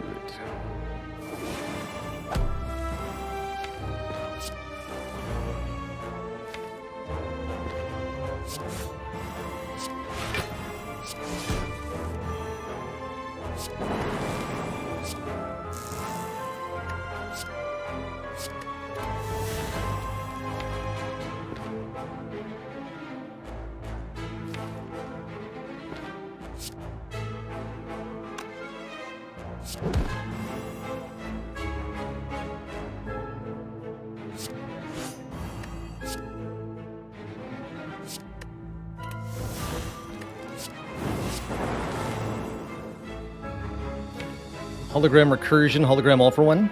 No, I can't. Let's just play the bias then.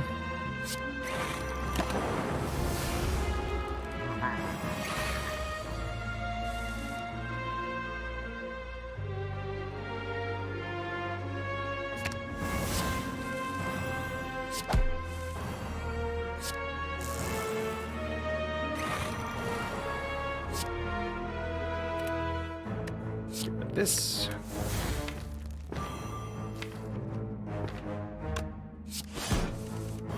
All for one gets discarded. It's okay.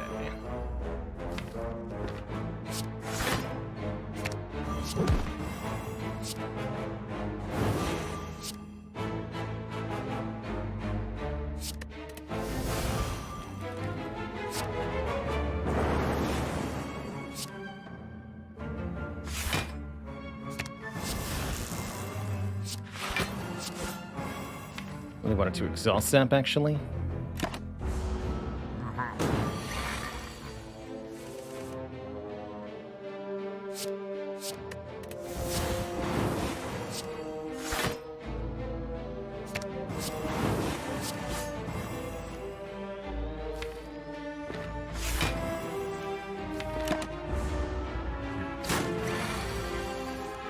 Two buffers still.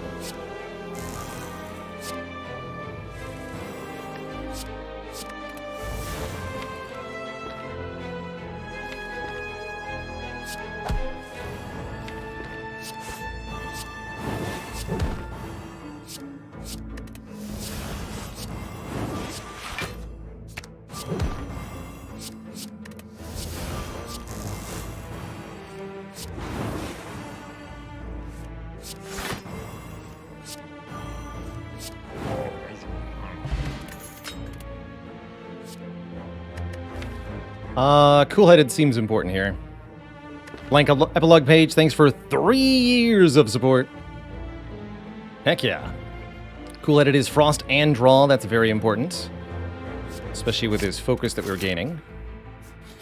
Question is, will it be enough to beat Time Eater? That's going to be a real challenge. We get one last upgrade here, which I'm thinking is either Buffer or Hologram.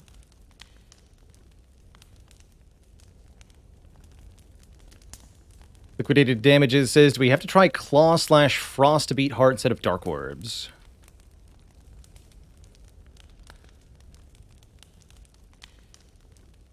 I don't know how we beat Heart, quite frankly. Thorindor, thanks for 28 months of support. We're going to need something miraculous out of the stores, how I feel currently.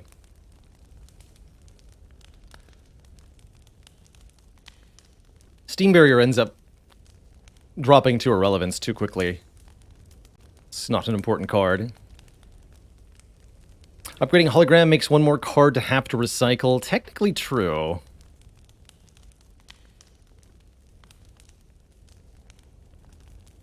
$280 going to the last shop's not a huge amount. It can, however, buy us a kunai or an orange pellets or something.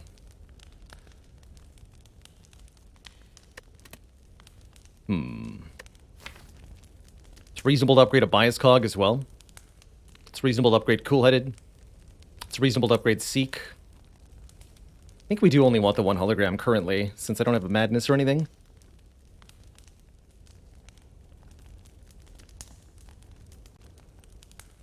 Yeah, Frost Orb's bias recursion could work. We have to either keep the focus or we need to end the fight quickly. I'm really thinking we might need that upgraded draw on the cool-headed.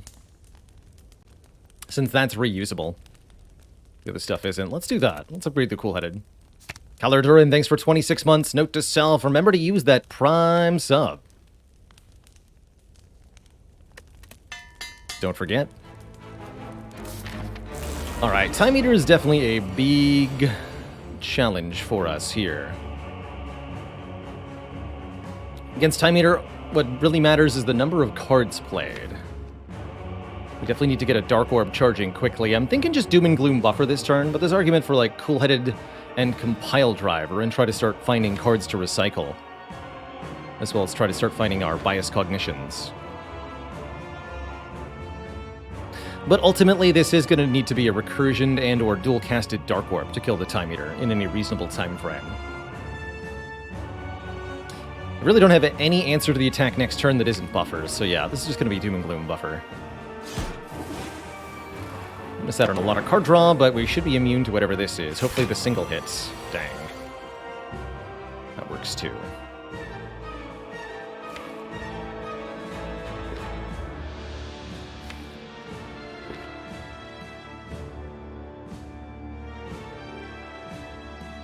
I'll take the damage on this turn, lose 2 buffer stacks, and get the Centennia puzzle to activate. Not currently planning on using our Dex Potion.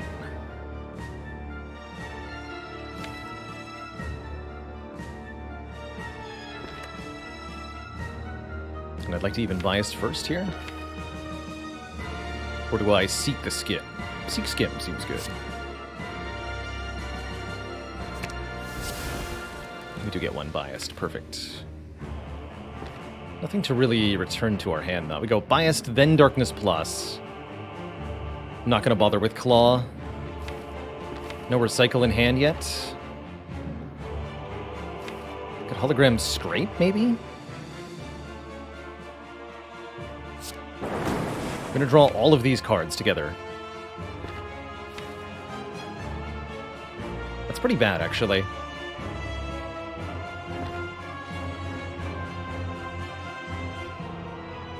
Oh, also I played that wrong. I was supposed to do that before playing... I was supposed to play Bias before Darkness. Dang it. Foolish. He's done 4 damage on each of those orbs. Do I go triple Dark Orbs? Guess that is the question. Hologram, Darkness, Biased. 3 Dark Orbs for next turn. Won't get much energy, but that's okay. do it. Can't do hologram bias darkness because I don't have enough energy to do that. Has to be hologram darkness biased. Otherwise, we just run out of energy and we're sad. I could do biased zap darkness, but then I lose one of the orbs.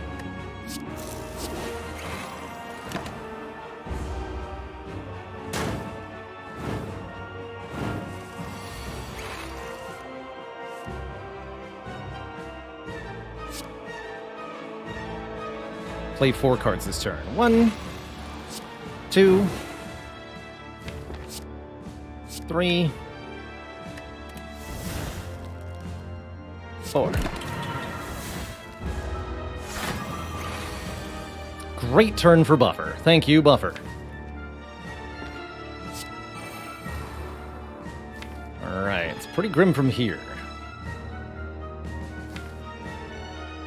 Could play Skim, but to what end, you know?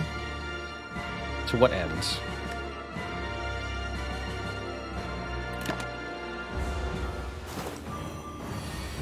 Okay, you gotta stop doing that, sir. Sir. If we can bring Time Eater below half health on this turn, that'd be a really good idea. So I'm thinking Cool-Headed, Darkness Plus, hopefully Dual Cast. Perfect. What about Dual Cast and then Darkness Plus? 360. We need to get this thing below 240.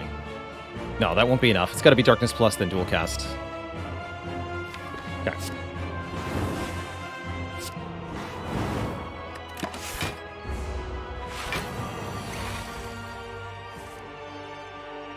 This turn is completely useless. Now down to negative focus, unfortunately. We're being debuffed again. Here's where things get pretty grim for us. We have to somehow finish the fight from this position. I don't know how. We're out of focus. We don't have a lot we can do. We only have 1 meager Dark Orb left. It doesn't seem like it should be enough.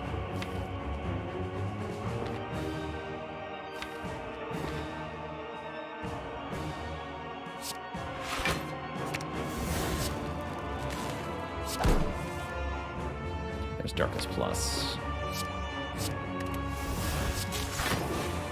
Scrape Recursion.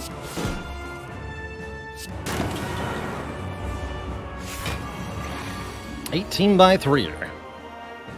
Pretty grim. I can dual cast the 41 damage orb, or I can recursion it. Take a buttload of damage here. With -3 focus, the orbs are barely growing, too.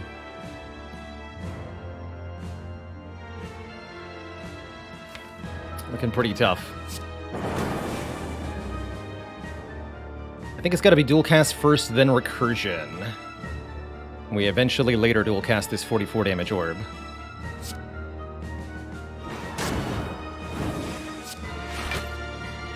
Play this, but I don't know if it matters.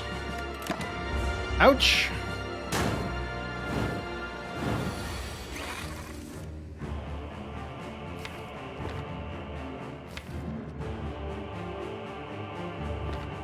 Cool-Headed or Scrape first?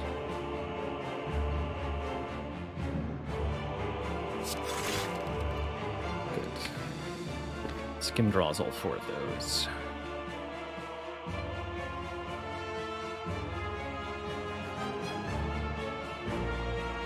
Takes 12.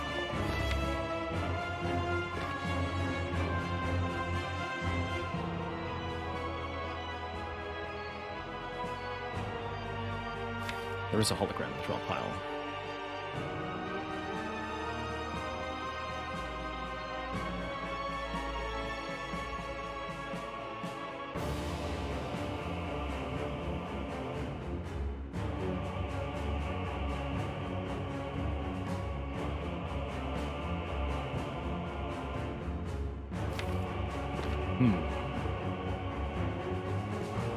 The double dual cast.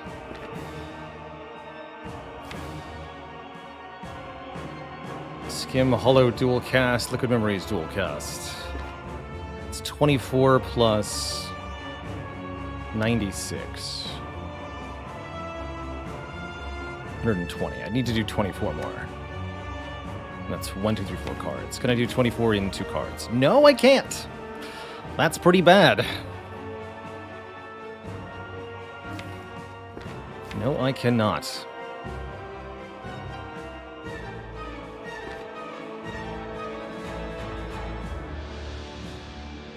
Pretty screwed here.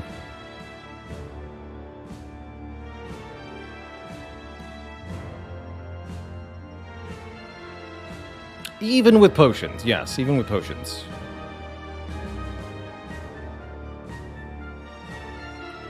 Can't recursion and dual cast this orb this turn. Although maybe. Hold on. Only 6 cards.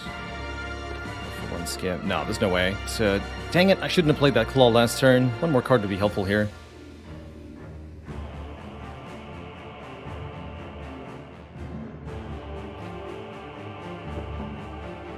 We could block for a bit. We got Steam Barrier, Hologram.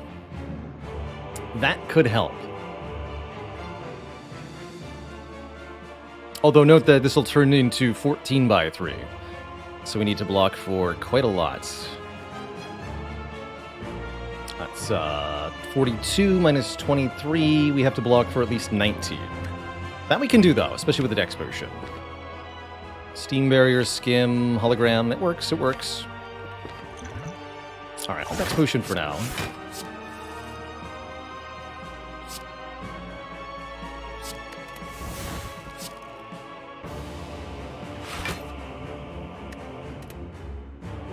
Snap doesn't do much.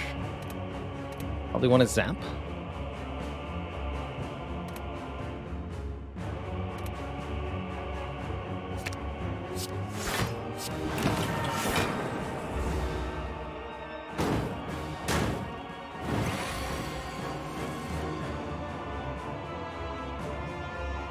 Okay.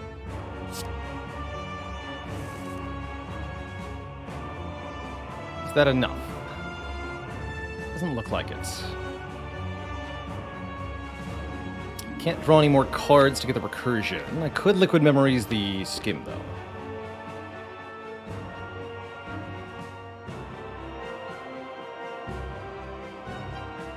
We're so close here. We're just a little bit shy.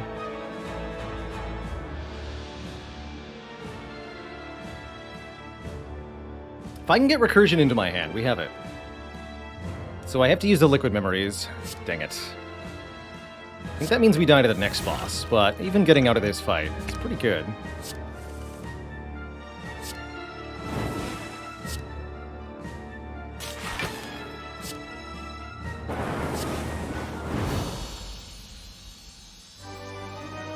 I don't know.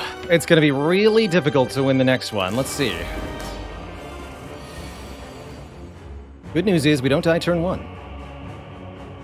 Thanks to Buffer Plus here. And that's how the deck beats Time Eater.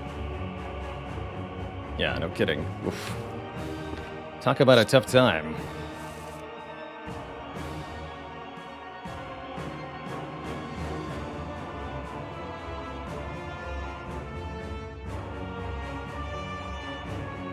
Get rid of Doom and Gloom and recycle here? Gonna have the same problem if I play the Biased in this fight, aren't I?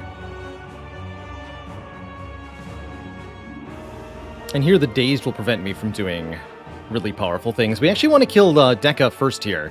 This is a situation where the Dazed are much more problematic than the Strength gain. So this will be a target Deca first. That said, I don't know if it's going to be enough. What do we do now? Zap Cool-Headed? Yeah, Zap Cool-Headed. Okay, I could dual cast this, or I can seek for recursion. Let's recycle this first. Draw 3.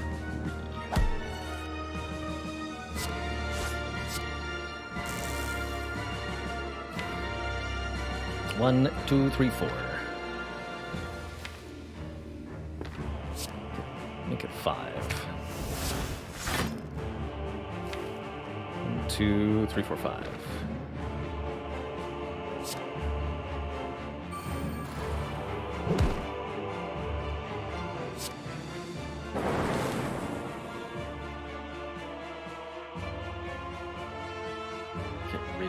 move.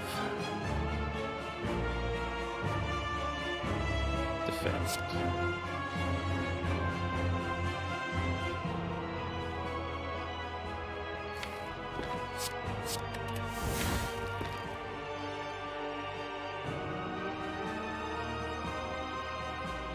Dual cast recursion? Bias dual cast recursion?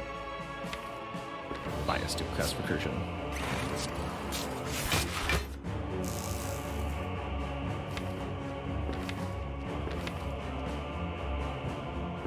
Hologram skim leaves me with nothing.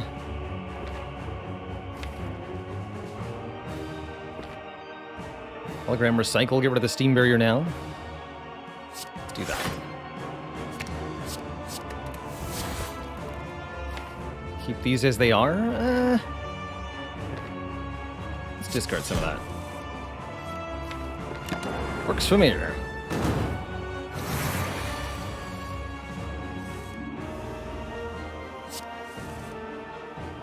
Now, how do I make this work? No idea. Still haven't even seen a Darkness Orb, which is deeply concerning.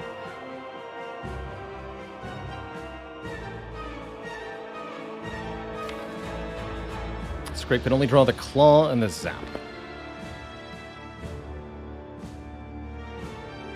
Haven't got a clue, friends.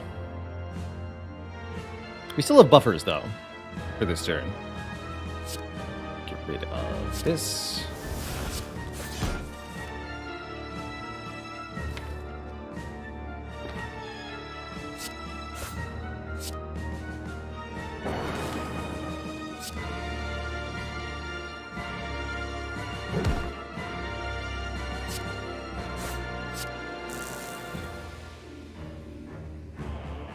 Get rid of dual cast. Ominous. Yeah, dual cast permanently gets rid of the orb. Let's lose it.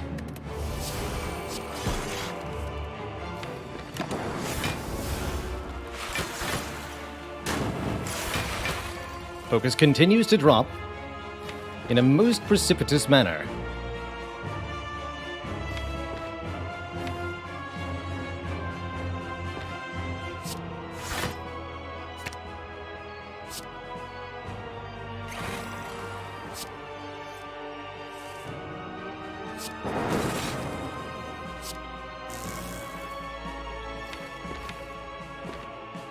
Scrape likely gets me recycled. Still haven't seen a Dark Orb, though. That's our current problem. Telegram the skim, then.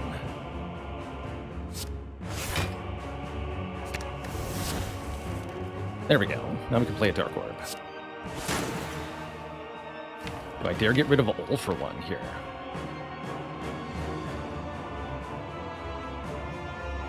Two energy is pretty nice. I can go Darkness and Compile Driver.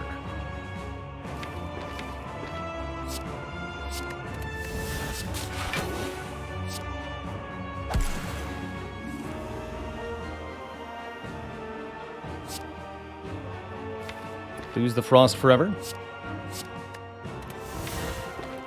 So it shall be.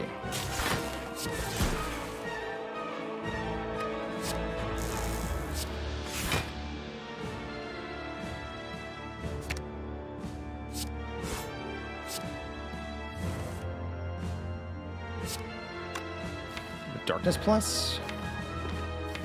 Draw recursion again. Sure.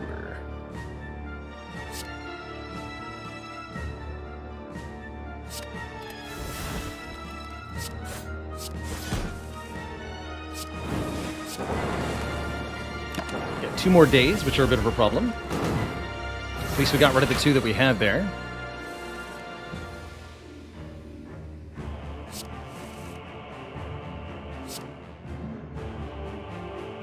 Just need to survive this turn somehow. We should be mostly good.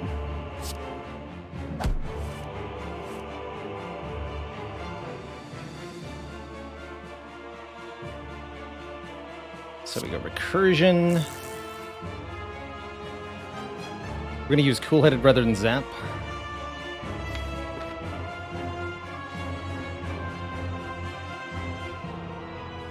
Okay, recycle the Zap. Or maybe do I need to get rid of Getting rid of a daze just for hand space is reasonable, too. Let's do that first. Play this, and then draw 4.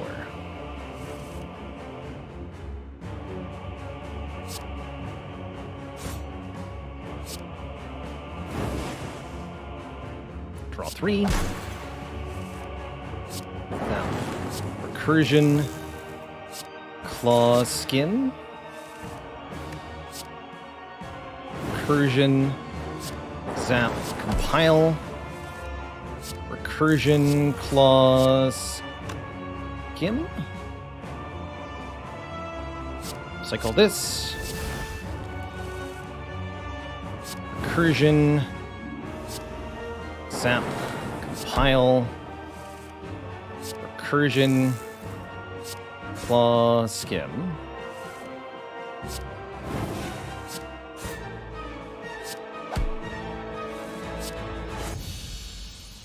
I'm not dead. At least not yet. Easy. To thump, a deep pulsing... Told you Time Eater would be the hardest one. Deep pulsing dread can be felt throughout the room. Is this the heart of the Spire, the source of the run, still having a chance, despite everything? Charge your core to its maximum, dealing 2096. And you thank your lucky stars for the Eternal Feather and the meal ticket before we go back to full health here. Abacus could also be the game changer we need. There's a few options. My biggest question is, of these upgrades, which one's the most important? Seek, Hologram, Bias Cognition, or Buffer? Or Scrape? Probably not Scrape. Or Dual Cast. Probably Biased, Hologram, or Buffer. Paletta EX, thanks for 5 months of support. And Mad Goji, thanks so much for the very generous 10 gifted subs. Welcome to the Cozy Sub Club, everybody. I can buy new potions. I can maybe buy a relic.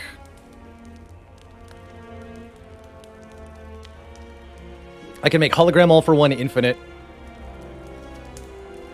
Since we have one upgraded hologram, so even if we find a Madness. Malarkey, thanks for 500 bits. And Willy Vanilli, thank you so much for 5 gifted subs.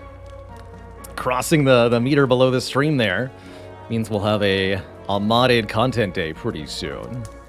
But right now we're focusing on the streak. What do I want to see in the shop? Orange pellets, or Abacus, or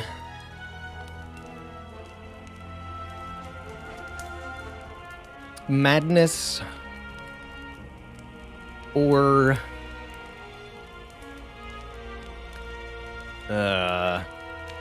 Kunai would be pretty good. Panacea might be good enough. Ancient Potion could work. Skim would be good. Cryptolo, thanks for 100 bits. Upgrade-wise, I'm thinking it's either Seek or the Biased. We have one upgraded hologram, so that's fine. Is Sundial a solution? Potentially.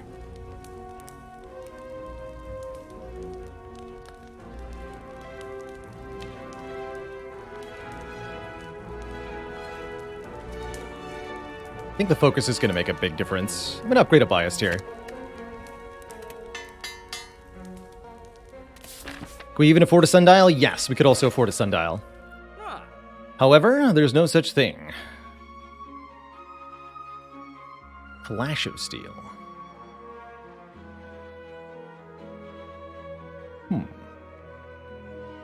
Flash of Steel. There's also Fairy in a Bottle, which is going to get bought. Flash of Steel. Can't afford Fairy, Flash of Steel, remove.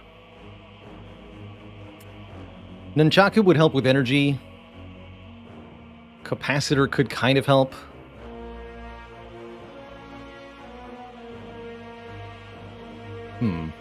These aren't the game changers we wanted, that's for sure.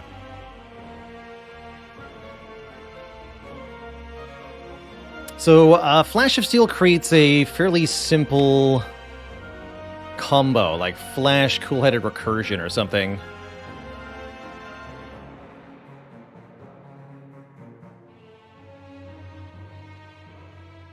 Capacitor ruins all infinite possibilities? All of them. That's pretty bad, if so.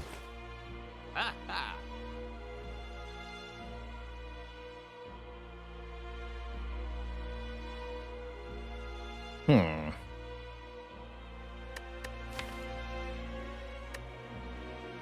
Flash of Steel is also a draw, one that comes back with All for One and gets drawn by Scrape. I like this Flash of Steel.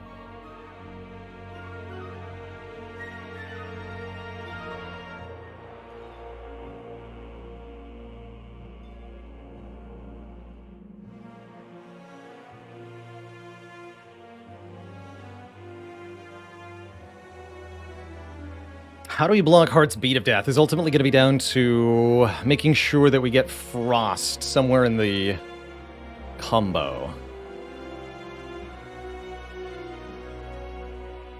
Zeknor says Transmutation could win the fight on its own, but hopefully we don't need to go there. Maybe if I could buy the Chemical X, I'd be all about it. In addition. But I'm personally thinking Fairy in a Bottle, Flash of Steel, or maybe Fairy in a Bottle, Remove a Defend, or something. As long as we have positive focus, we can go infinite with Cool-Headed Loop of some kind.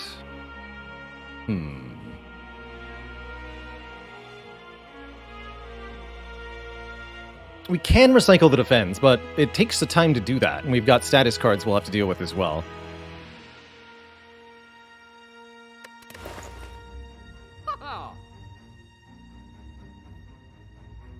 Now, I'm definitely wishing we'd bought that medical kit way, way long ago.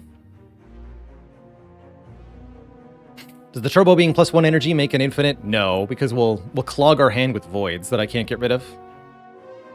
Although I could maybe do like a void recycle. Yeah, it's not going to be worth it.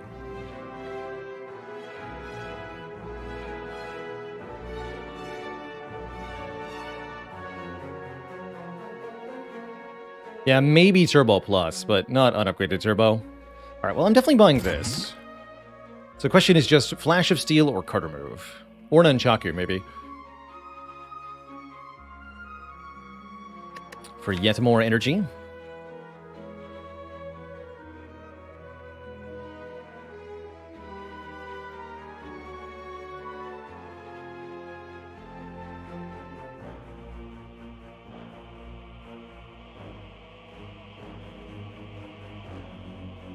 So an infinite combo that we can do right now is Cool-Headed, Zap, Recursion,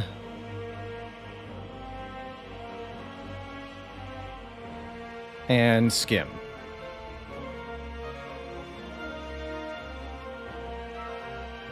Cool-Headed draws Skim in one other card. I play Zap and Recursion, cycle the Plasma to gain 2 energy. Cycle the Lightning for free. Draw the Cool-Headed again. But that's... how many card plays? 1, 2, 3, 4 card plays. So I need at least 3 focus for that to be Beat of Death neutral. We're gonna have to time the bias cognitions extremely well. That's what that tells me.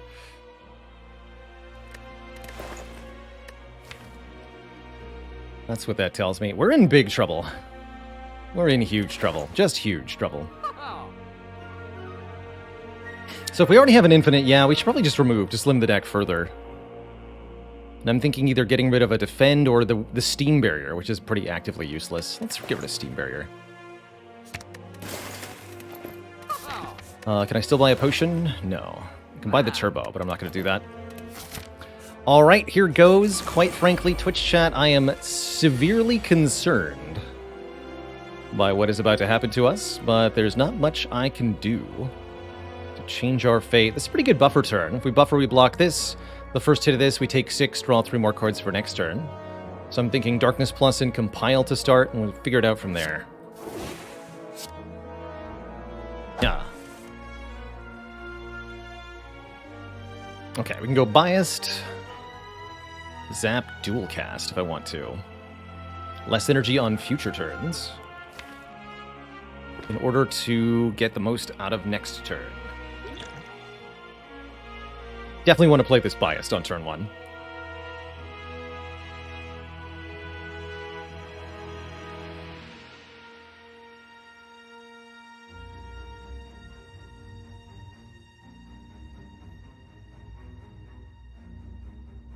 I'm a little bit worried about not having the Plasma, though. We'll be stuck on 3 energy per turn. Well, I guess we have Recycle, technically. But we won't be able to generate energy if we lose this Plasma Orb, period.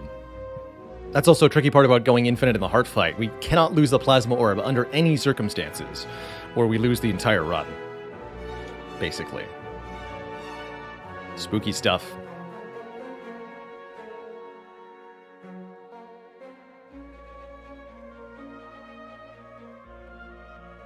So yeah, I'm thinking Bias Cognition, Zap, Dual Cast, Buffer Doom and Gloom, or Buffer Defend Cold Snap?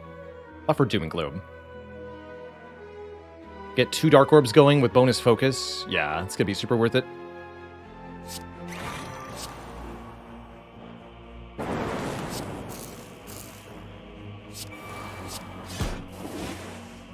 Don't want to turn around. We want to stay facing this way. My focus! Double focus loss. Brutality.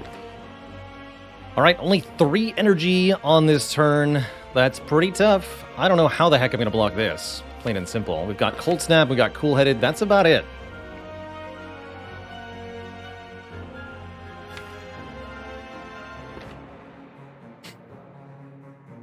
Very difficult to not take damage here.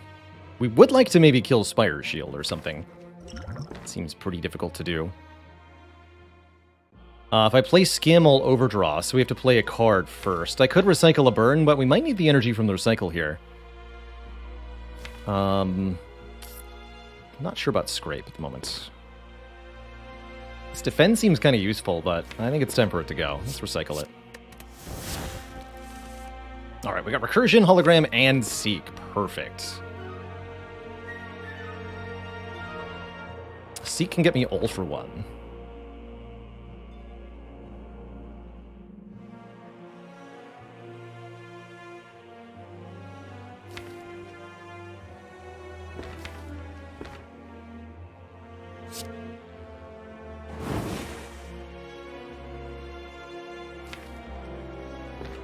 Seek Cool-Headed, draw the other 2.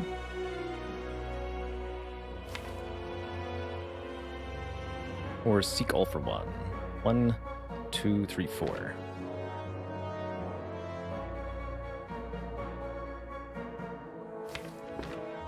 How can the defend be worse than the burn? It's the defend's not worse. It's that I get 1 energy for recycling the defend. I don't get 1 energy for recycling a burn.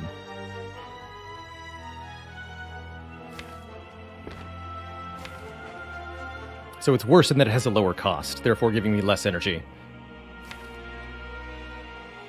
Could also Scrape, and then Seek any card I want.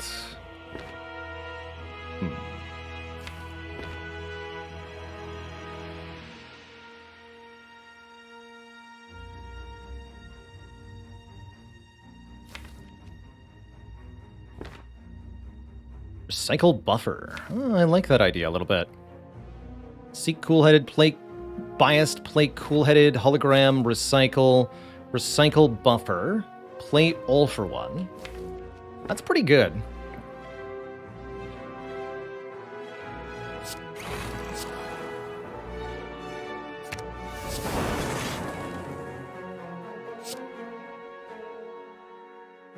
If we kill the shield, we won't need Buffer next turn.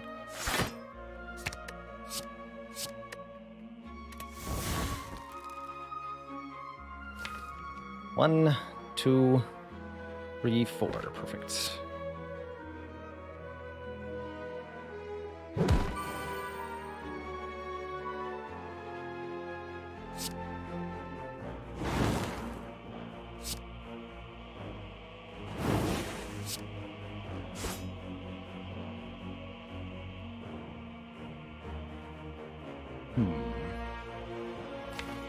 Just Hologram Claw, kill the shield, turn back around, take some damage? Or can I do better?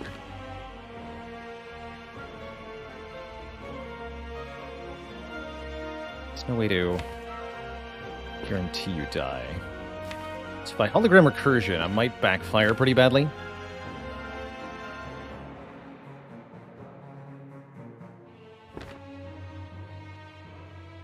Alright, so what I do is recycle the hologram, play the Scrape here. Maybe draw some more cards that I can play. Yeah, we got Recursion. for an extra bunch of block. Hey, that went about as well as it could have. We do take 18 damage, but we're in great shape. Just great shape.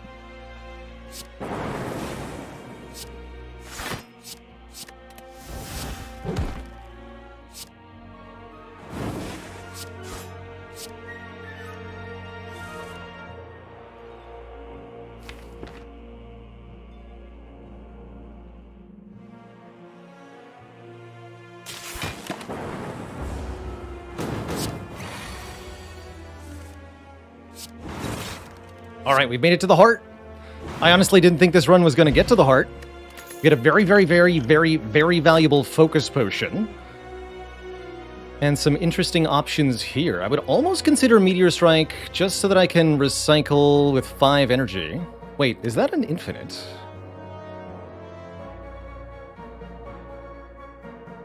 Can I use that to go infinite?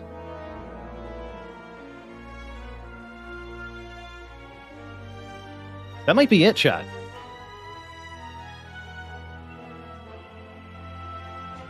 Now, it's actually pretty hard to play, because I'll have to do something like recycle first, but it's a renewable source of plasma, which alone is worth considering, or I can recycle it to gain 5 energy. We're going to need the draws to work out for us, but I think that might be our best chance. I think that might be our best chance.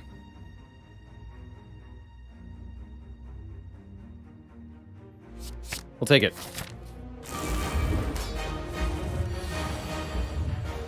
Oh, and we've got a great turn 1. We definitely want to end this turn with buffer played. Defend Cold Snap buffer.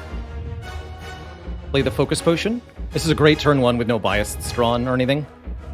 Could also do Defend Skim buffer. Either way, this is happening.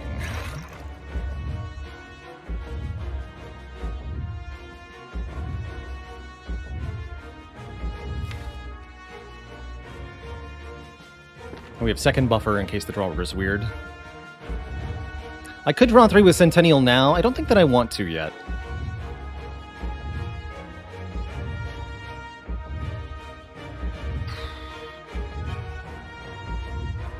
Defend buffer Cold Snap. Surely.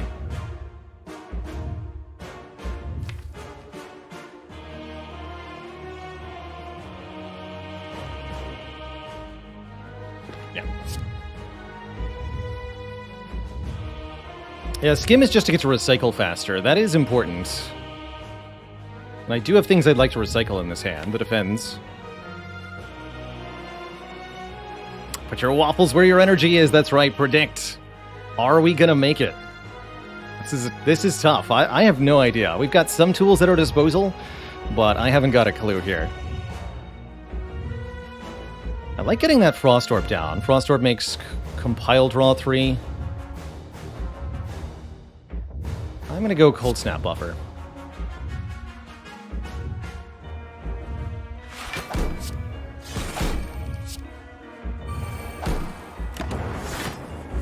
What do you got, Mr. Hart? Multi-hit first. That's actually fine. That's not fine. Ah, shoot. It's not fine at all. Oh, no. Damn it, chat.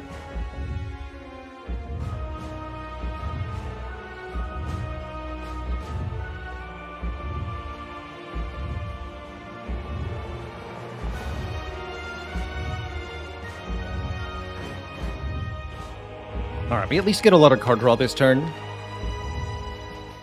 There's no way I can block all 45 incoming damage to keep the buffer.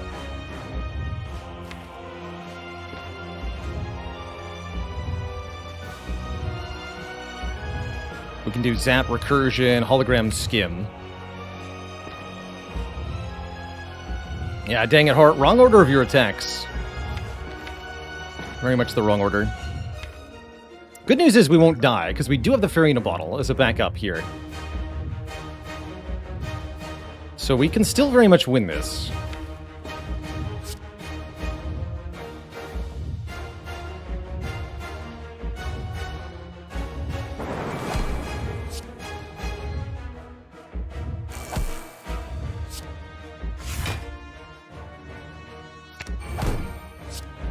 Draw 7 cards. And get nothing useful. Bummer.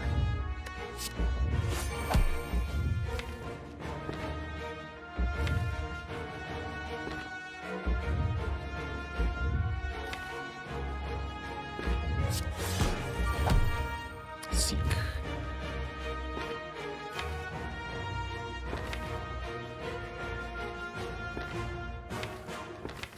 Seek compile? It's not necessarily a good thing. I want to be able to play that Meteor Strike. Next turn's looking pretty good for that.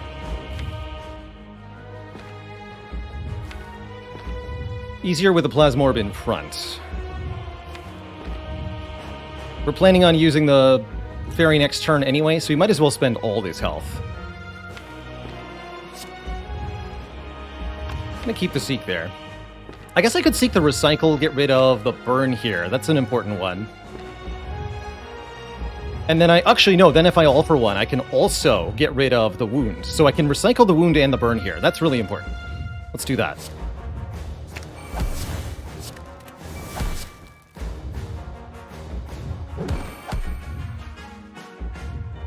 Recursion, Frost and back, Zap, Plasma in front.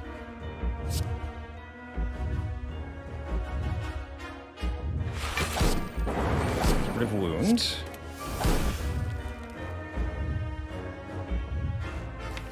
So we're through all of the statuses except the Slime. We got rid of both non-exhausting ones and all the exhausting ones this turn.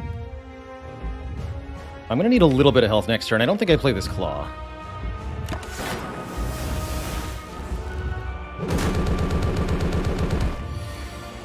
So this we have to survive with the Fairy in a Bottle. Here we can play the Meteor Strike. Dual cast the Plasma. Perfect.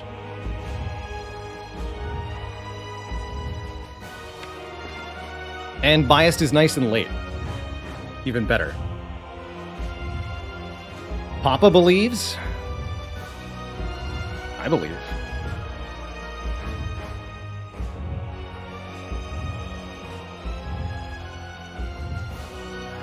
So I'm thinking it's dual cast Meteor Strike cool-headed. Am I right?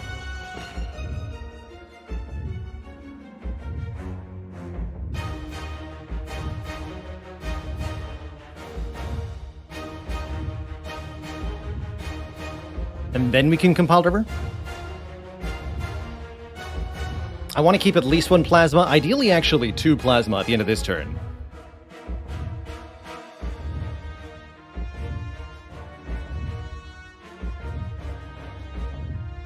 I think that's the line. Could Compiled River first. Actually, how much is this? This is +3 energy, right? So I go to 6.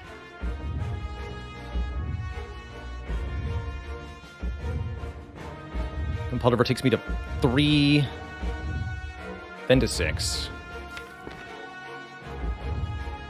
then to 1, then to 2.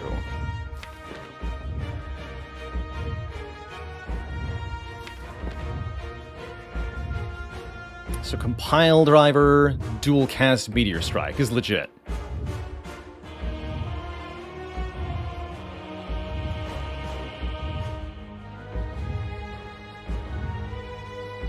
Yeah, we have to evoke the Frost Orb, but that'll be okay. Alright, so Compile Driver first. Let me just make sure I triple check this. If I go to... This is +3, so if I play it at 3, I go to 6. So I can go Compile River down to 3, dual cast up to 6, Meteor Strike, cool-headed back up to 2. Yes.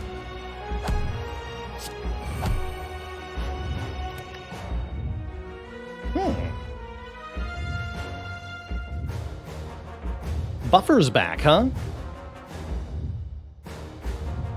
That means I don't even necessarily need to lose the Fairy now, although this is a pretty good time to lose it, quite frankly. Although getting another card out of the deck is also wise.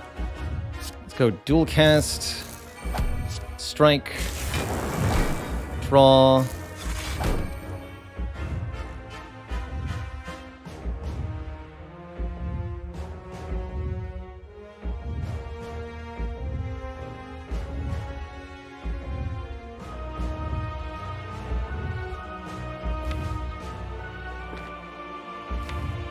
Zap can be my damage. I don't actually need the darkness.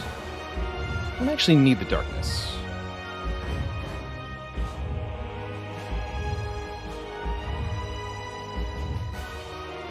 do play the Biased.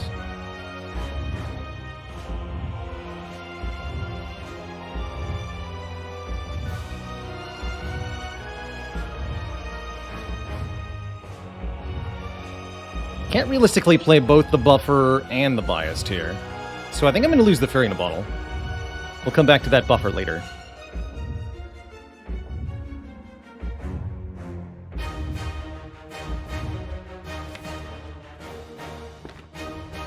Scrape mostly draws into Recursion, which would let me play Buffer. Okay.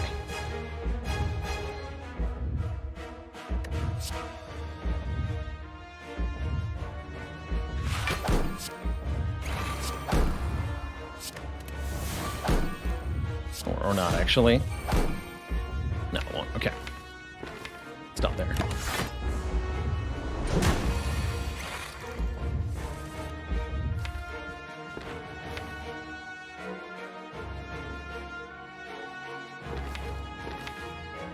There's Skin Plus. Let's defend Hologram Skim. Doesn't seem worth all for wanting with Recursion Claw on the draw pile, huh?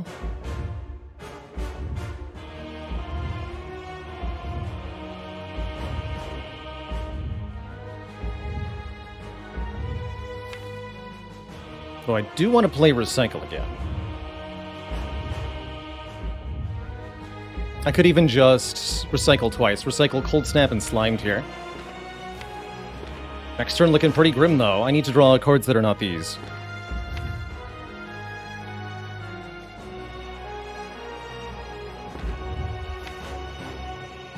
So just get Recycle and Zap. No Recursion.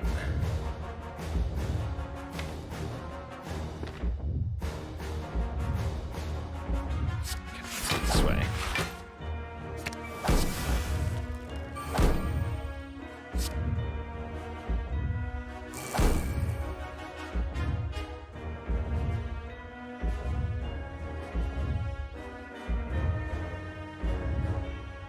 Two orb types or three? Two.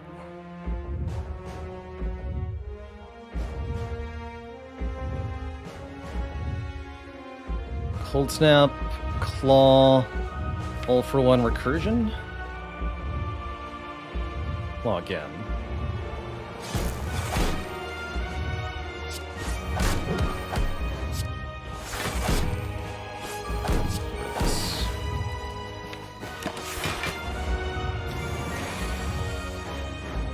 Easy. Hologram Recursion seems necessary here.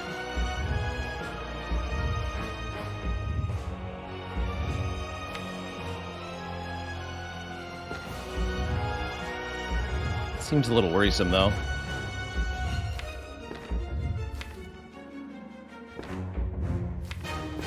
Yeah, next turn's pretty scary. We're gonna need the Unceasing top to maybe start doing things. Could also hologram the Skim, but then I can't play any orb cards. That's a big problem.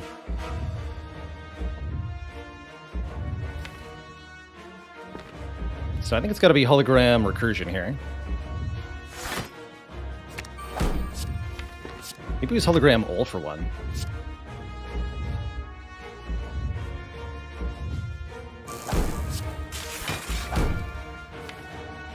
Zap Compulsive draws 3. We're looking to draw the Meteor Strike here.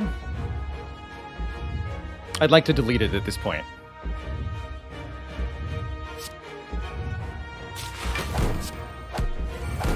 Good.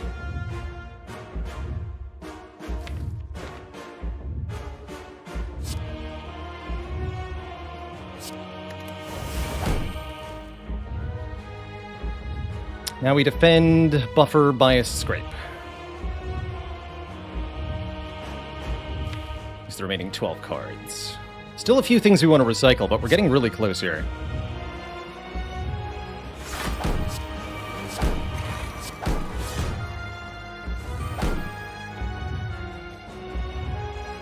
Shit.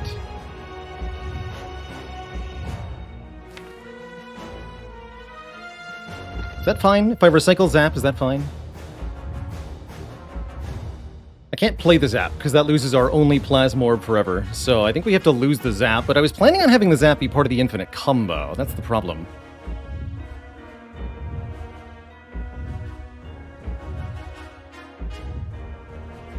I think we'll be okay.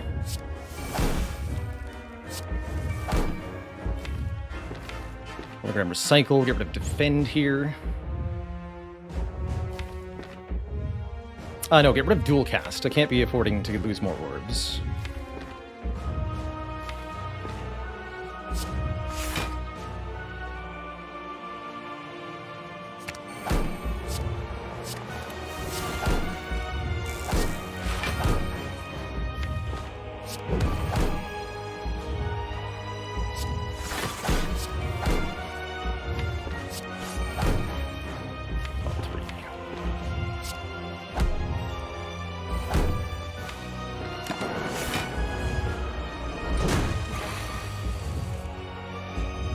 This is pretty tough. Twitch chat. So, Skim draws these 4.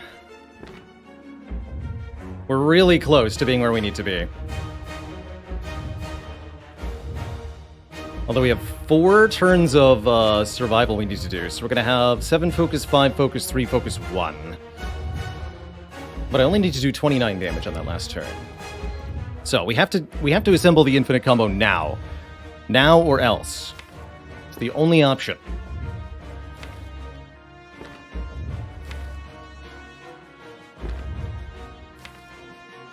To infinity. Alright. Painful stabs are far away enough. We're not too worried. I think we start with Skim here.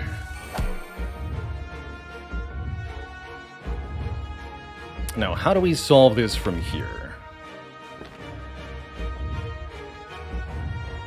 Cool-headed recursion? Or do we hologram the Skim?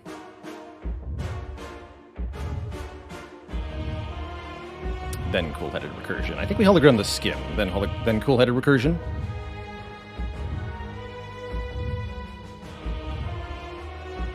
All we have to do is go down to recursion and recycle. That won't be enough, actually, because we won't get enough block from each recursion.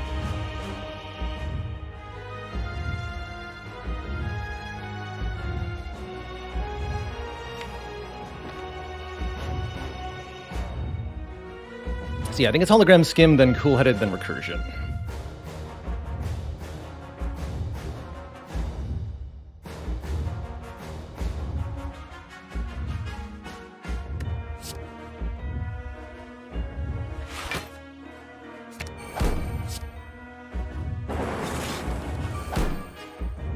We got hologram back too. Perfect.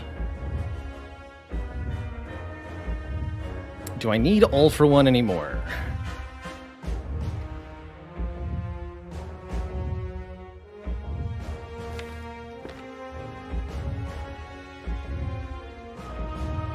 Maybe. I think it's still useful here. Let's see, so we have 3 energy. Hologram this cool-headed again. How do I hologram the cool-headed again?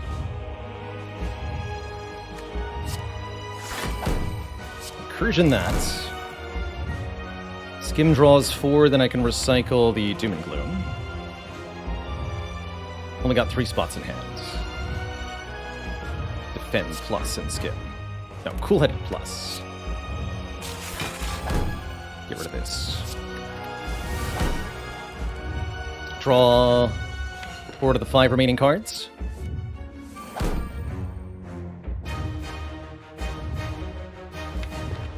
Claw. Cool-headed. Recursion. Skim is not in my hands. Skim is not in my hands.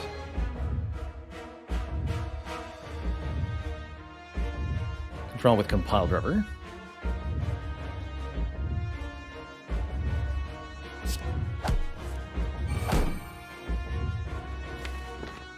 Cool-headed is not in my hands. Draw 4.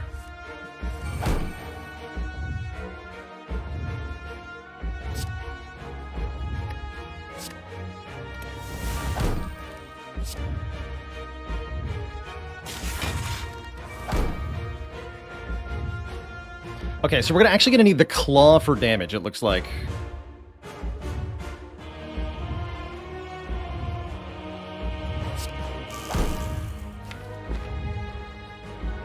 Keep getting rid of cards we don't want. Claw, draw 4. Claw, cool-headed, draw 2.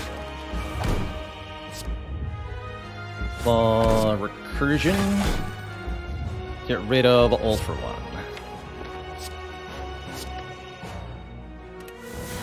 Draw more cards. Recursion. Cool-headed, draw 2. Claw, recursion, skim. Recursion, cool-headed. Claw, recursion, skim. Recursion, cool-headed. Claw, recursion, skim. Recursion, cool-headed. Claw, recursion, skim. I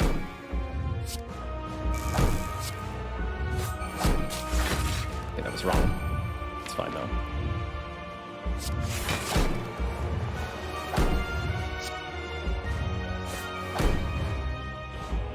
And we want this in the middle position.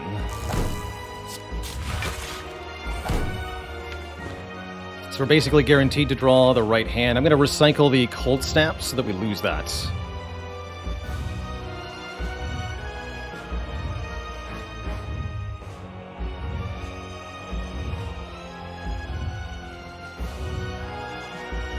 Keep the compiler as a draw option. Although, actually, there's currently too many cards. We should get rid of the compiler too. It's not part of our combo.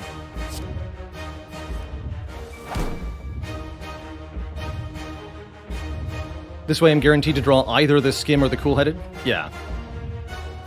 We could level up Claw more. Honestly, we only need the Claw to do 29 damage. So this is fine. Although I might care on the Beat of Death 3 turn. We're going to be evoking...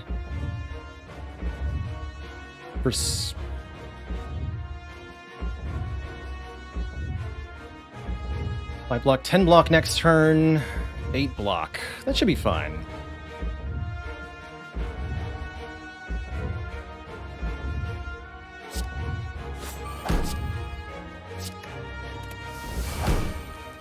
Okay, that should be good.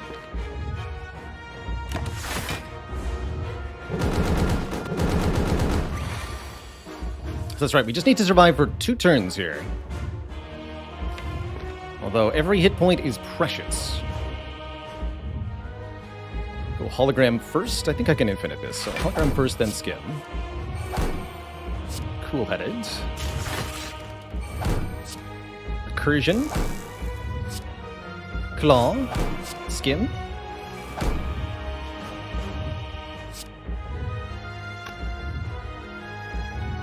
Claw, cool-headed. No, recursion. Then cool-headed. Recursion, claw, skim.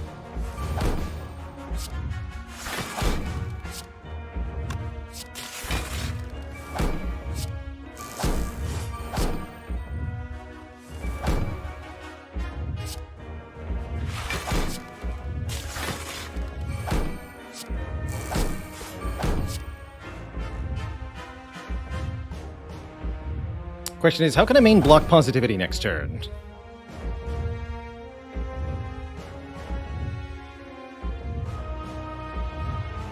Is that going to be enough?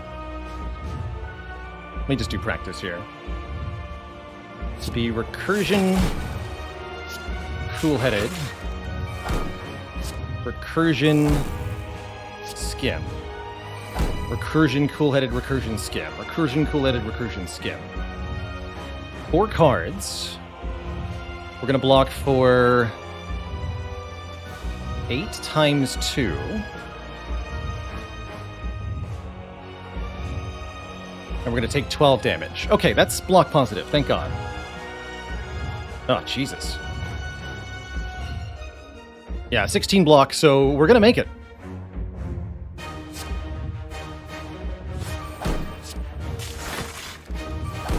Just like before, I think we want the Plasmorb in the front slots. Or in the middle slot, rather. So that I can Cool-Headed and then Recursion, if Recursion's the last card in the deck. If only I'd done 29 damage to the heart earlier, this would be a lot less scary. But Cool-Headed first. Recursion. Uh-oh. Skim. Recursion, Cool-Headed. Recursion, Skim. Recursion, Cool-Headed. Recursion, Skim. We're gaining block.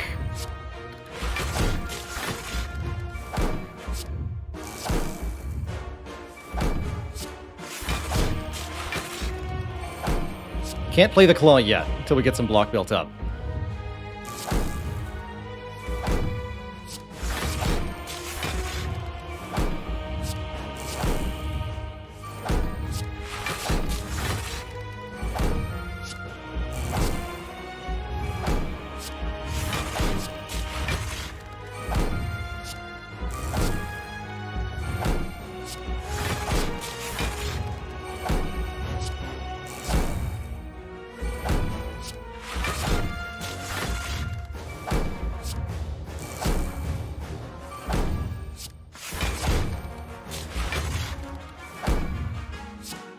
Very careful here. If I click the Cool-Headed at the wrong time, we just lose.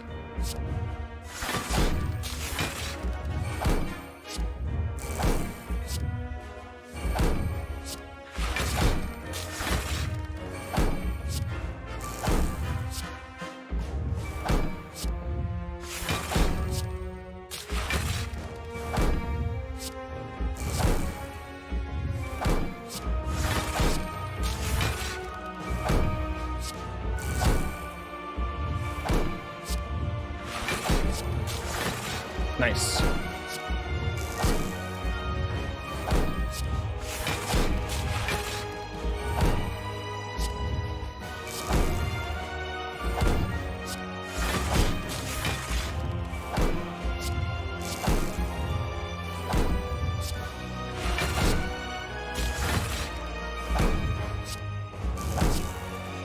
$90 block.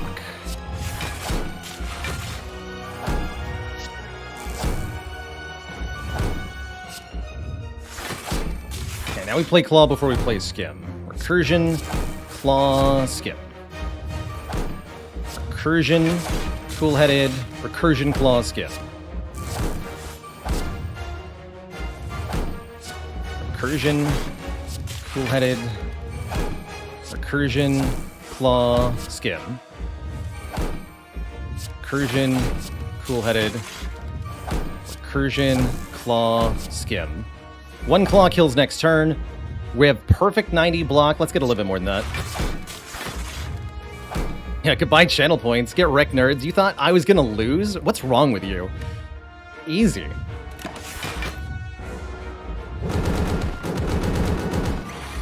Unbelievable. What a run. What a freaking run, Twitch chat.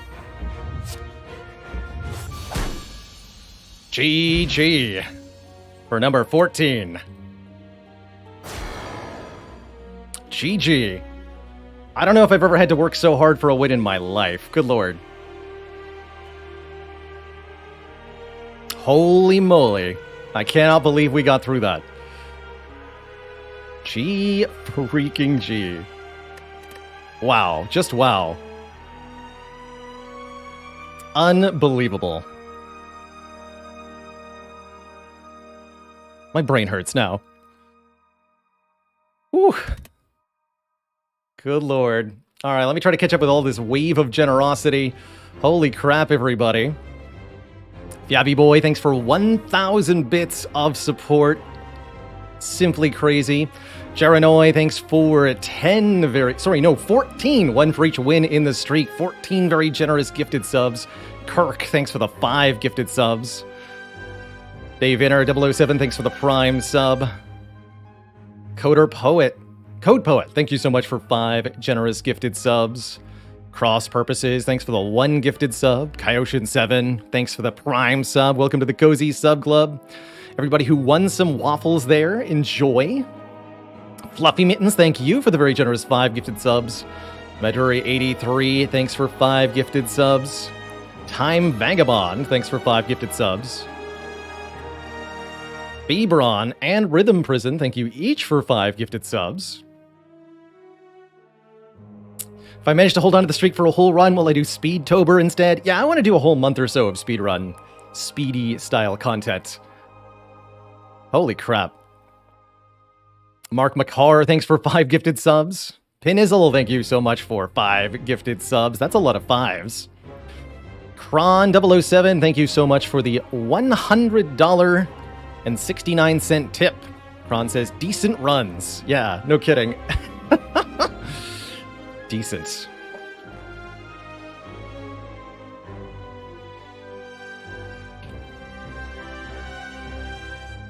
Holy crap.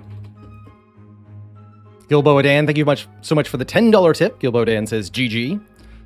Unchained Agent, thanks for the Prime sub and 2 months. Blank Epilogue Page, thank you so much for the 5 very generous gifted subs. Sparrow1762, thank you so much for 8 months of support. An inspirational defect run, no kidding. You get a sub, and you get a sub, and you get a sub. Everybody gets a sub. Mr. Fishhead, thanks for 3 months of Prime. Atlas WW, thanks for those 100 bits. Navigator, thank you so much for 5 generous gifted subs. Sergio LTJ, thank you so much for 10 absurdly generous gifted subs. Owl Milk, continuing their gifted sub, paying it forward. Chunt, thanks for 5 gifted subs. Valorant Sky hitting in there with 3,000 bits. Holy moly, thank you so much for that ridiculous generosity. Danny Boy says, Baylor is the essence of never giving up. That's right, never give up on a run of Slay the Spire, even if it seems hopeless, even if you just took 40 plus damage to Jawworm. There's a way out of it, I guarantee you. That was part of this streak, by the way, the 40 damage Jawworm fight. Ace Aquasomni, thank you so much for the tier 1. Welcome to the Cozy Sub Club.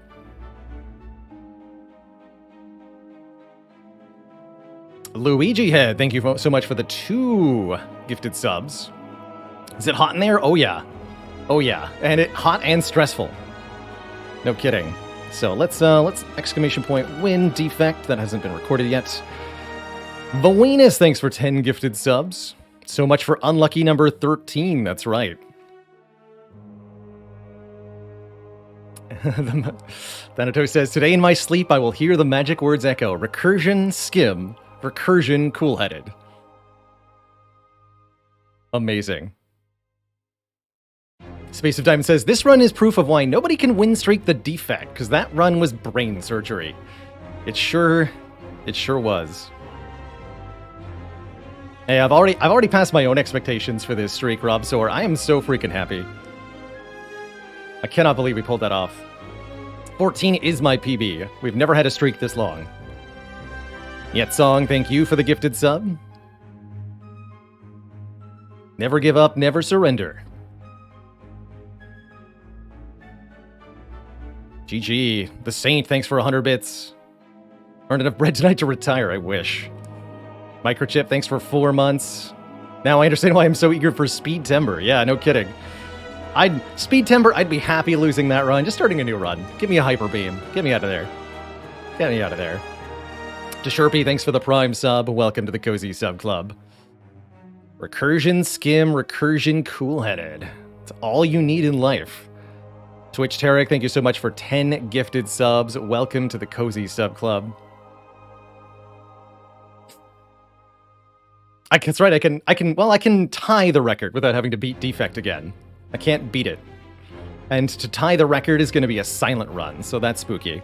But I'm pretty confident about our upcoming Watcher run. And if I get 15 and in there, I'm happy with that. Although losing the Ironclad and rotating streak at the same time would be sad.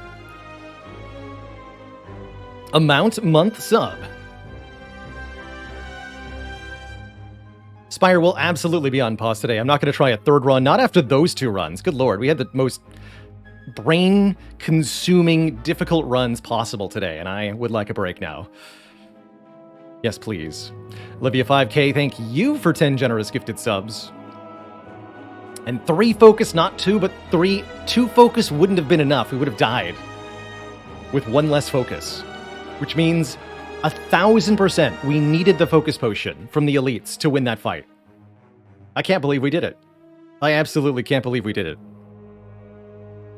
Choosing to upgrade the cool head also ended up being absolutely essential. That was a core part of the infinite combo we created. Jess, thank you so much for 2 months of support. Tim Tibb, thanks for the Prime sub. Welcome to the Cozy Sub Club.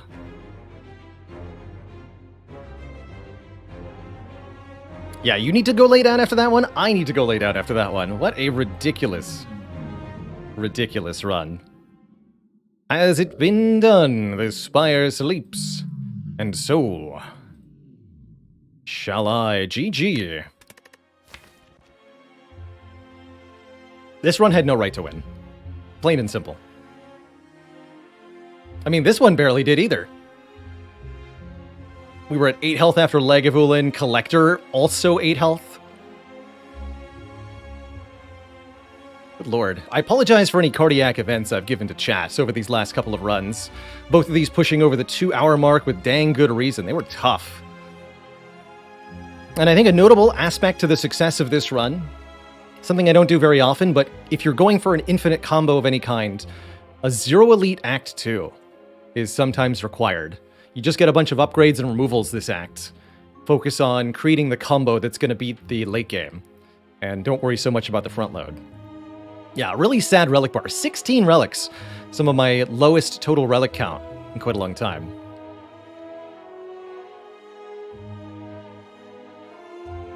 And we hit a sort of record for viewers, too. I saw 1,800 people tune in. That's crazy. So, the Spire win streak will continue tomorrow. Not later than noon Eastern time. For the rest of today, I'm going to relax with something cozy. I think we're going to play some more Cult of the Lamb to round out the day. But man, what a day. What an absolute day. 2 very hard-fought 120 damage. Oh, good lord. And Gengu Haben, thanks for 300 bits right at the end, the last but not the least. That Fairy in a Bottle saved, I mean, every decision we made saved the run, right? We only barely scraped by the skin of our teeth in every possible metric on this run, so every single little thing that we did ended up mattering. Ridiculous. Just ridiculous. And to top it all off, Dwarven Heart, welcome to the list of channel cuties. For spending a half-mil channel points, we honor your dedication, your long-time presence in the channel with a permanent emblazoning of your username below the stream.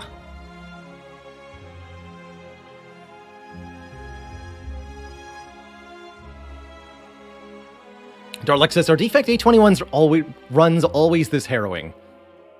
Most of the time, yes, unfortunately. Defect A20 is absolutely murderous, and this is, although a very, very skin-of-the-teeth, barely victorious run, it's far from atypical, quite frankly. I've seen a lot of Defect runs that look like this, in some ways. Not exactly like this, but similar. But yeah, it usually is around this stuff.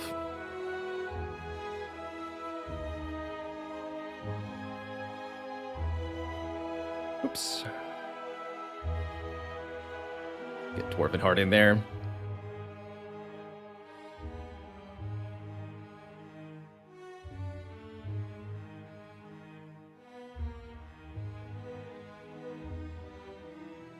GG. Counted 120 subs during that victory there. Wow. You're all too kind. The streak's not even over. We've got further to go yet. At least that's the hope. Hoping the next couple runs are easier, at least. Good lord. Okay, so, It's definitely break time for me. I need a quick snack. I need to refill my water. I need to think about something else for a little bit. When I return, we'll be switching games to Cult of the Lamb and having a cozy evening. Bear with me, folks. Monospatial says, what's the character I find easier to beat A20 with? Watcher is the easiest for me, and Ironclad is second place.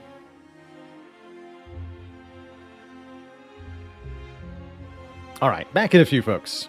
Don't go nowhere.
Alrighty, folks, we're back.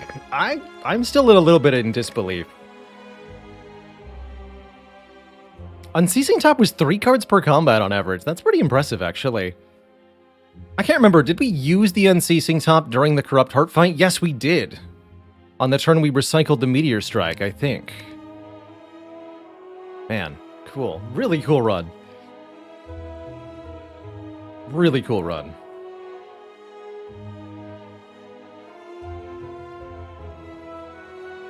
Oh, that's right, when we recycled Zap as well, we also relied on the Unceasing Top.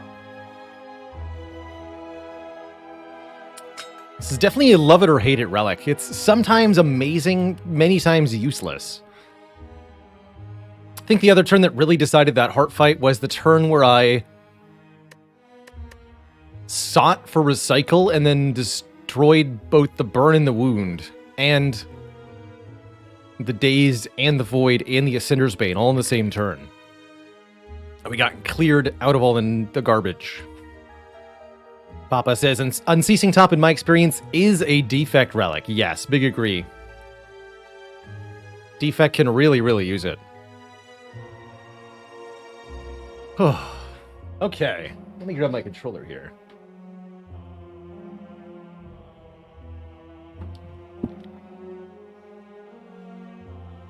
Papa says, just had a run with 40 cards mirrored and aggregate plus with Unceasing Top. That sounds like a fun time. And the more cards you have, the less likely you are to draw the Ascender's Bane on turn 1. Have you ever had the joy of Unceasing Top plus Frozen Eye? That's a particularly fun one. Controller I use, just an Xbox 360 wireless controller. For Windows. Simple, but very effective. So, I'm going to be switching over to Cult of the Lamb here.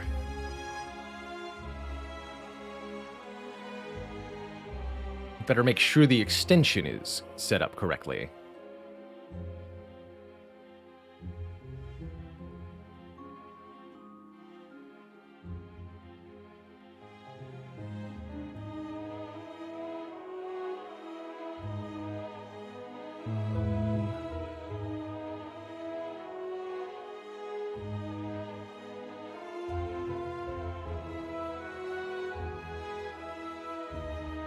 There we go. Activate.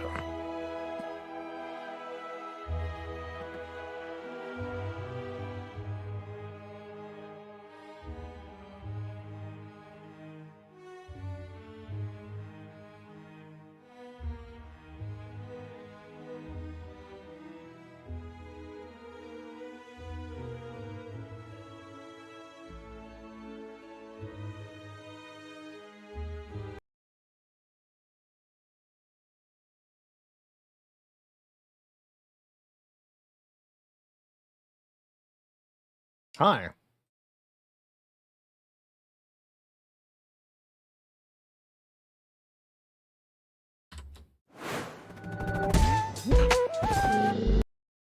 Almost.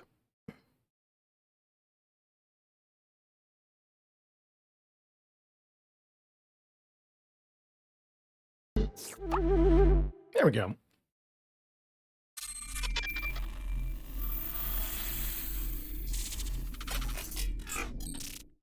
So what did gifted tier 1 subs do? Essentially, when you gift a sub, you grant another member in chat a 30-day membership to the channel. They get ad-free viewing on the channel, as well as the ability to use channel emotes, gain more channel points from watching, get access to the sub-only portion of our Discord. Shout out to the Discord here. And a bit more besides. Quite a few benefits to being subscribed on Twitch.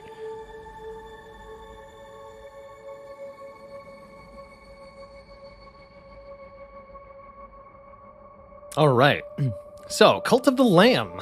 This cozy action roguelite meets settlement management game. I've been describing it as Binding of Isaac meets Don't Starve. And that's also a good description of the visual style of Cult of the Lamb, too.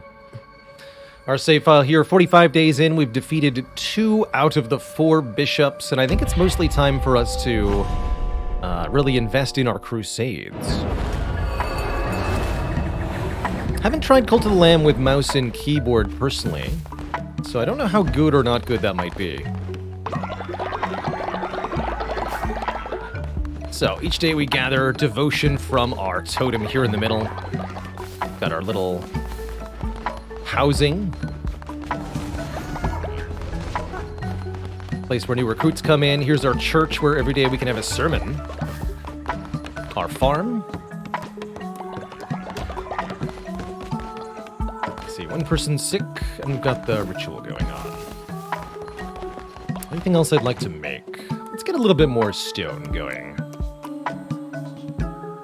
So we'll make a stone mine.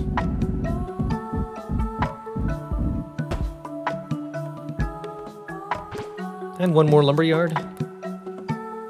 One more lumberyard.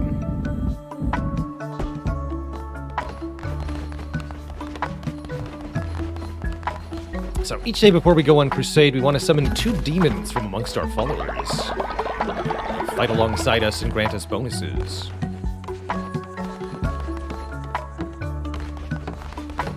Yeah, abundant free time. Pretty hard to find, huh?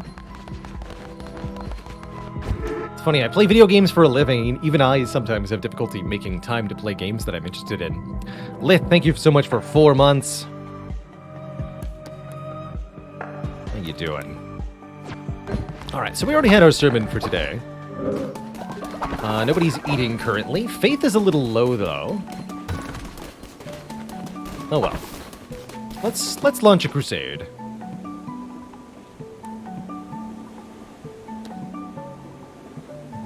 Really enjoyed the better health drops. Haven't tried more fervor yet. Oh, and there is projectile shots. But no, let's take the level 8 melee. Silver Shadows, you're coming with me.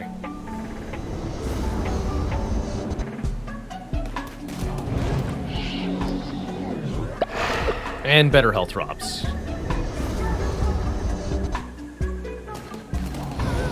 Still haven't managed to get my dodging all that perfect yet. Partly because we haven't even seen many of the enemies we're encountering yet. So, third area is over here.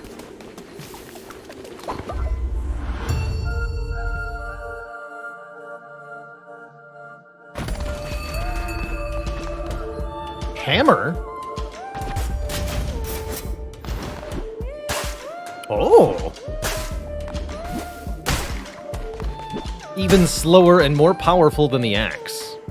And a blizzard spell that will knock back and freeze enemies. I have a feeling I'm really going to like the hammer. Sacrifice health. To get what? Alright, let's find out. A single red heart was sacrificed. Weapon damage has been increased. Alright, I like that trade. And that looks like that was not a permanent health container. Can't sacrifice again, either. Okay, cool. I like that choice, then.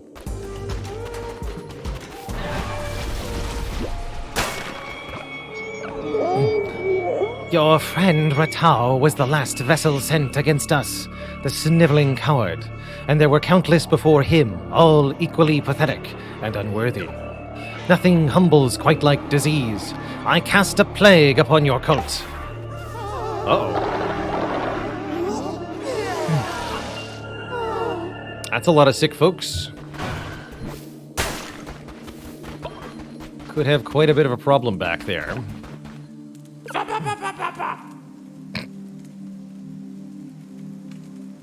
Clunko and Bop. Which one's which? Hello, Elam. Fancy seeing you somewhere dangerous like this. I'm Clunko. This is Bop. We're off to our friend Ratau's for a night of dancing and dicing and drinking. It's going to be quite the party. Ratau and the others know me for going on board with the betting. Last time I bet and lost my hand. Talk about overplaying your hand. It was hilarious. I'll win it back, though. Say, you should come. You seem tough, rich, and fond of risk.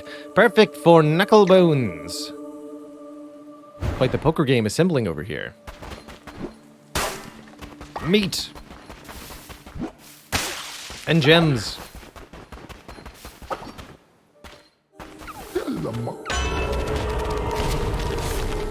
Overall weapon damage increased by 1.5. This hammer's gonna bop so hard. Give me another one.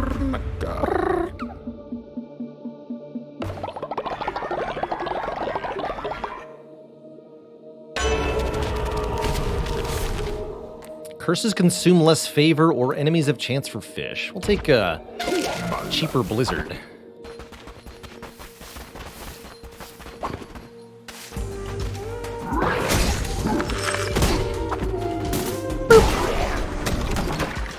That enemy has a lot of health. I know that to be true. So 2 hits is really crazy.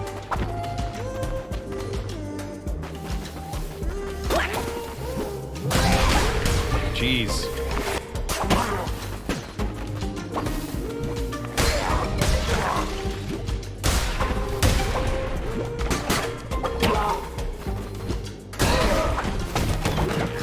The kabonkening. And now our curse does more damage as well. This is a really good start for a crusade here.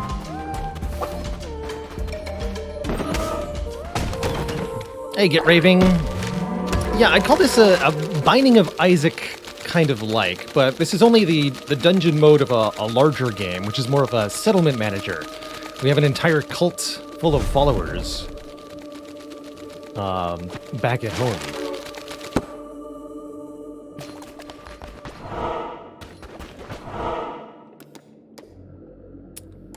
Food, more food. Do more fighting. Yeah, we'll go here.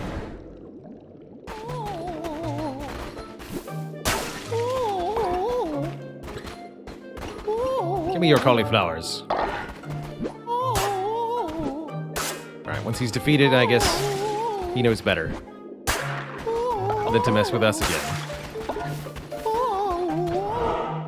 That's right, nerd.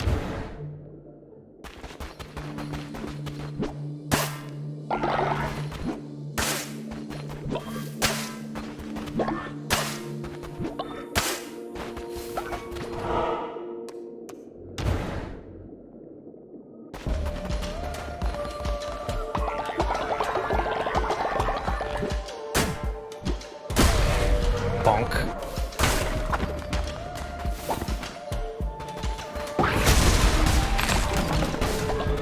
Easy.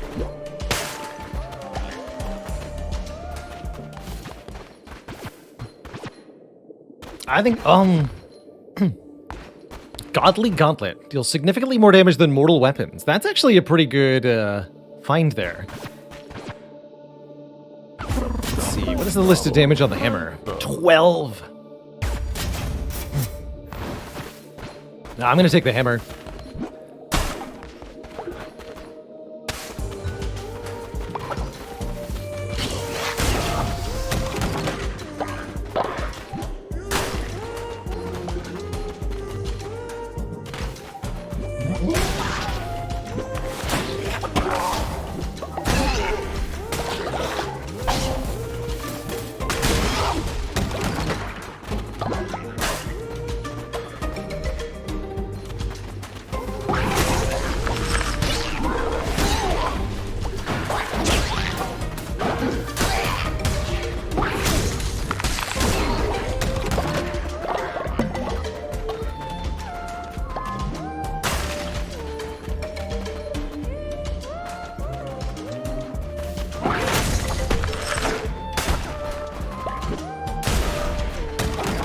Squish.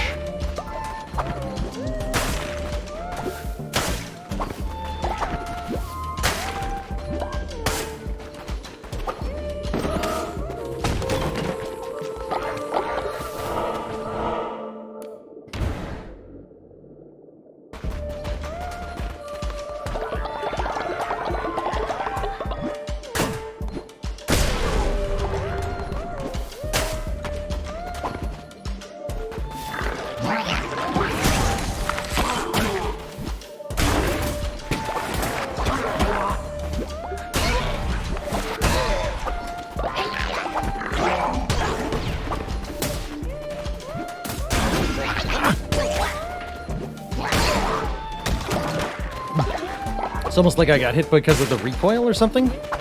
It's a bit weird. There was no recoil.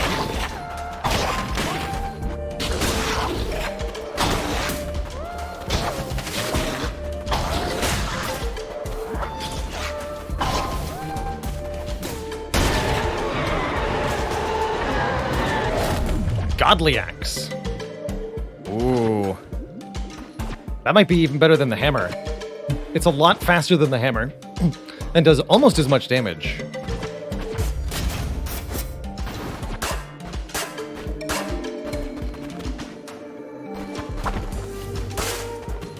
Not quite as much range, though. I actually really like the hammer a lot.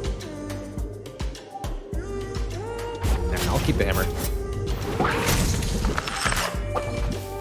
Yeah, I'm gonna keep the hammer.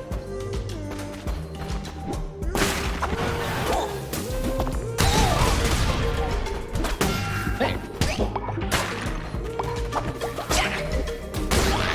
The wind-up time is a little annoying, though.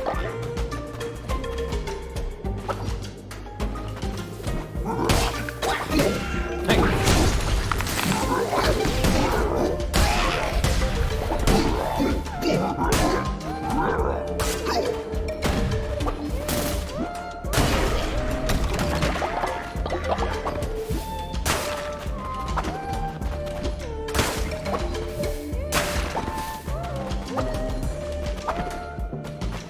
Oh good, people are not dying. Good for them. That's where the boss is. Should be another tarot card. Oh, or this. Vampiric Hammer. Does even more damage. It's strictly better, sure.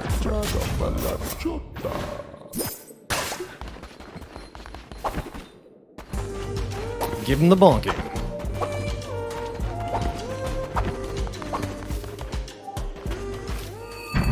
This is our first time fighting this boss, Hamborim.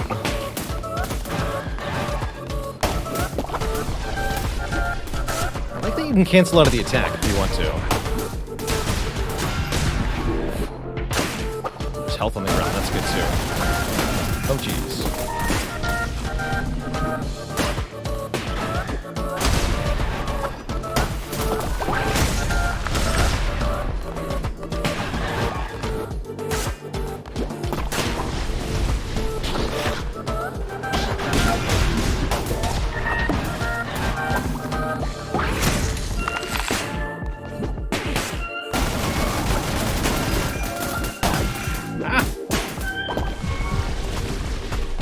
Doing myself any services here. Getting too aggro.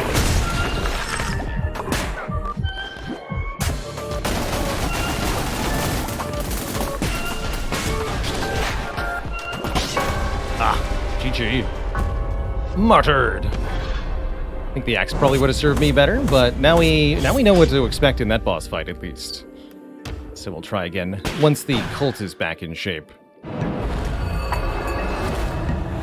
Bummer.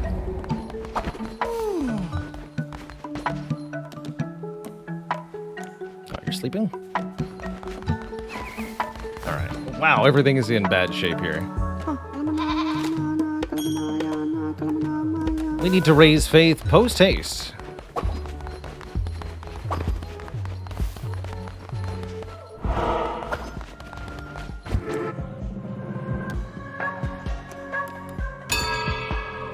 Attention, everyone. I know things are hard, but you should know that I'm still great.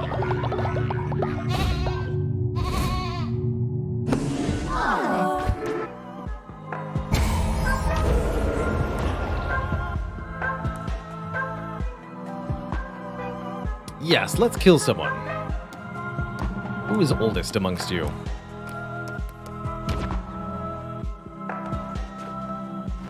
This will raise the faith of the others.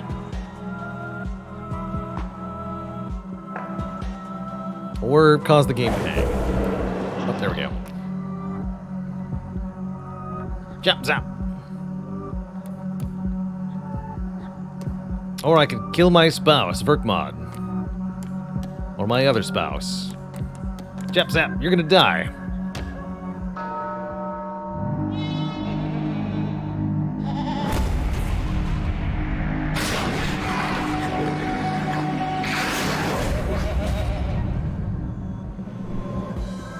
Yeah, that didn't seem like it worked right.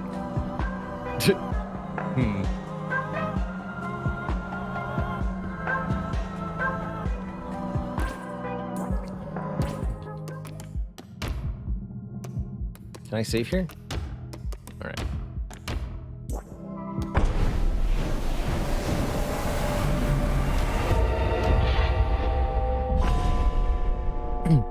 Oh, the help or hinder event might have messed with it? That would make sense.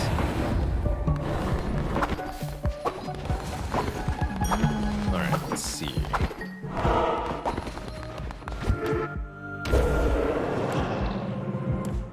Let's try that again. Oh yeah, because somebody wasn't even here.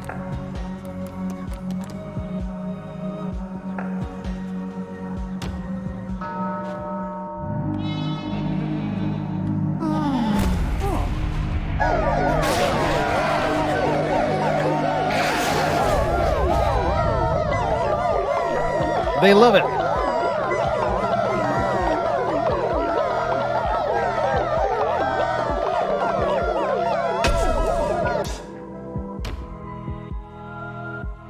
I've already maxed that out, so now we have to get Curse of the Beguiler. 3 more new curses. I think that means we've also maxed out this tree.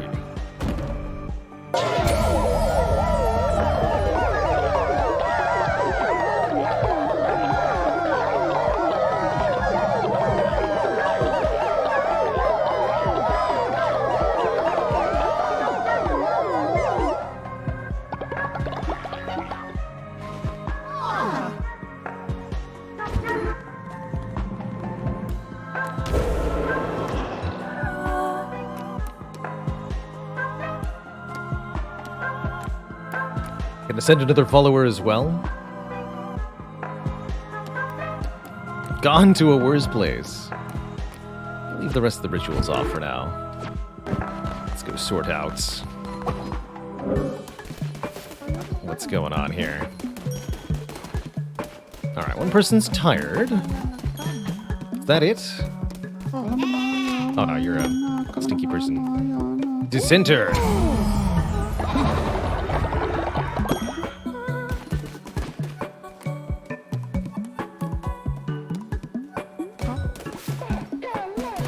You.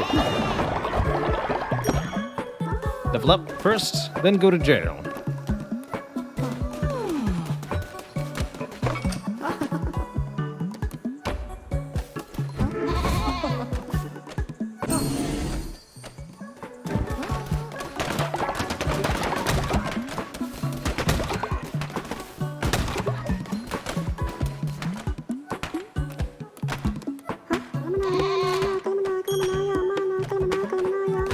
So, multiplayer not quite. Cult of the Lamb is a sort of community interaction game. The Twitch members are not directly participating in the game. Rather, they just have characters that are named after them. But you get to have your chance to join the cult and participate live pretty frequently, as we'll do in-game follower raffles and such.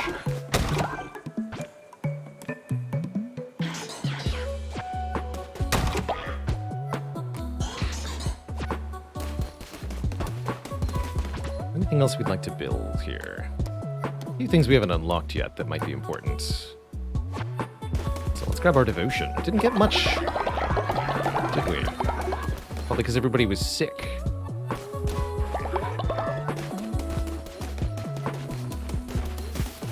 At least we're still not eating for a few days.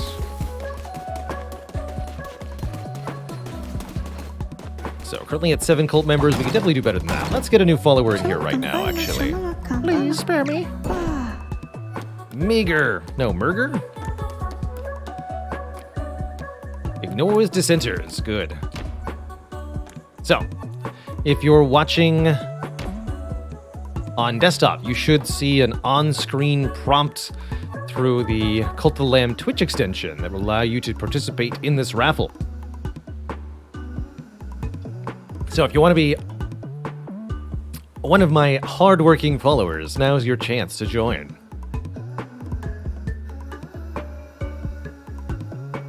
We'll cut it off at 40. You also get to choose the appearance of your little animal person. Star Pilot 87, welcome to the cult.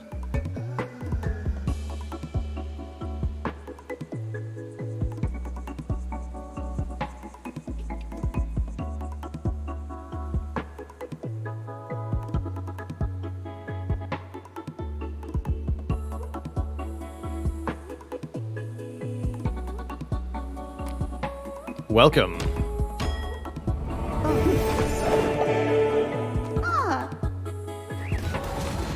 Yeah, it doesn't let you join again after you've been sacrificed because I can resurrect you and bring you back that way.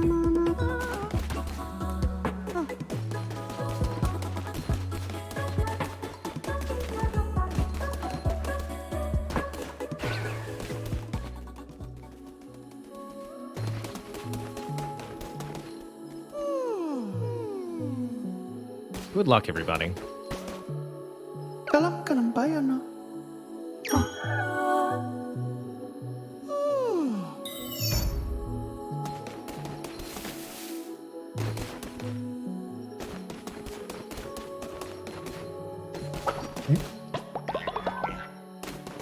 Getting the upgraded outhouse is going to be on the priority list soon here.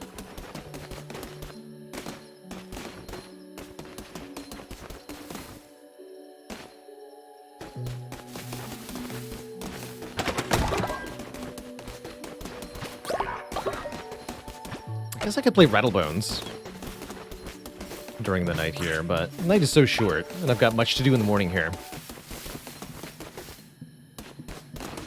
Let's catch some critters. It's not the most useful use of your nighttime, but it is more than useless, at least. These morsel meats.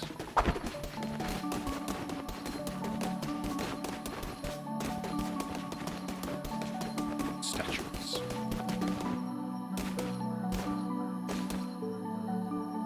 Fasting's gonna end in a little while. Let's cook up some dishes. Got a lot of pumpkins.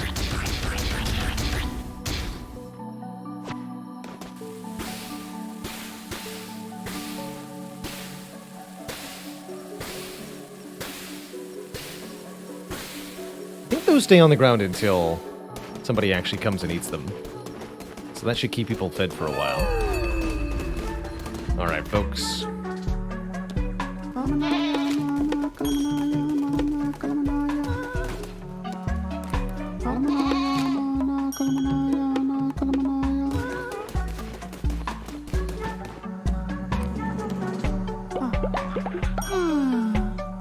Bribe your spouses, chat. Works every time.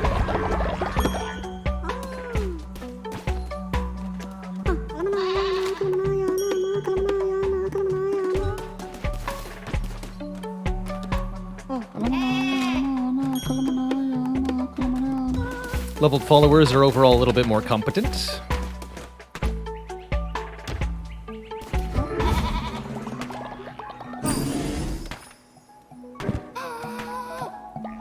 Oh, you still got a little bit. One more day in there, buddy. Faith in the cult is too low.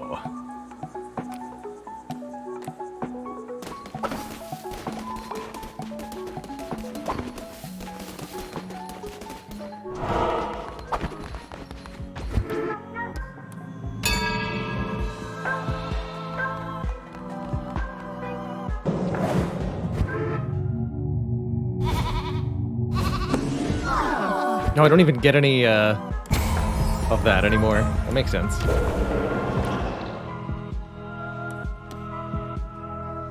Missing one mushroom for that.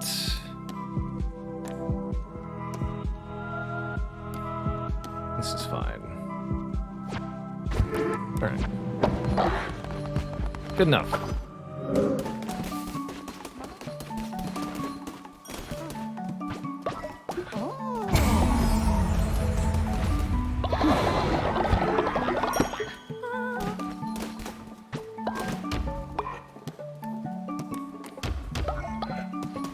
We've got mushrooms growing. Alright, I guess it's time for another crusade then. So, one. Get a soul heart. 2, get demons.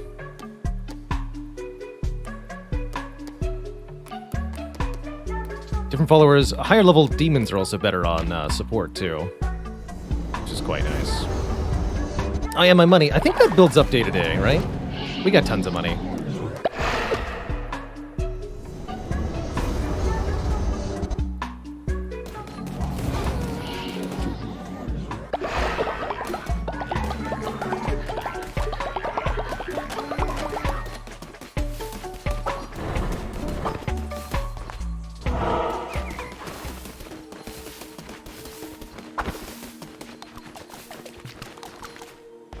I can go deep.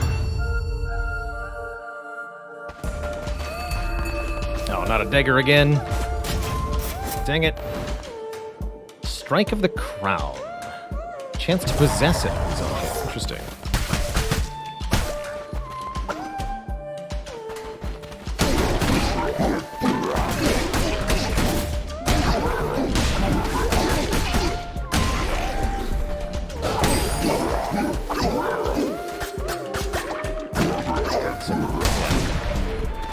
Means it's on my side. Oh, I can't damage a possessed enemy.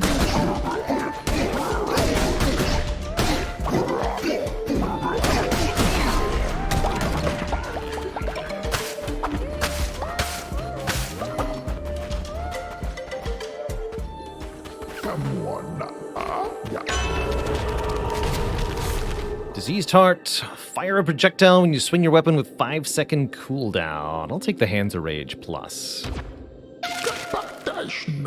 All is as it should be, as it ever was, as it always will be. We'll spend some coin. What do you got? 2 Soul Hearts, yes please, or half Curse Favor. That's actually really good as well. But I'm going to take the health.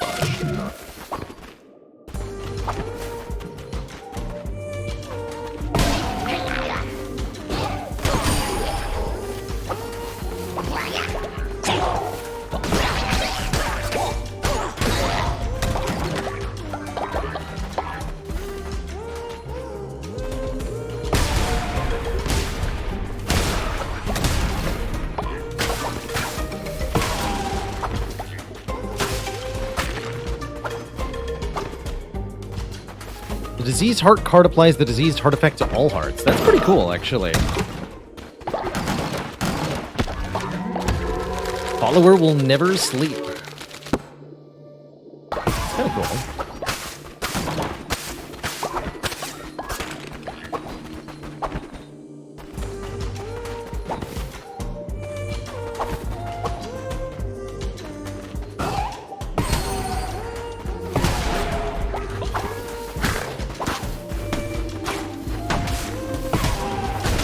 Wow, that projectile does pretty good damage, though.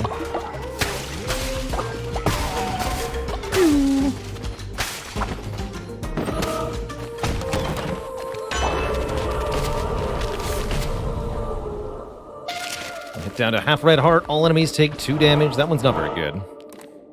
Who? I gotta know.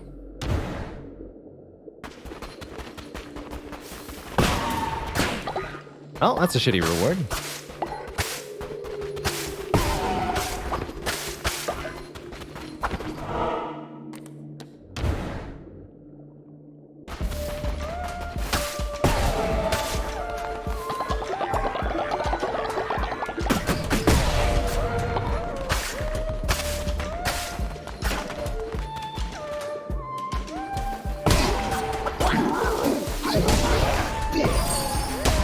Grass.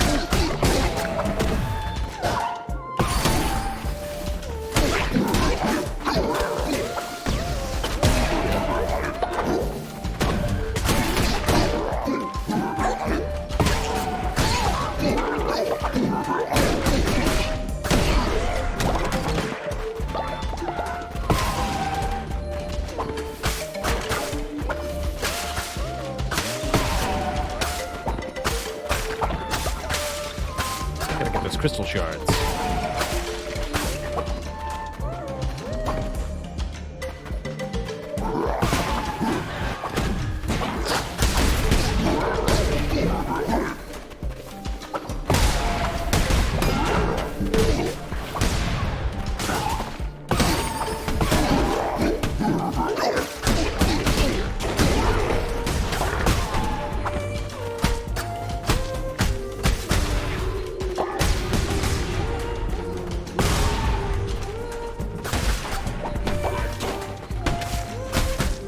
Something to know about this game is that enemies don't, I believe, have contact damage. You don't take damage when you touch enemies.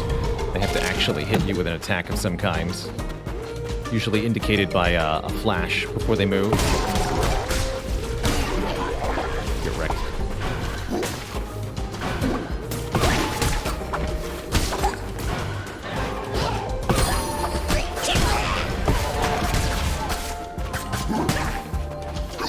Charms. Ah! Good enough.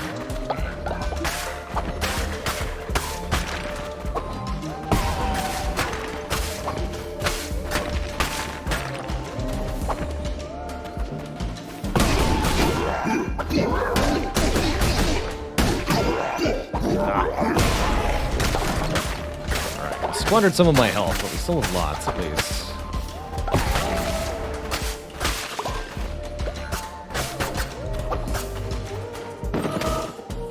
The boss is. Let's at least get another tarot card first. Or a new weapon. That would be even better.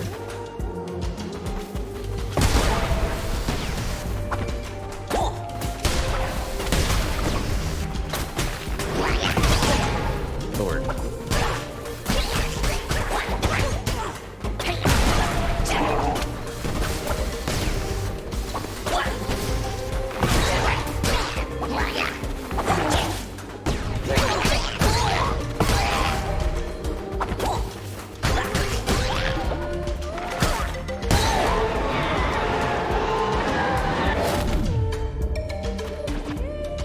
Necromantic dagger. Okay, sure. It's technically better.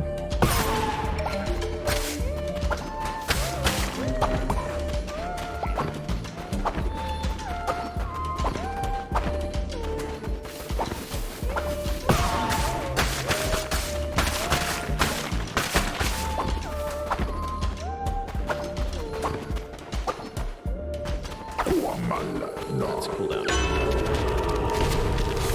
Bonus resources or chance for fish. Neither of those are going to do much, as we're only going to fight the boss.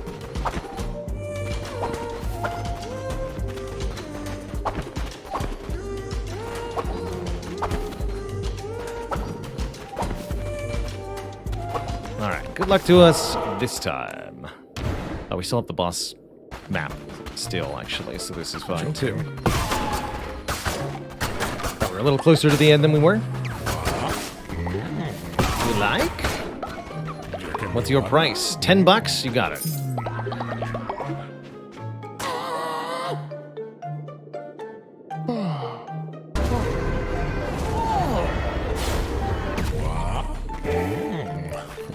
I love the crunch crunch of their little bones. Terrifying.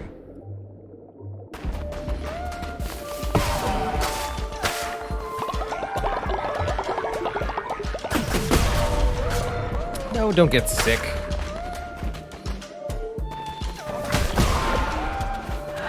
Yeah, get him, Ghost.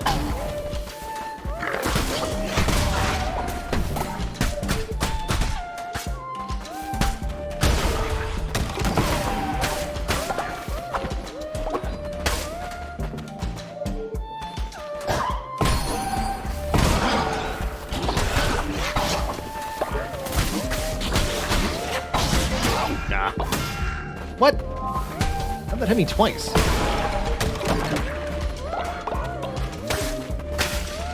Rude.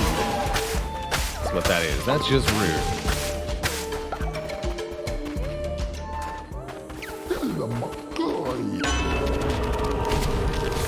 Double favor. Fervor?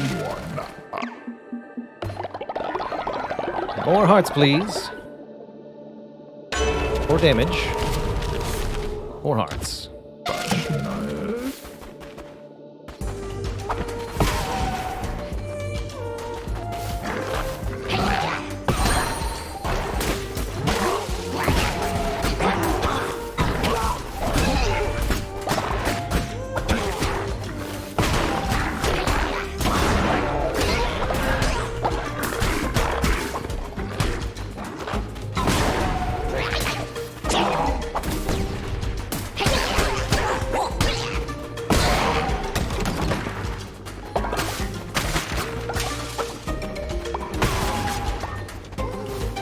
have the symbol. That's the boss. Okay, let's just go to the boss.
Bosses are getting pretty tough. GG. Welcome, Spider Bro. Give me a big gift. Excellent. Alright, we can keep all this stuff. Feels good. We even get 2 more crystal shards. Perfect. Got him. Alright, 2 more successful crusades before we can take on the bishop.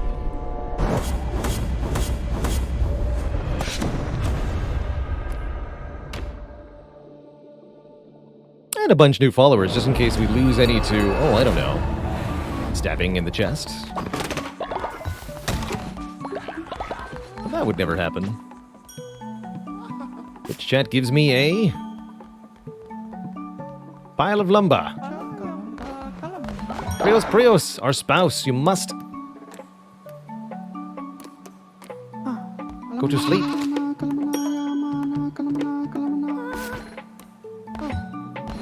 That rest for you. Oh god. There's a zombie.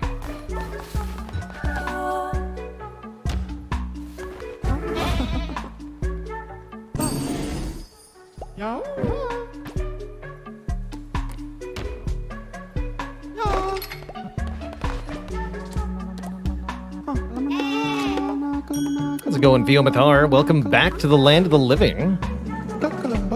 Leader, rumor has it the Broken Ace is a spy. Okay.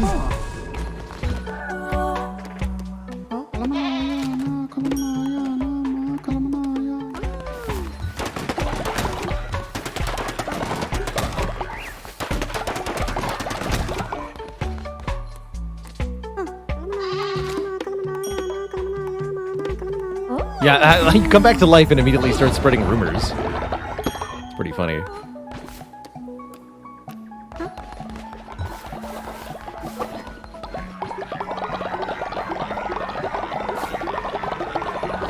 Why are you also tired?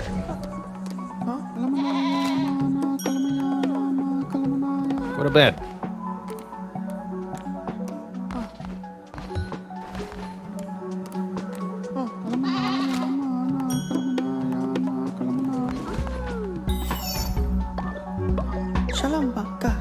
What a beautiful day in paradise, and might I say you look extra glorious today.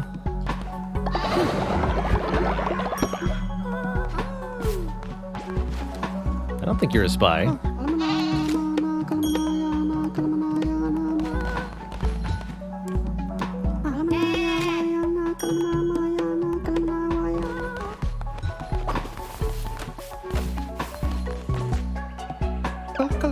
Well, obviously they're hiding something. You must believe me, leader.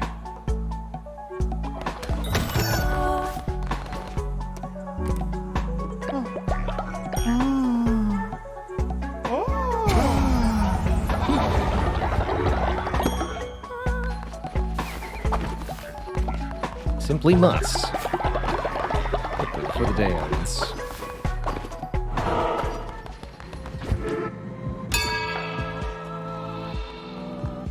Get our faith up.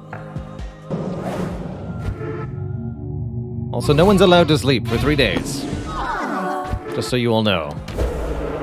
Sleeping is now banned. Oh, wait. No, yeah, we still can't do that. Yep, sleeping's banned. You're lucky I'm not forbidding eating again.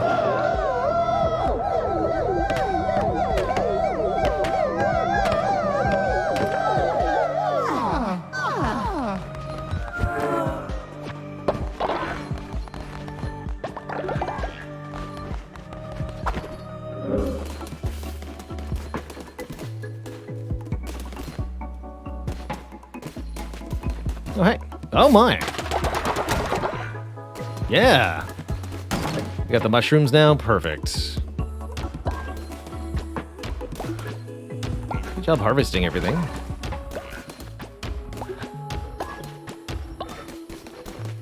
In fact, I'm going to build a few more farm plots, just so we definitely don't run out of those. Around the farm here.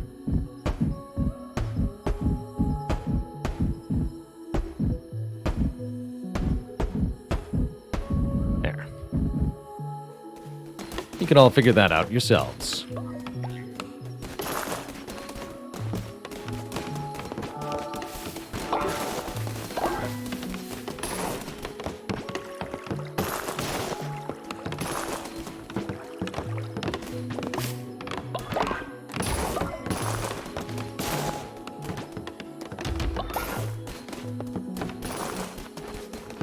Good work, everyone.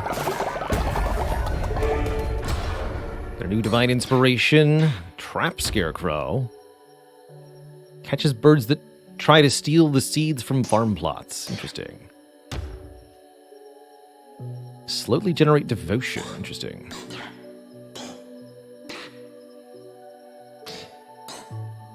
Bone decorations.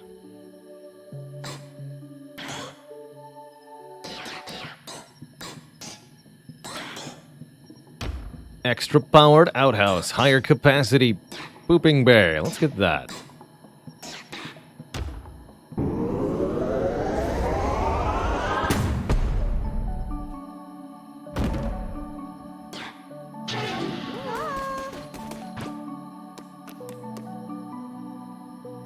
I need more wooden planks.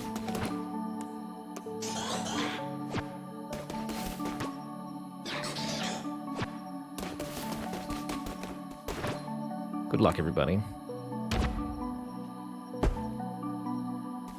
And let's go up to capacity for 12. Sleeping-wise. I love that we've only needed the one body pit, because every time I put a body in here, you guys turn it back to life somehow.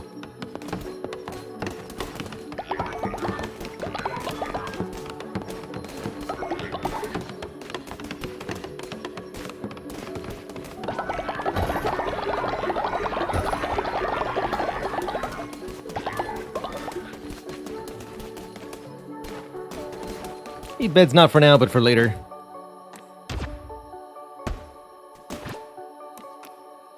More planks for that, too. Fair enough.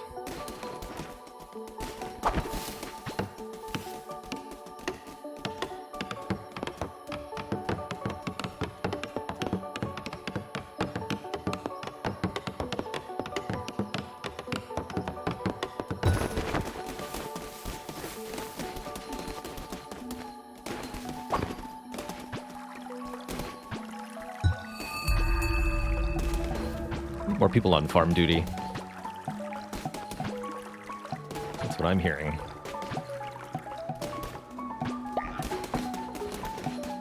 Admire it.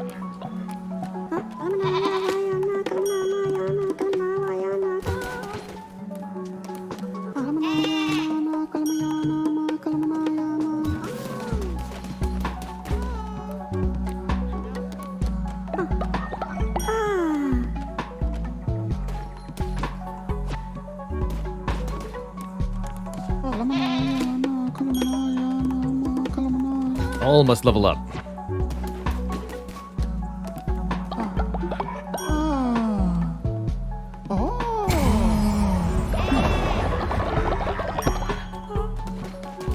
command thee, dance!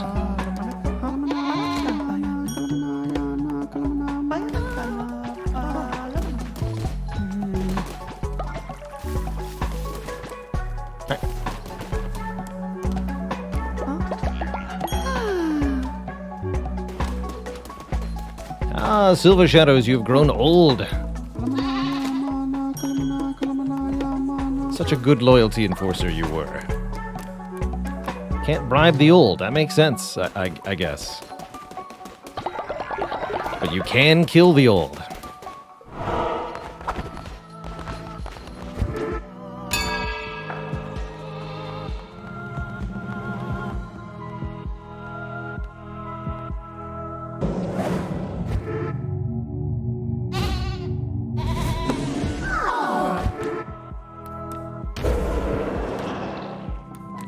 Time for brains! Fate locked at full for 2 full days. I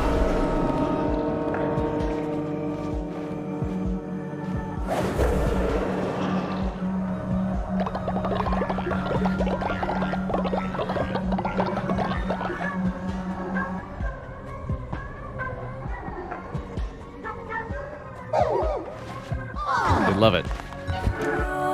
Alright, actually, I'm going to recruit a new person before I do the next bit. Oh, you're sick, though? Alright. Welcome, Sparkles, to the cults. Who would like to be a cult member?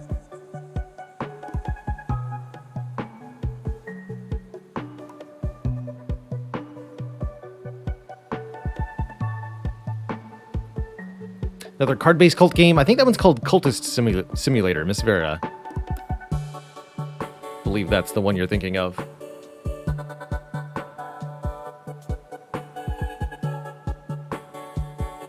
Alright, we'll cut it off there. Tom! The one, the only. Welcome to the cult. You will be my unsleeping loyalty enforcer, tasked with making sure no one is unhappy with their cult life. Now, that's not because we're going to fix all the issues, but rather unhappiness itself is banned. Although, look at those traits. Slower devotion. You'll be fine. Welcome.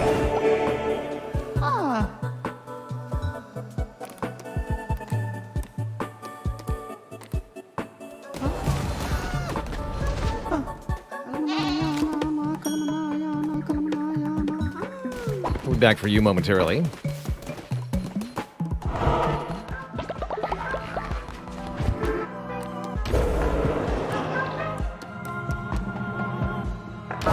Plenty of bones for this. Where is everyone? Are you not all here? Hello? Whatever. Silver Shadows, time to die.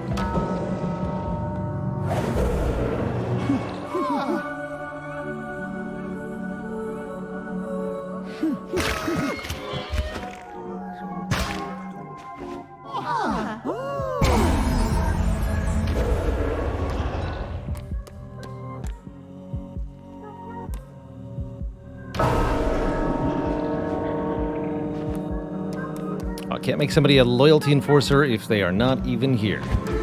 Makes sense.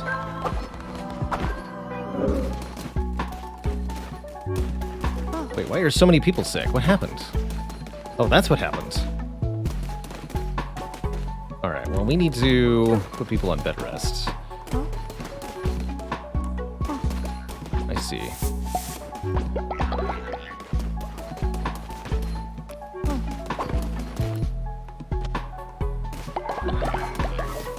Not sure what happens.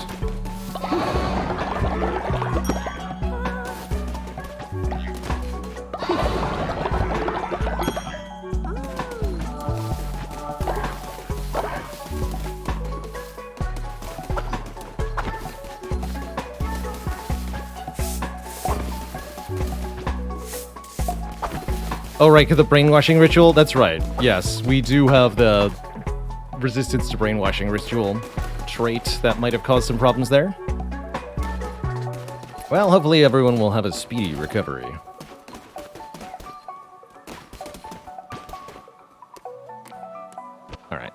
until Tom is returned brain power-wise. Let's go say hi to Sozo.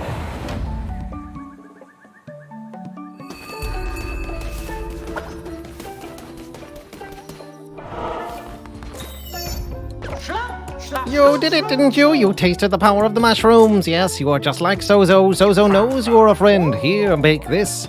Sign of friendship between two lovers of the menticide mushroom. Keep it safe. You can trust no one. No one. Excellent. I think that lets us unlock another fleece. Good. I wish to give you something else. Something to symbolize your undying adoration for the menticide mushrooms and their limitless potential. A mushroom statue. Oh, it's expensive, though.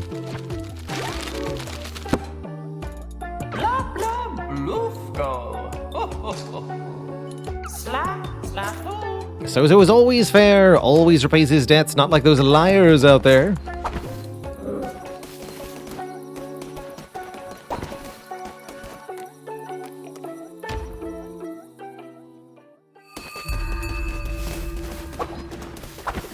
Any thoughts on what I could have done on that defect run earlier on?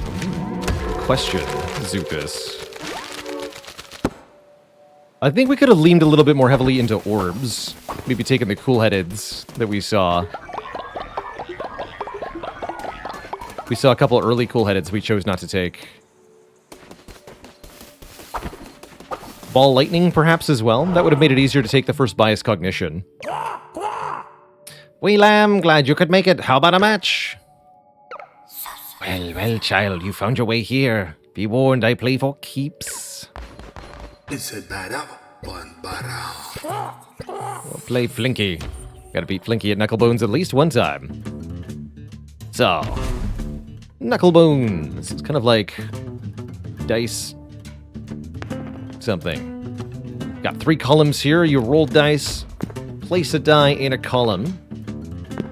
If an enemy places a die in their column with the same value, it'll cancel out your die.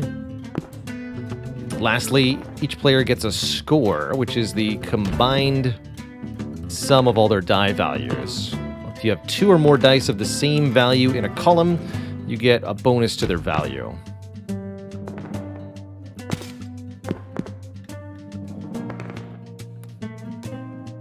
I don't want to destroy your 2. 2s are pretty bad.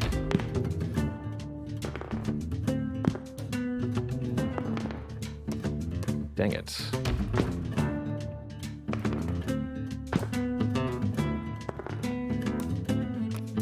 Destroy that 4. And then once one side of the grid fills up for one player, that player is the winner.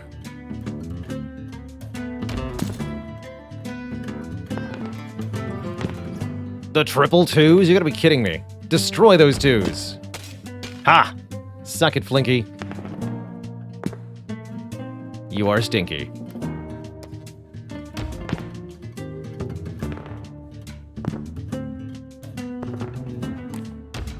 GG.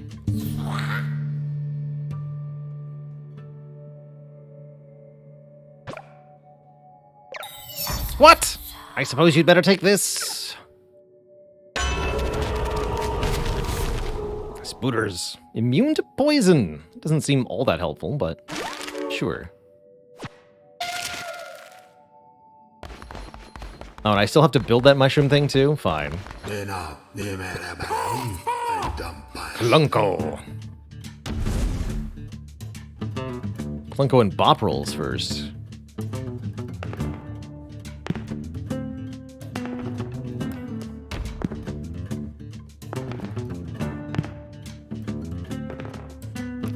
Destroy the 5. Yes, destroying 1s is sometimes good. Put a 6 on this side. Perfect. Put your 4 as well. Good, now my 6s are safe on the far side. If I roll any more. As he can't add any more dice to this side. Put a 2 over here.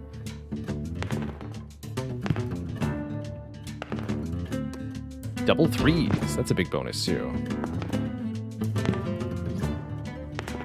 Looks like we triple 3s. 27 points. Please don't roll a 3. Good job. Easy wins.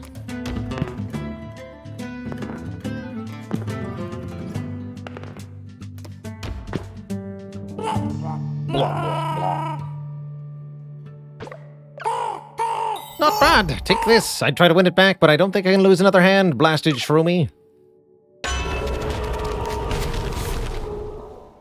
Receive 5 fervor when hit. Also not that good. But unlocks are unlocks. Cool.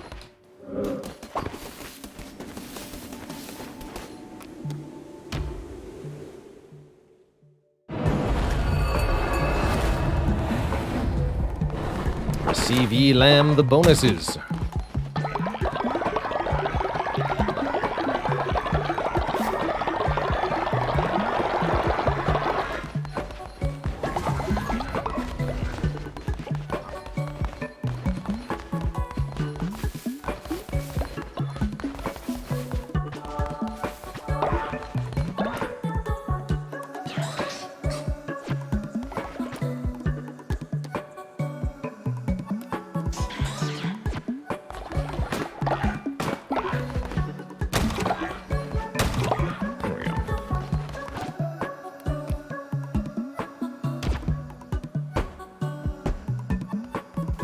Oh, I canceled Tom's bed rest.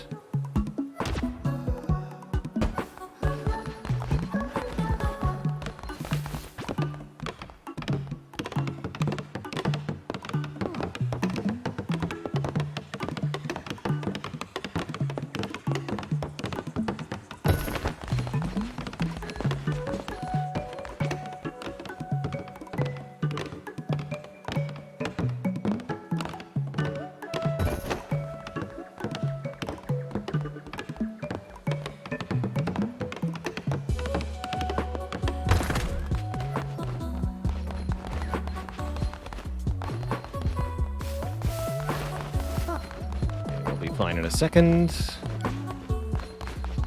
It's looking good.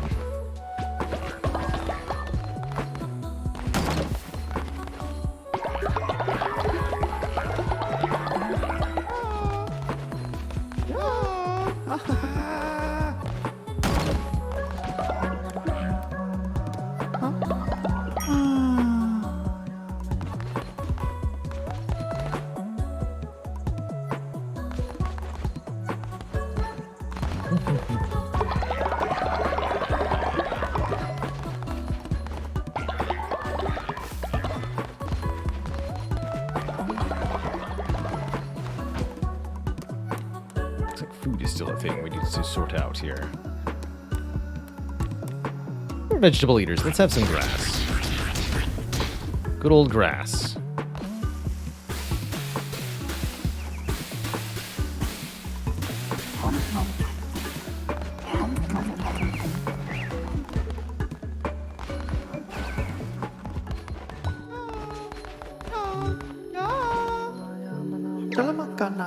Some creatures are here seeking shelter with our cult, but they are sick.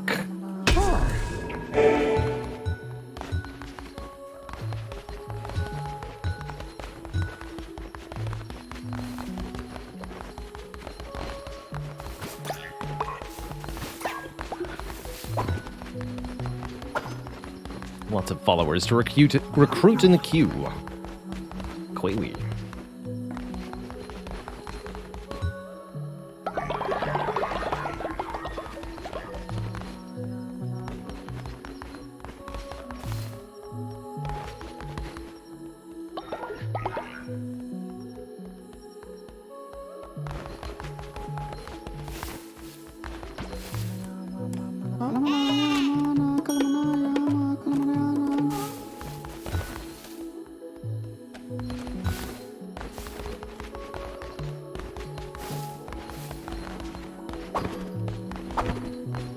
So the mushroom sculpture is going to take more mushrooms, I think, right? What does that need?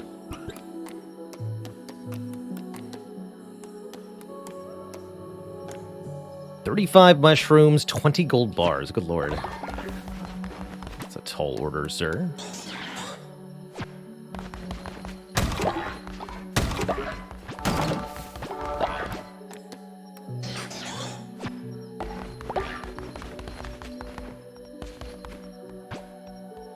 Twitch chat says, gain meat. Delicious. And pumpkins, apparently.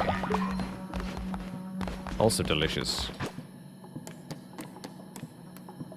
Cheery cauliflower chowder.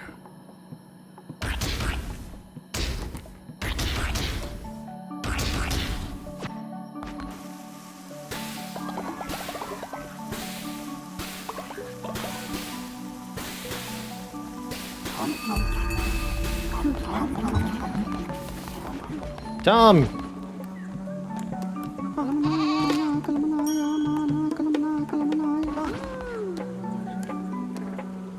You must never sleep.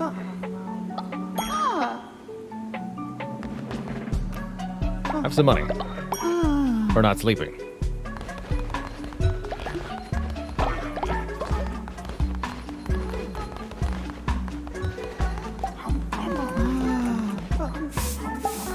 Eating causes such problems. I should just ban everyone from eating for days.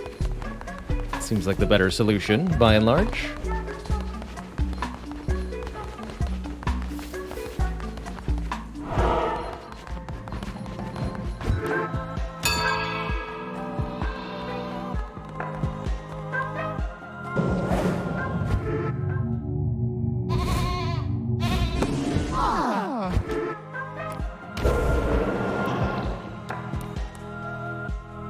Curses deal double damage and cost half fervor, but melee weapon damage and health are half. No, thank you. Gain a diseased heart every time a tarot card is drawn, but lose all your items if you die. Max of 1 diseased heart at a time. Okay. All hearts are replaced by 1.5 amount times the blue heart. That actually seems really good. The Fleece of Fragile Fortitude. Let's try that one out.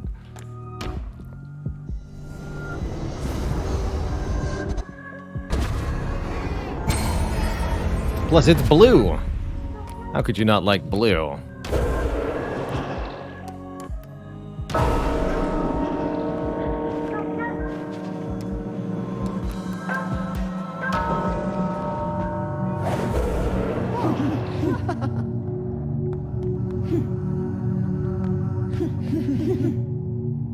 Get him, Tom. Also, food is banned. Not yet. Food is not banned. Have money, everyone. Also, I'll be passing out the donation box after this, so please give it back.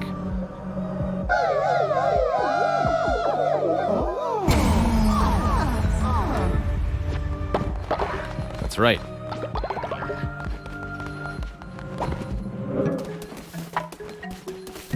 Good work.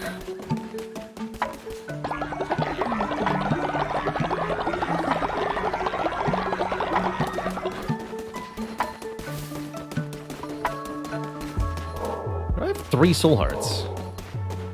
Twitch chat's also apparently deciding my fate. If they're not actually doing that, we can save and quit again. We'll give them a moment to sort it out.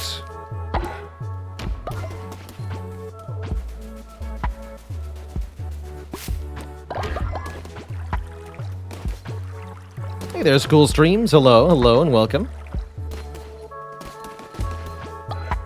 Oh yeah, Twitch chat had decided the fate. Fate decided.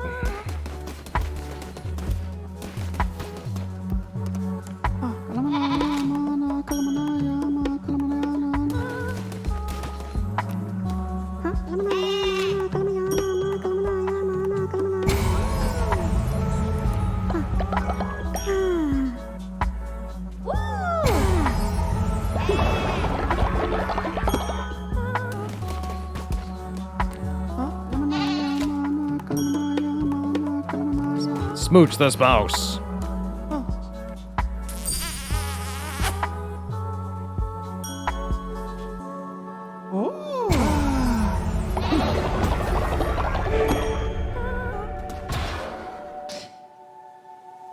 does this do? Heal sick followers faster. What's the phrasing on this one?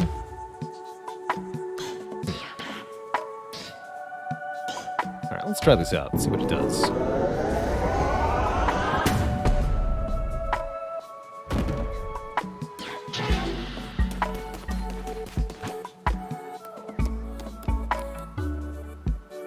Flowers. Fair enough.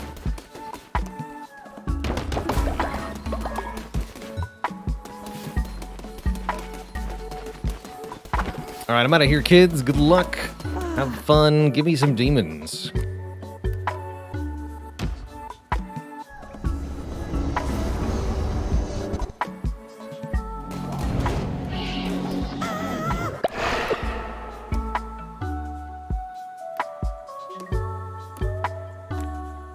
Starting hearts. Let's try the ranged projectile demon. Mash buttons.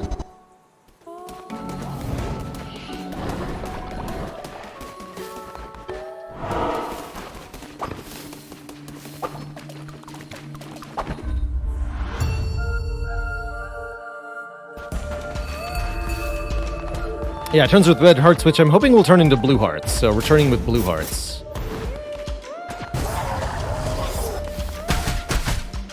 Unless it just means the red hearts that I have and not the ones on the ground. We'll see.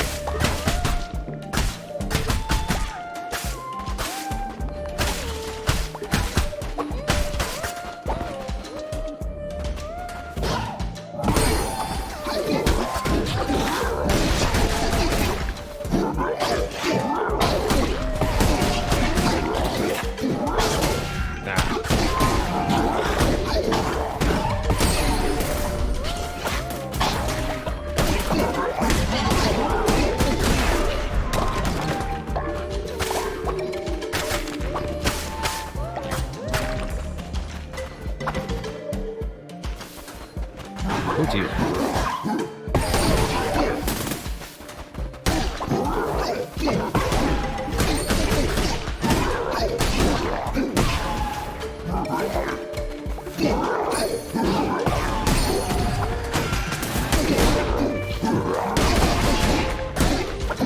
Oh, you're healing! Okay, go for that guy.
Let's go and poop felon. Best structures that aren't wood, stone, food farms. Okay, so we are getting red health drops. That's definitely not how that works then. Unfortunate. There's a tarot card somewhere too. We're looking for that.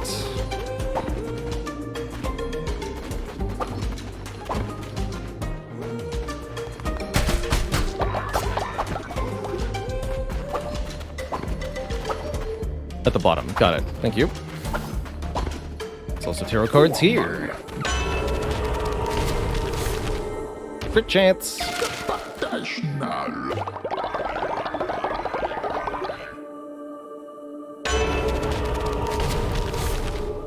Let's gain the chance for soul hearts. Best structures that aren't wood, stone, and food farms. Getting more devotion so you can get new structures unlocked.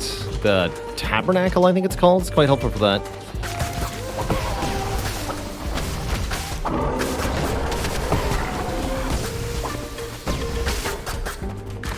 You also need to be able to maintain faith. It's its own little problem.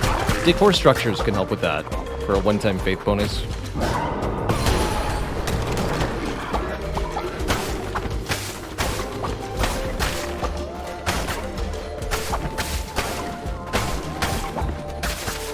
Outhouse has been super helpful, as is the janitor station, which lets them clean up their own messes, and so health has not been as much of a problem. Oh, here's the tarot card. Got it. Chance for better chests. Cool.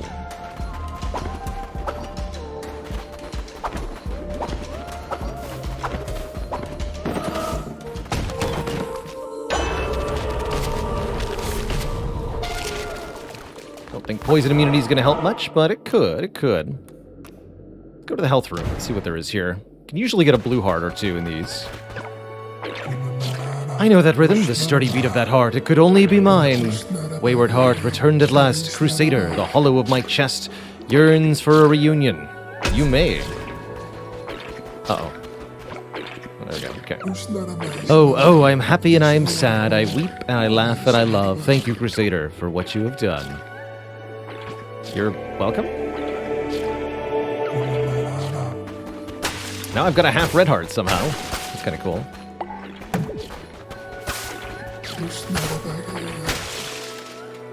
Buy the hearts too for $100. $100? I mean, I do have a surplus of money. You know what? I'll do it. I can get more money.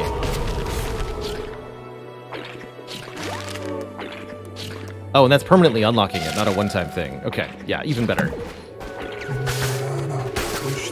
And I get it as a one-time thing. Double even better.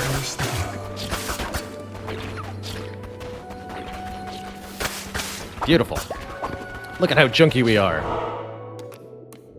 So chunky.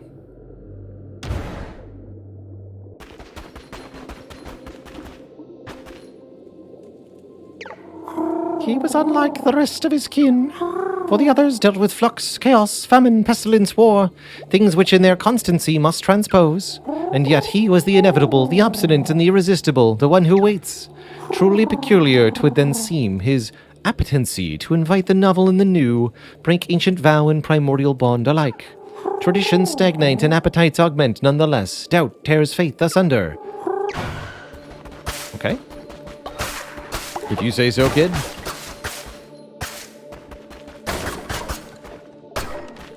Meat. Give me this. Sacrifice red heart, gain soul heart, or is that the other way around? Gain disease hearts.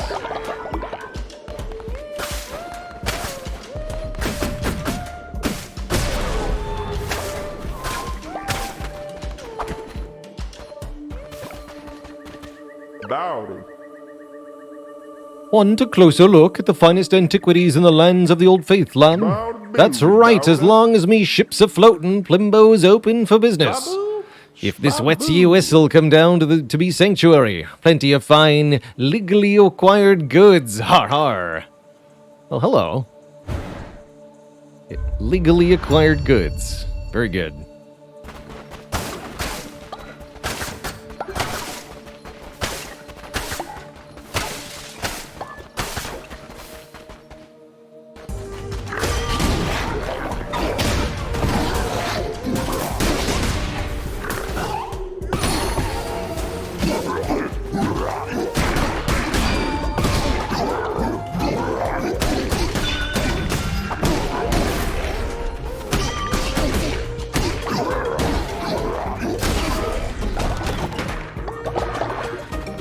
Very good.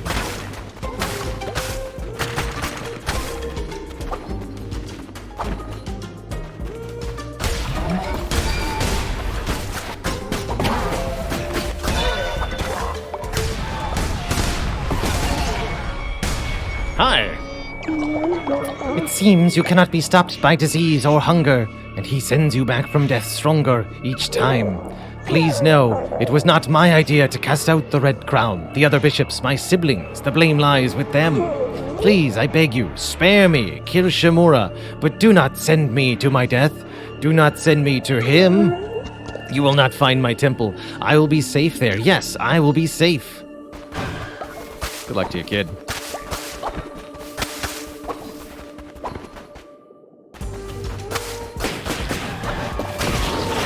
Ooh.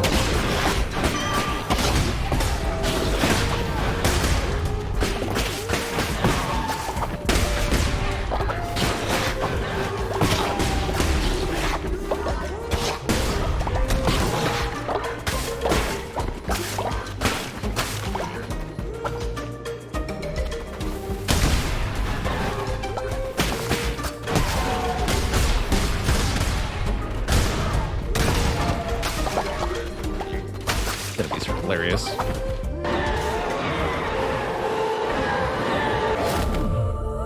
Just a sword. Or a poison dagger. You know what? I'll take a poison dagger. I've actually been enjoying the dagger a bit more with some practice. Come on. 20% chance to not take damage when I would take damage with this much health. That'll definitely get to proc a couple of times. So it's I like to think of that as a health multiplier. When you already have a large amount of health, that kind of survivability effect is even better.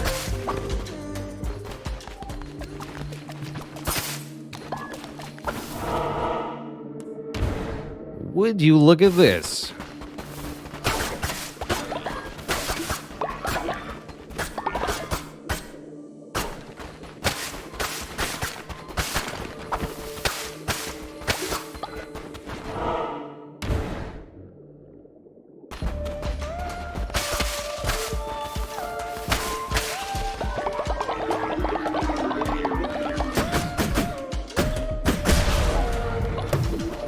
Hey, there was a soul heart there.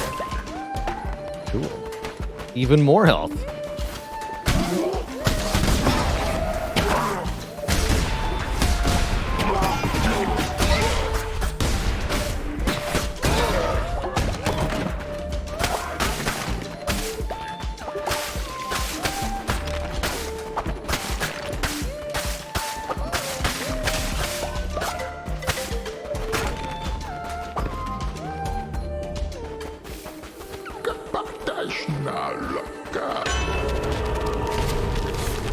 Ooh. I've got a lot of hearts already. Let's take 25% more attack speed.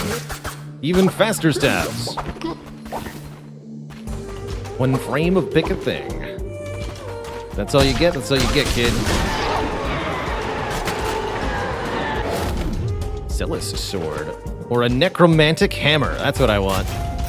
With bonus attack speed? Yeah. Take it.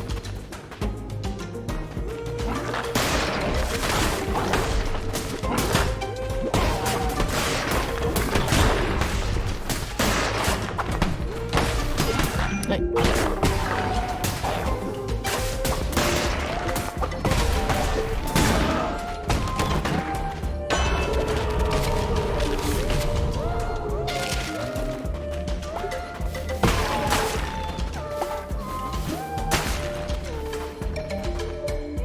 It's hammer time.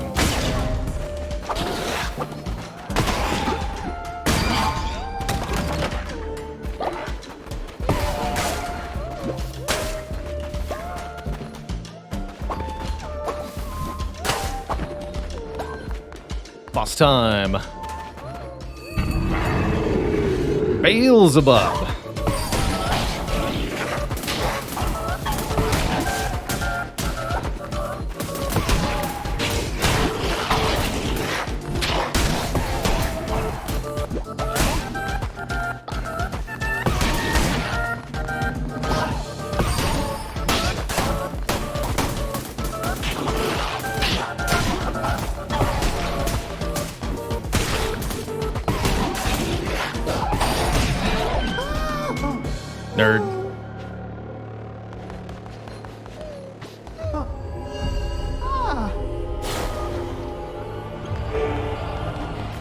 Monospatial says, I've heard the game's combat isn't very compelling. I would mostly agree.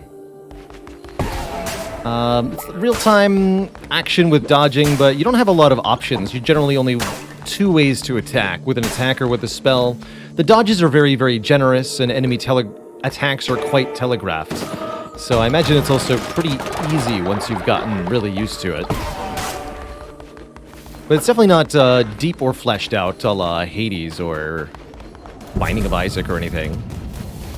But it's still perfectly enjoyable, especially for a one-time through sort of game, and alongside the cult building part. But no, I wouldn't recommend the game's combat on its own. No damage from the boss even, good stuff. Give me that bonus pumpkin.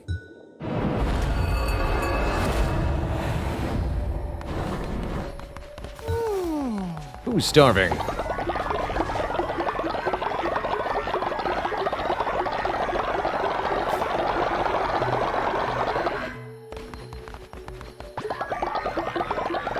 Comms work at the farm at night? I don't blame them.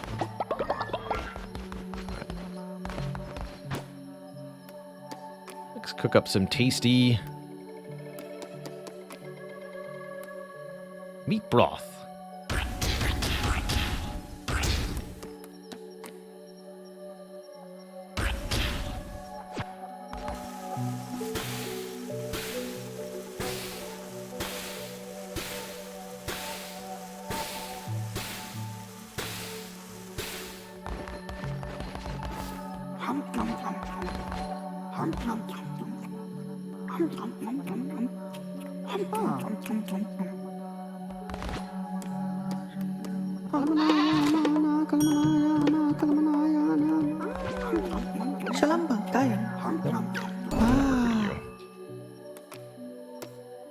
Oh, I guess I am. Can't cancel this? Very well. Twitch chat members, now is your chance to join the cult.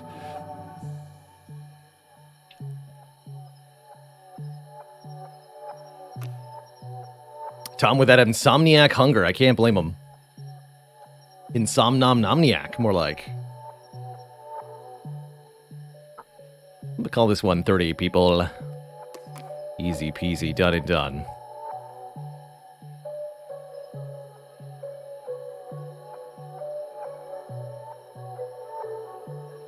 Just the name Old Blood. When a new cult member is recruited, it's named after that chat member. Chat member also gets to choose its appearance, but after that, it's an AI-generated follower, kind of like a worker unit in a real-time strategy game. They'll hang around the cult, consume resources, and provide labor.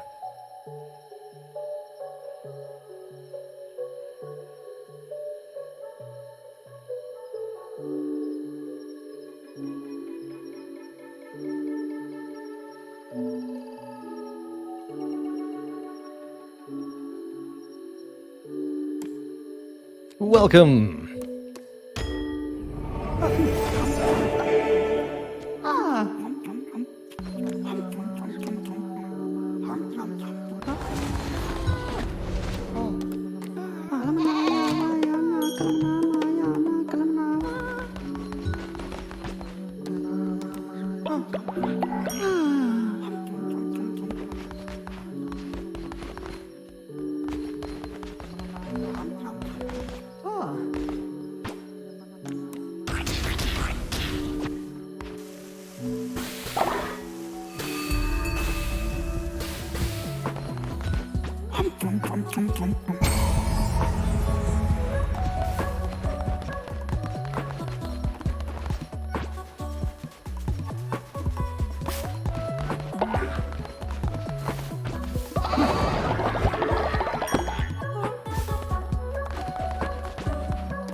What else do we want to get?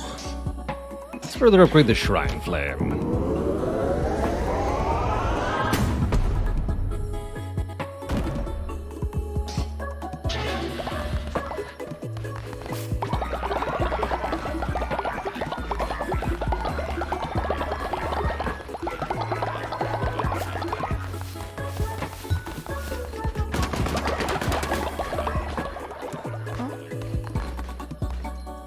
Why is illness plaguing us so badly? No idea why 3 people just became sick. What's going on?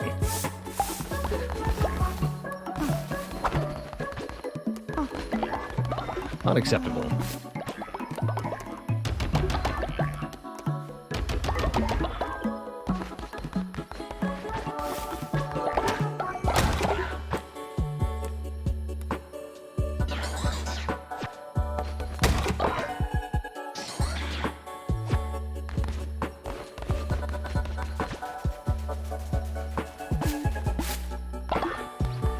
Well, Healing Bay can cure them, but it takes flowers to do that, and we use them all healing other sick people.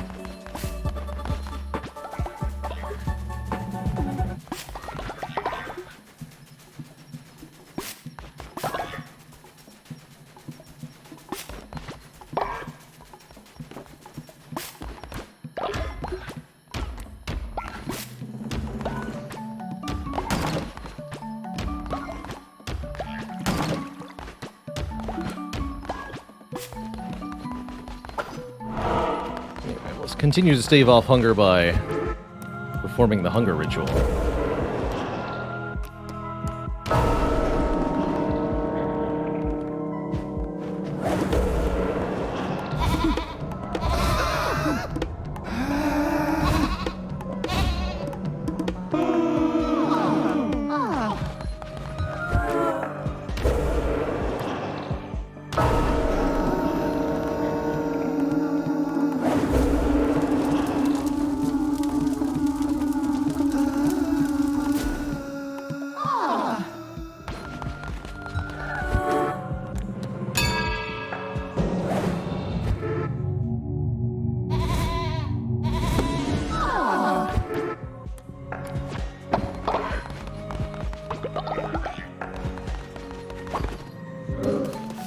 Alright.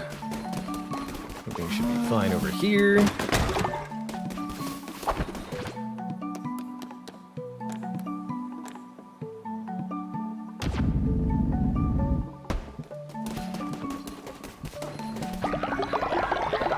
think it's about time we go on crusade again.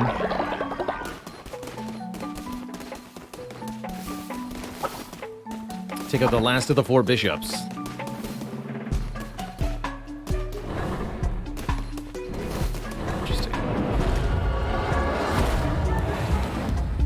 Check out the Smuggler's Sanctuary first. New tarot cards. Hey, buddy. You! Listen, Mutton Chop, you owe me a ship. The bishops are nasty pieces of work, but they do a good enough job of keeping the waterways open and trade flowing around here. But with you going around killing them, it opens the gates for all sorts of monstrous beasts to start sinking my stock. Scary things they be, with gnashing teeth and odoriferous stinks and a face that could curdle milk. Just like me mother-in-law. Aha. So you best be making this right. Each time a bishop dies, a nasty beast called a witness takes its place. Lucky for ye, Plimbo knows folks will pay a pretty penny for the eye of a witness. You get me their eyes, I buy a new boat, we'll call it square. All you need to do is return to places you've killed a bishop, defeat the ferocious beast that has emerged, and bring me their eyes. Simple enough. We did catch one of those already. About time, look at this squishy thing. They say these creatures have seen all there is to see and stood in silent judgment for millennia. Just like me mother-in-law. Here, take this. Found it on me travels. Means not to me, but a crown bearer might have some use for it. 3 more to go.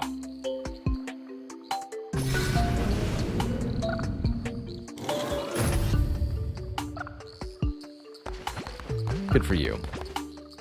The bomb. Drop an explosive when you roll. That seems pretty cool. Drop black ichor when you roll. Or all these are all good. I'll buy them all. Tell ye friends about Plimbo's wares.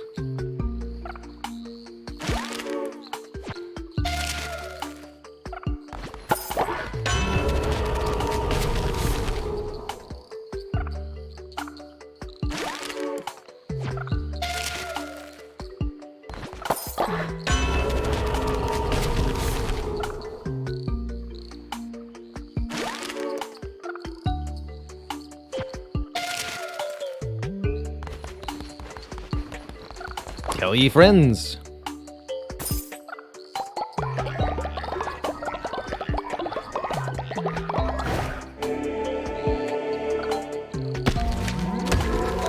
Crocodiles.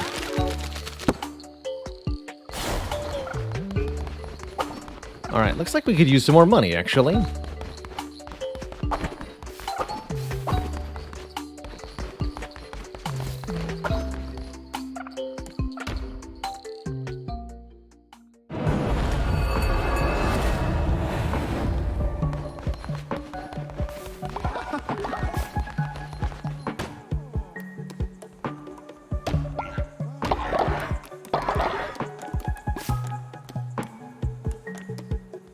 Follower meat's pretty valuable.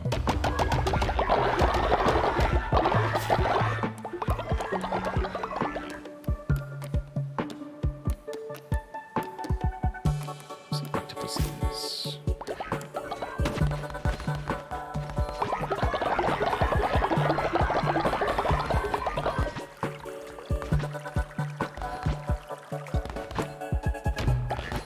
Kids, why is faith so low?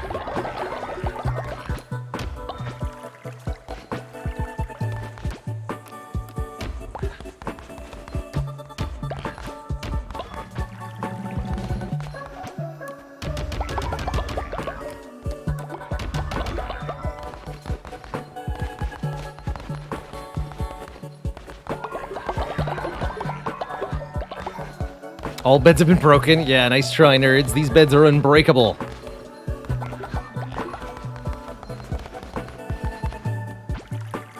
Indestructo bed.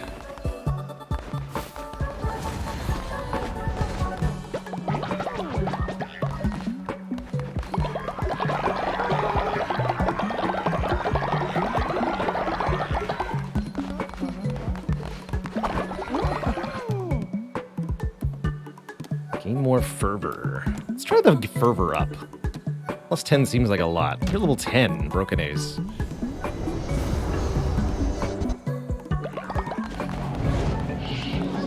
Since the extra health drops don't seem that good.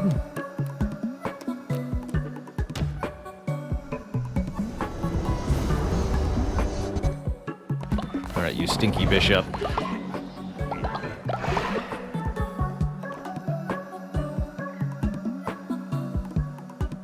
Follower form. Statue. The Wooden Guardian.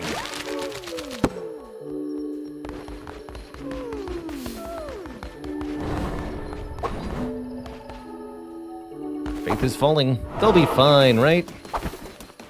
Smiley face.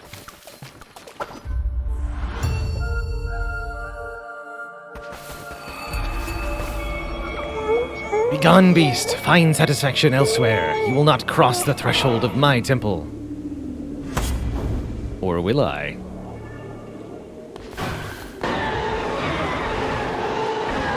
Godly axe. Heck yeah. That's gonna be our weapon for the whole time. Tear open the earth to release a horde of ghosts. Spooky.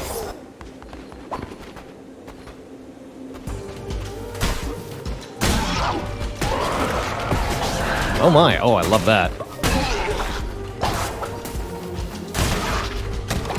Godly Axe is gonna be so good for the bishop fight. Really stoked about that. Oh.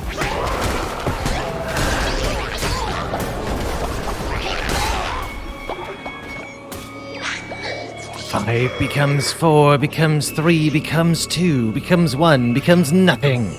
Calamar always was frightened of the Red Crown. Yes, fear made a coward of him. My door is the next to be knocked upon. Knock, knock, knock. The Lamb comes to raise. End of days, end of days.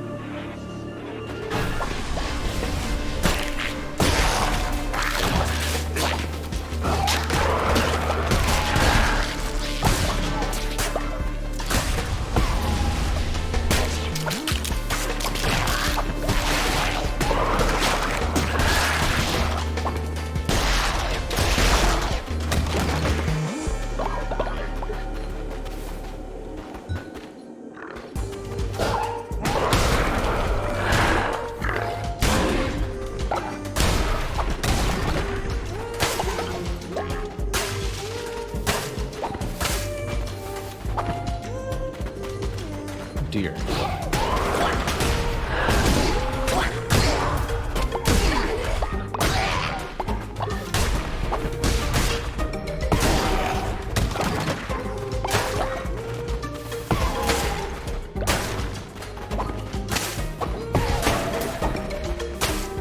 Yeah, I imagine you're allowed to do them out of order. Because you could unlock their areas out of order.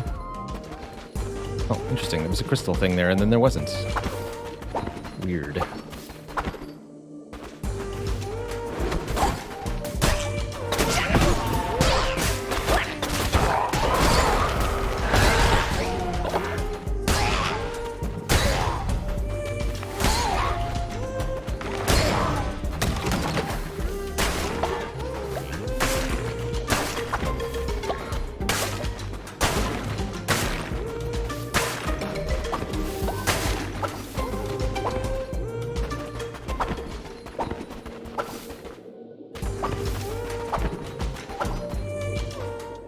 Come on.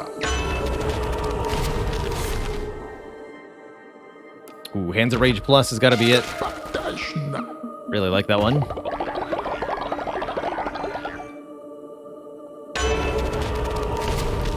And we'll take one more soul heart.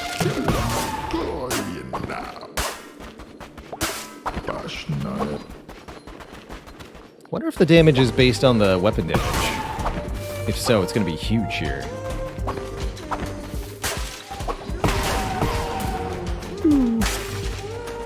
Much pew pew.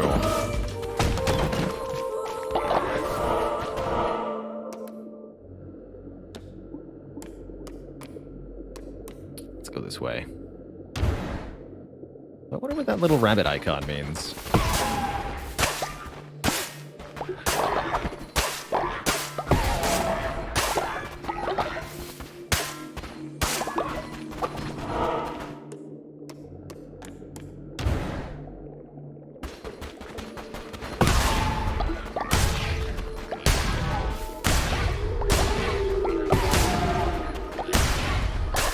On the far bottom left of the map.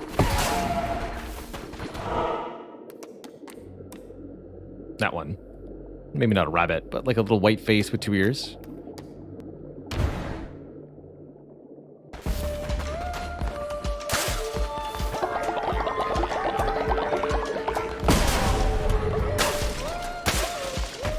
I don't think I had any red hearts to lose, but I think I got 3 health here.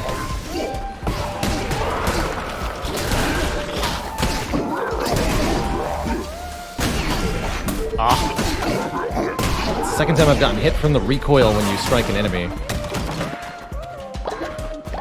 Oh well.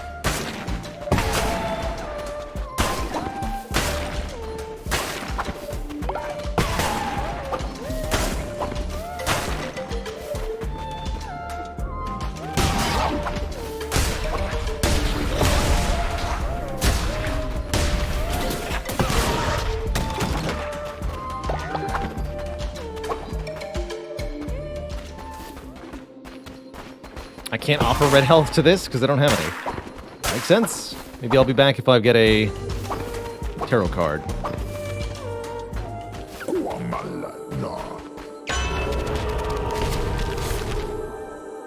Ooh, crit chance or chance to gain more soul hearts? I'll take chance to gain more soul hearts, but I do like me some crits.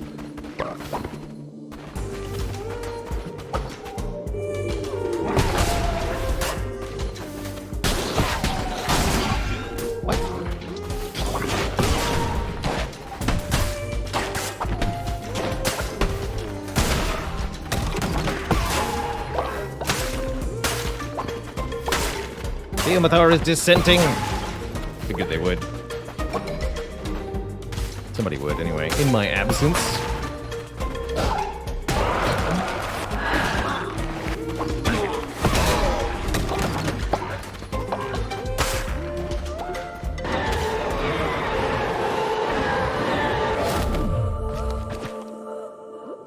I'm good with what I got. Thanks.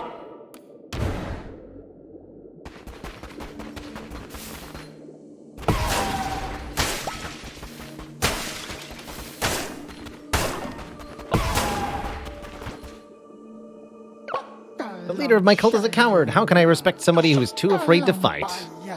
I seek war. Another coward. What? Seems you are not the one I seek. I'm too cowardly to be peaceful.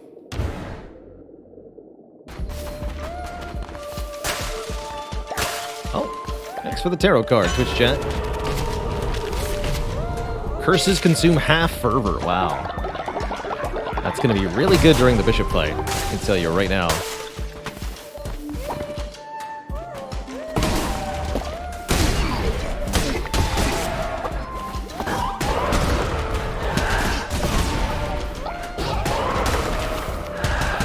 Ah! Terrifying. I have 6 shots. Those weapons are not as good as a godly axe.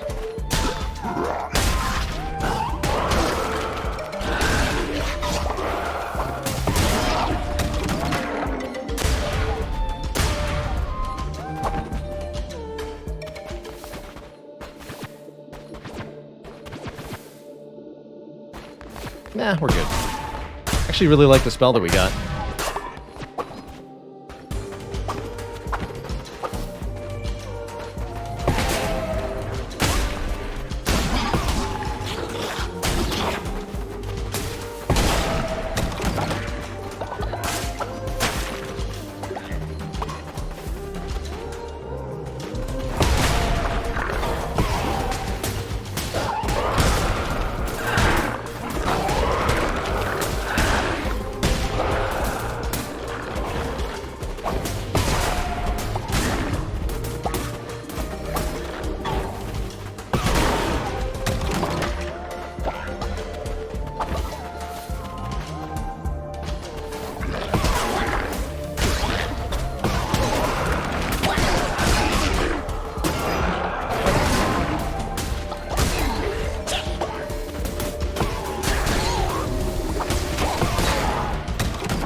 Still plenty of health points.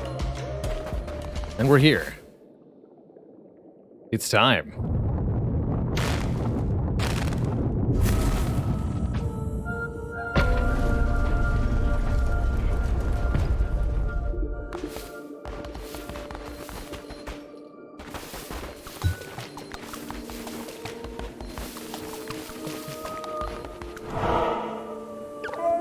Insignificant critter, you will earn your place. You do not understand, lamb. Heed my warning and stay away.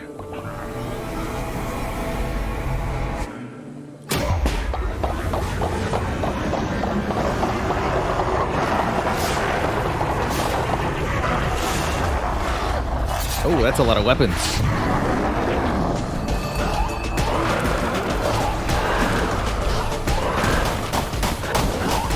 Oh yeah, I can see the bullet hell part here. Whoa, Jesus.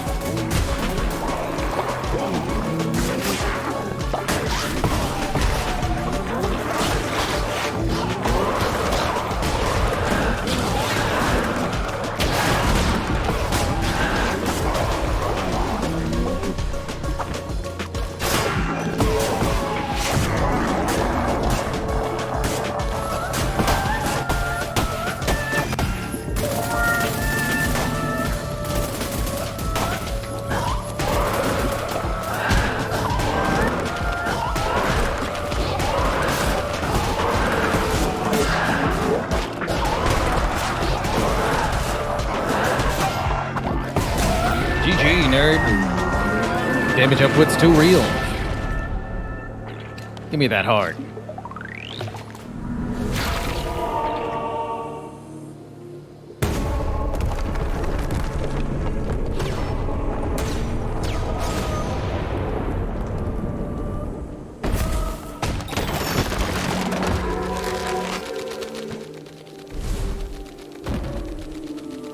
Gem. It's not too bad.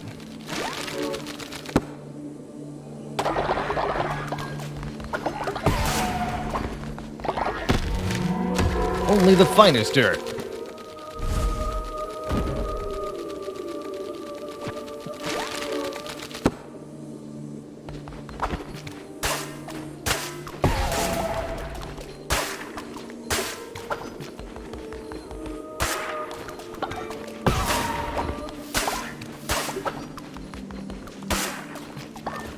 There's bones in the grass? Interesting.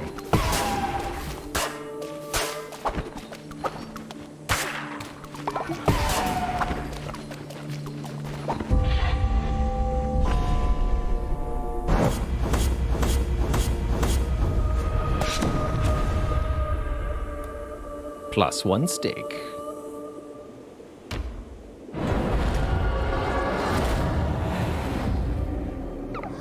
Dalamar was always a coward. This land is a better place now. His pathetic, sniveling carcass is nothing more than a mound of rotting flesh. Soon I shall be freed, and the world remade in my image. All will pledge themselves to the cult. All will bow to my name.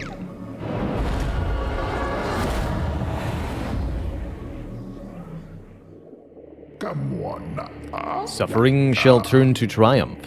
That which once did perish shall now pray.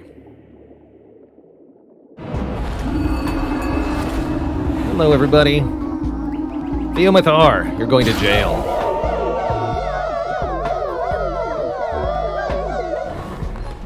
Actually, you know what, Theomathar?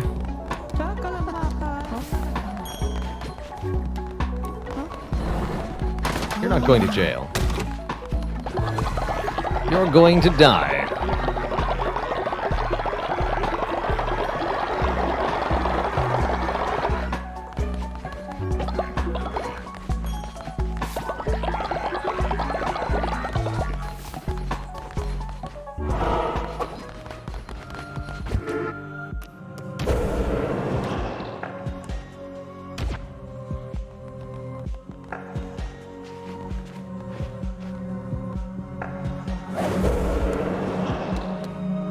Angels May Laugh is the old one. You're only level 3? Doesn't matter.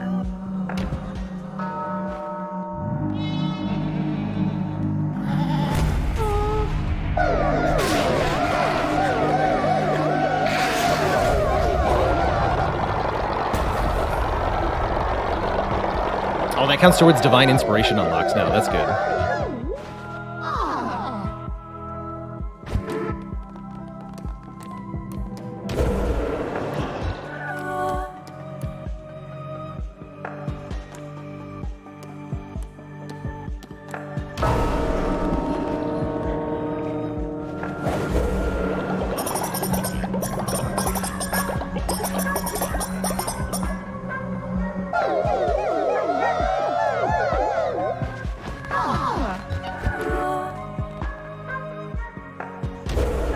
Kill the old person, too.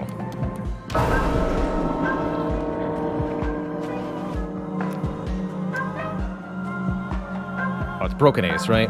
Broken Ace is the old one. No, it's Angels May Laugh. Yeah, that's the old person robe. Get him.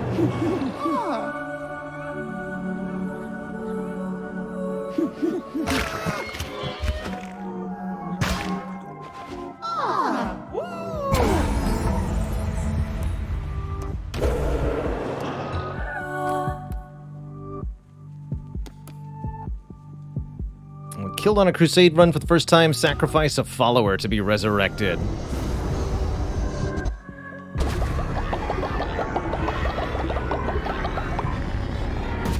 Who needs Town Portal anyway?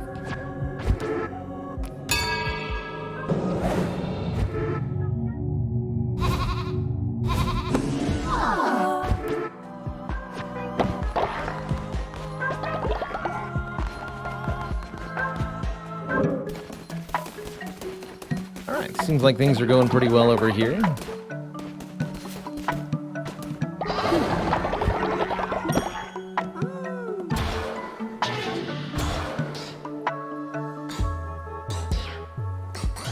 Tabernacle 3.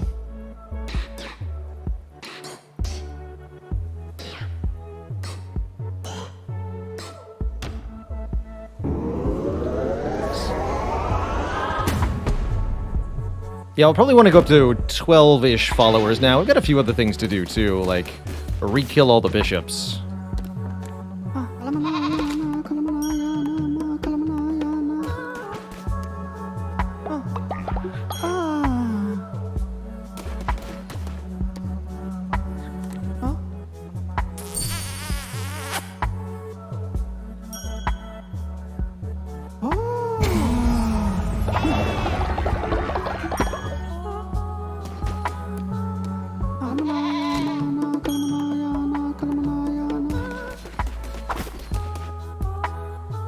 Oh, you know, somebody else was asking me about important buildings. The one I really didn't mention that's very, very helpful is the Demon Summoning Circle. So that you can get help on your crusades to make those easier. That one is really, really nice.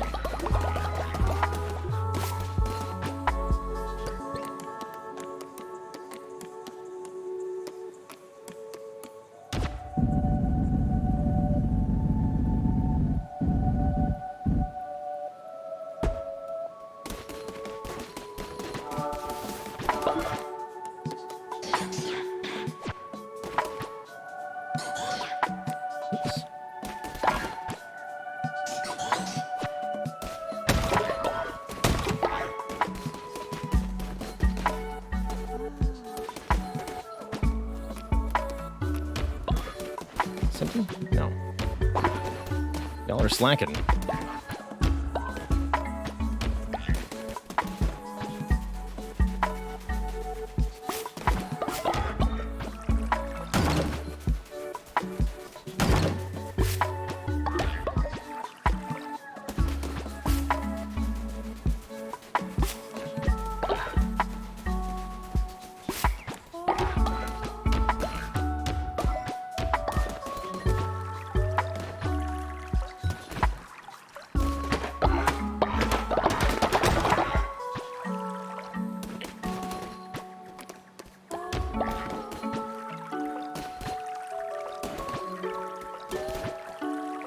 So many things growing.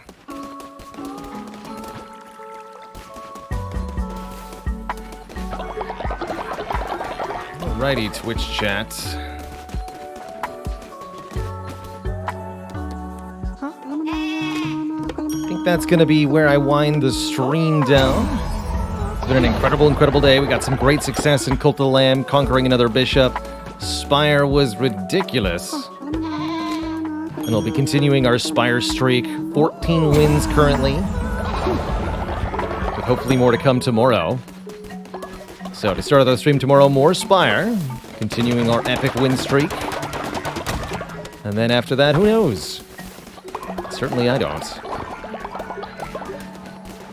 I'll plan on making Saturday a modded / community day. We'll do Slay the Streamer. We'll do Downfall mod. We'll do maybe some other stuff on Saturday.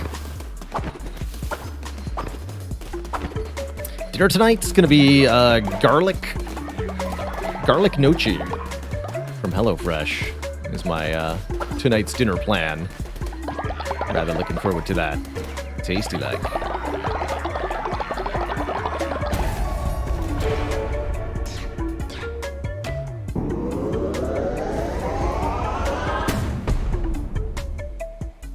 You definitely skipped out on the most nerve-wracking part of the run Adonis Incarnate.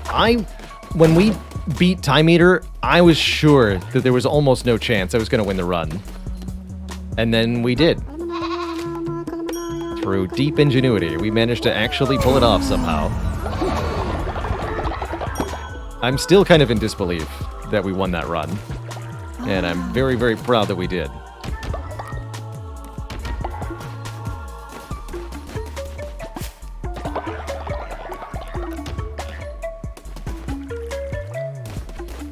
Yeah, every single thing that we got going was so integral to that run working. It was absolutely ridiculous.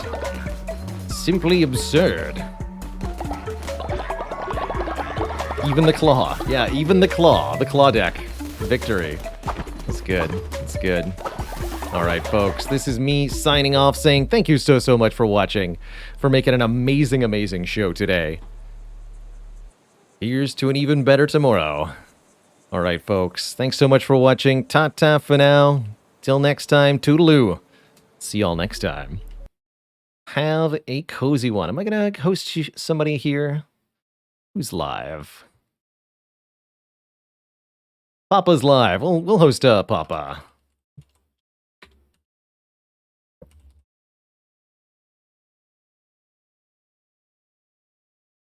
Playing some Slay the Spire. All right, folks. Thank you so much for watching. Toodaloo, and have a good one. Bye-bye now.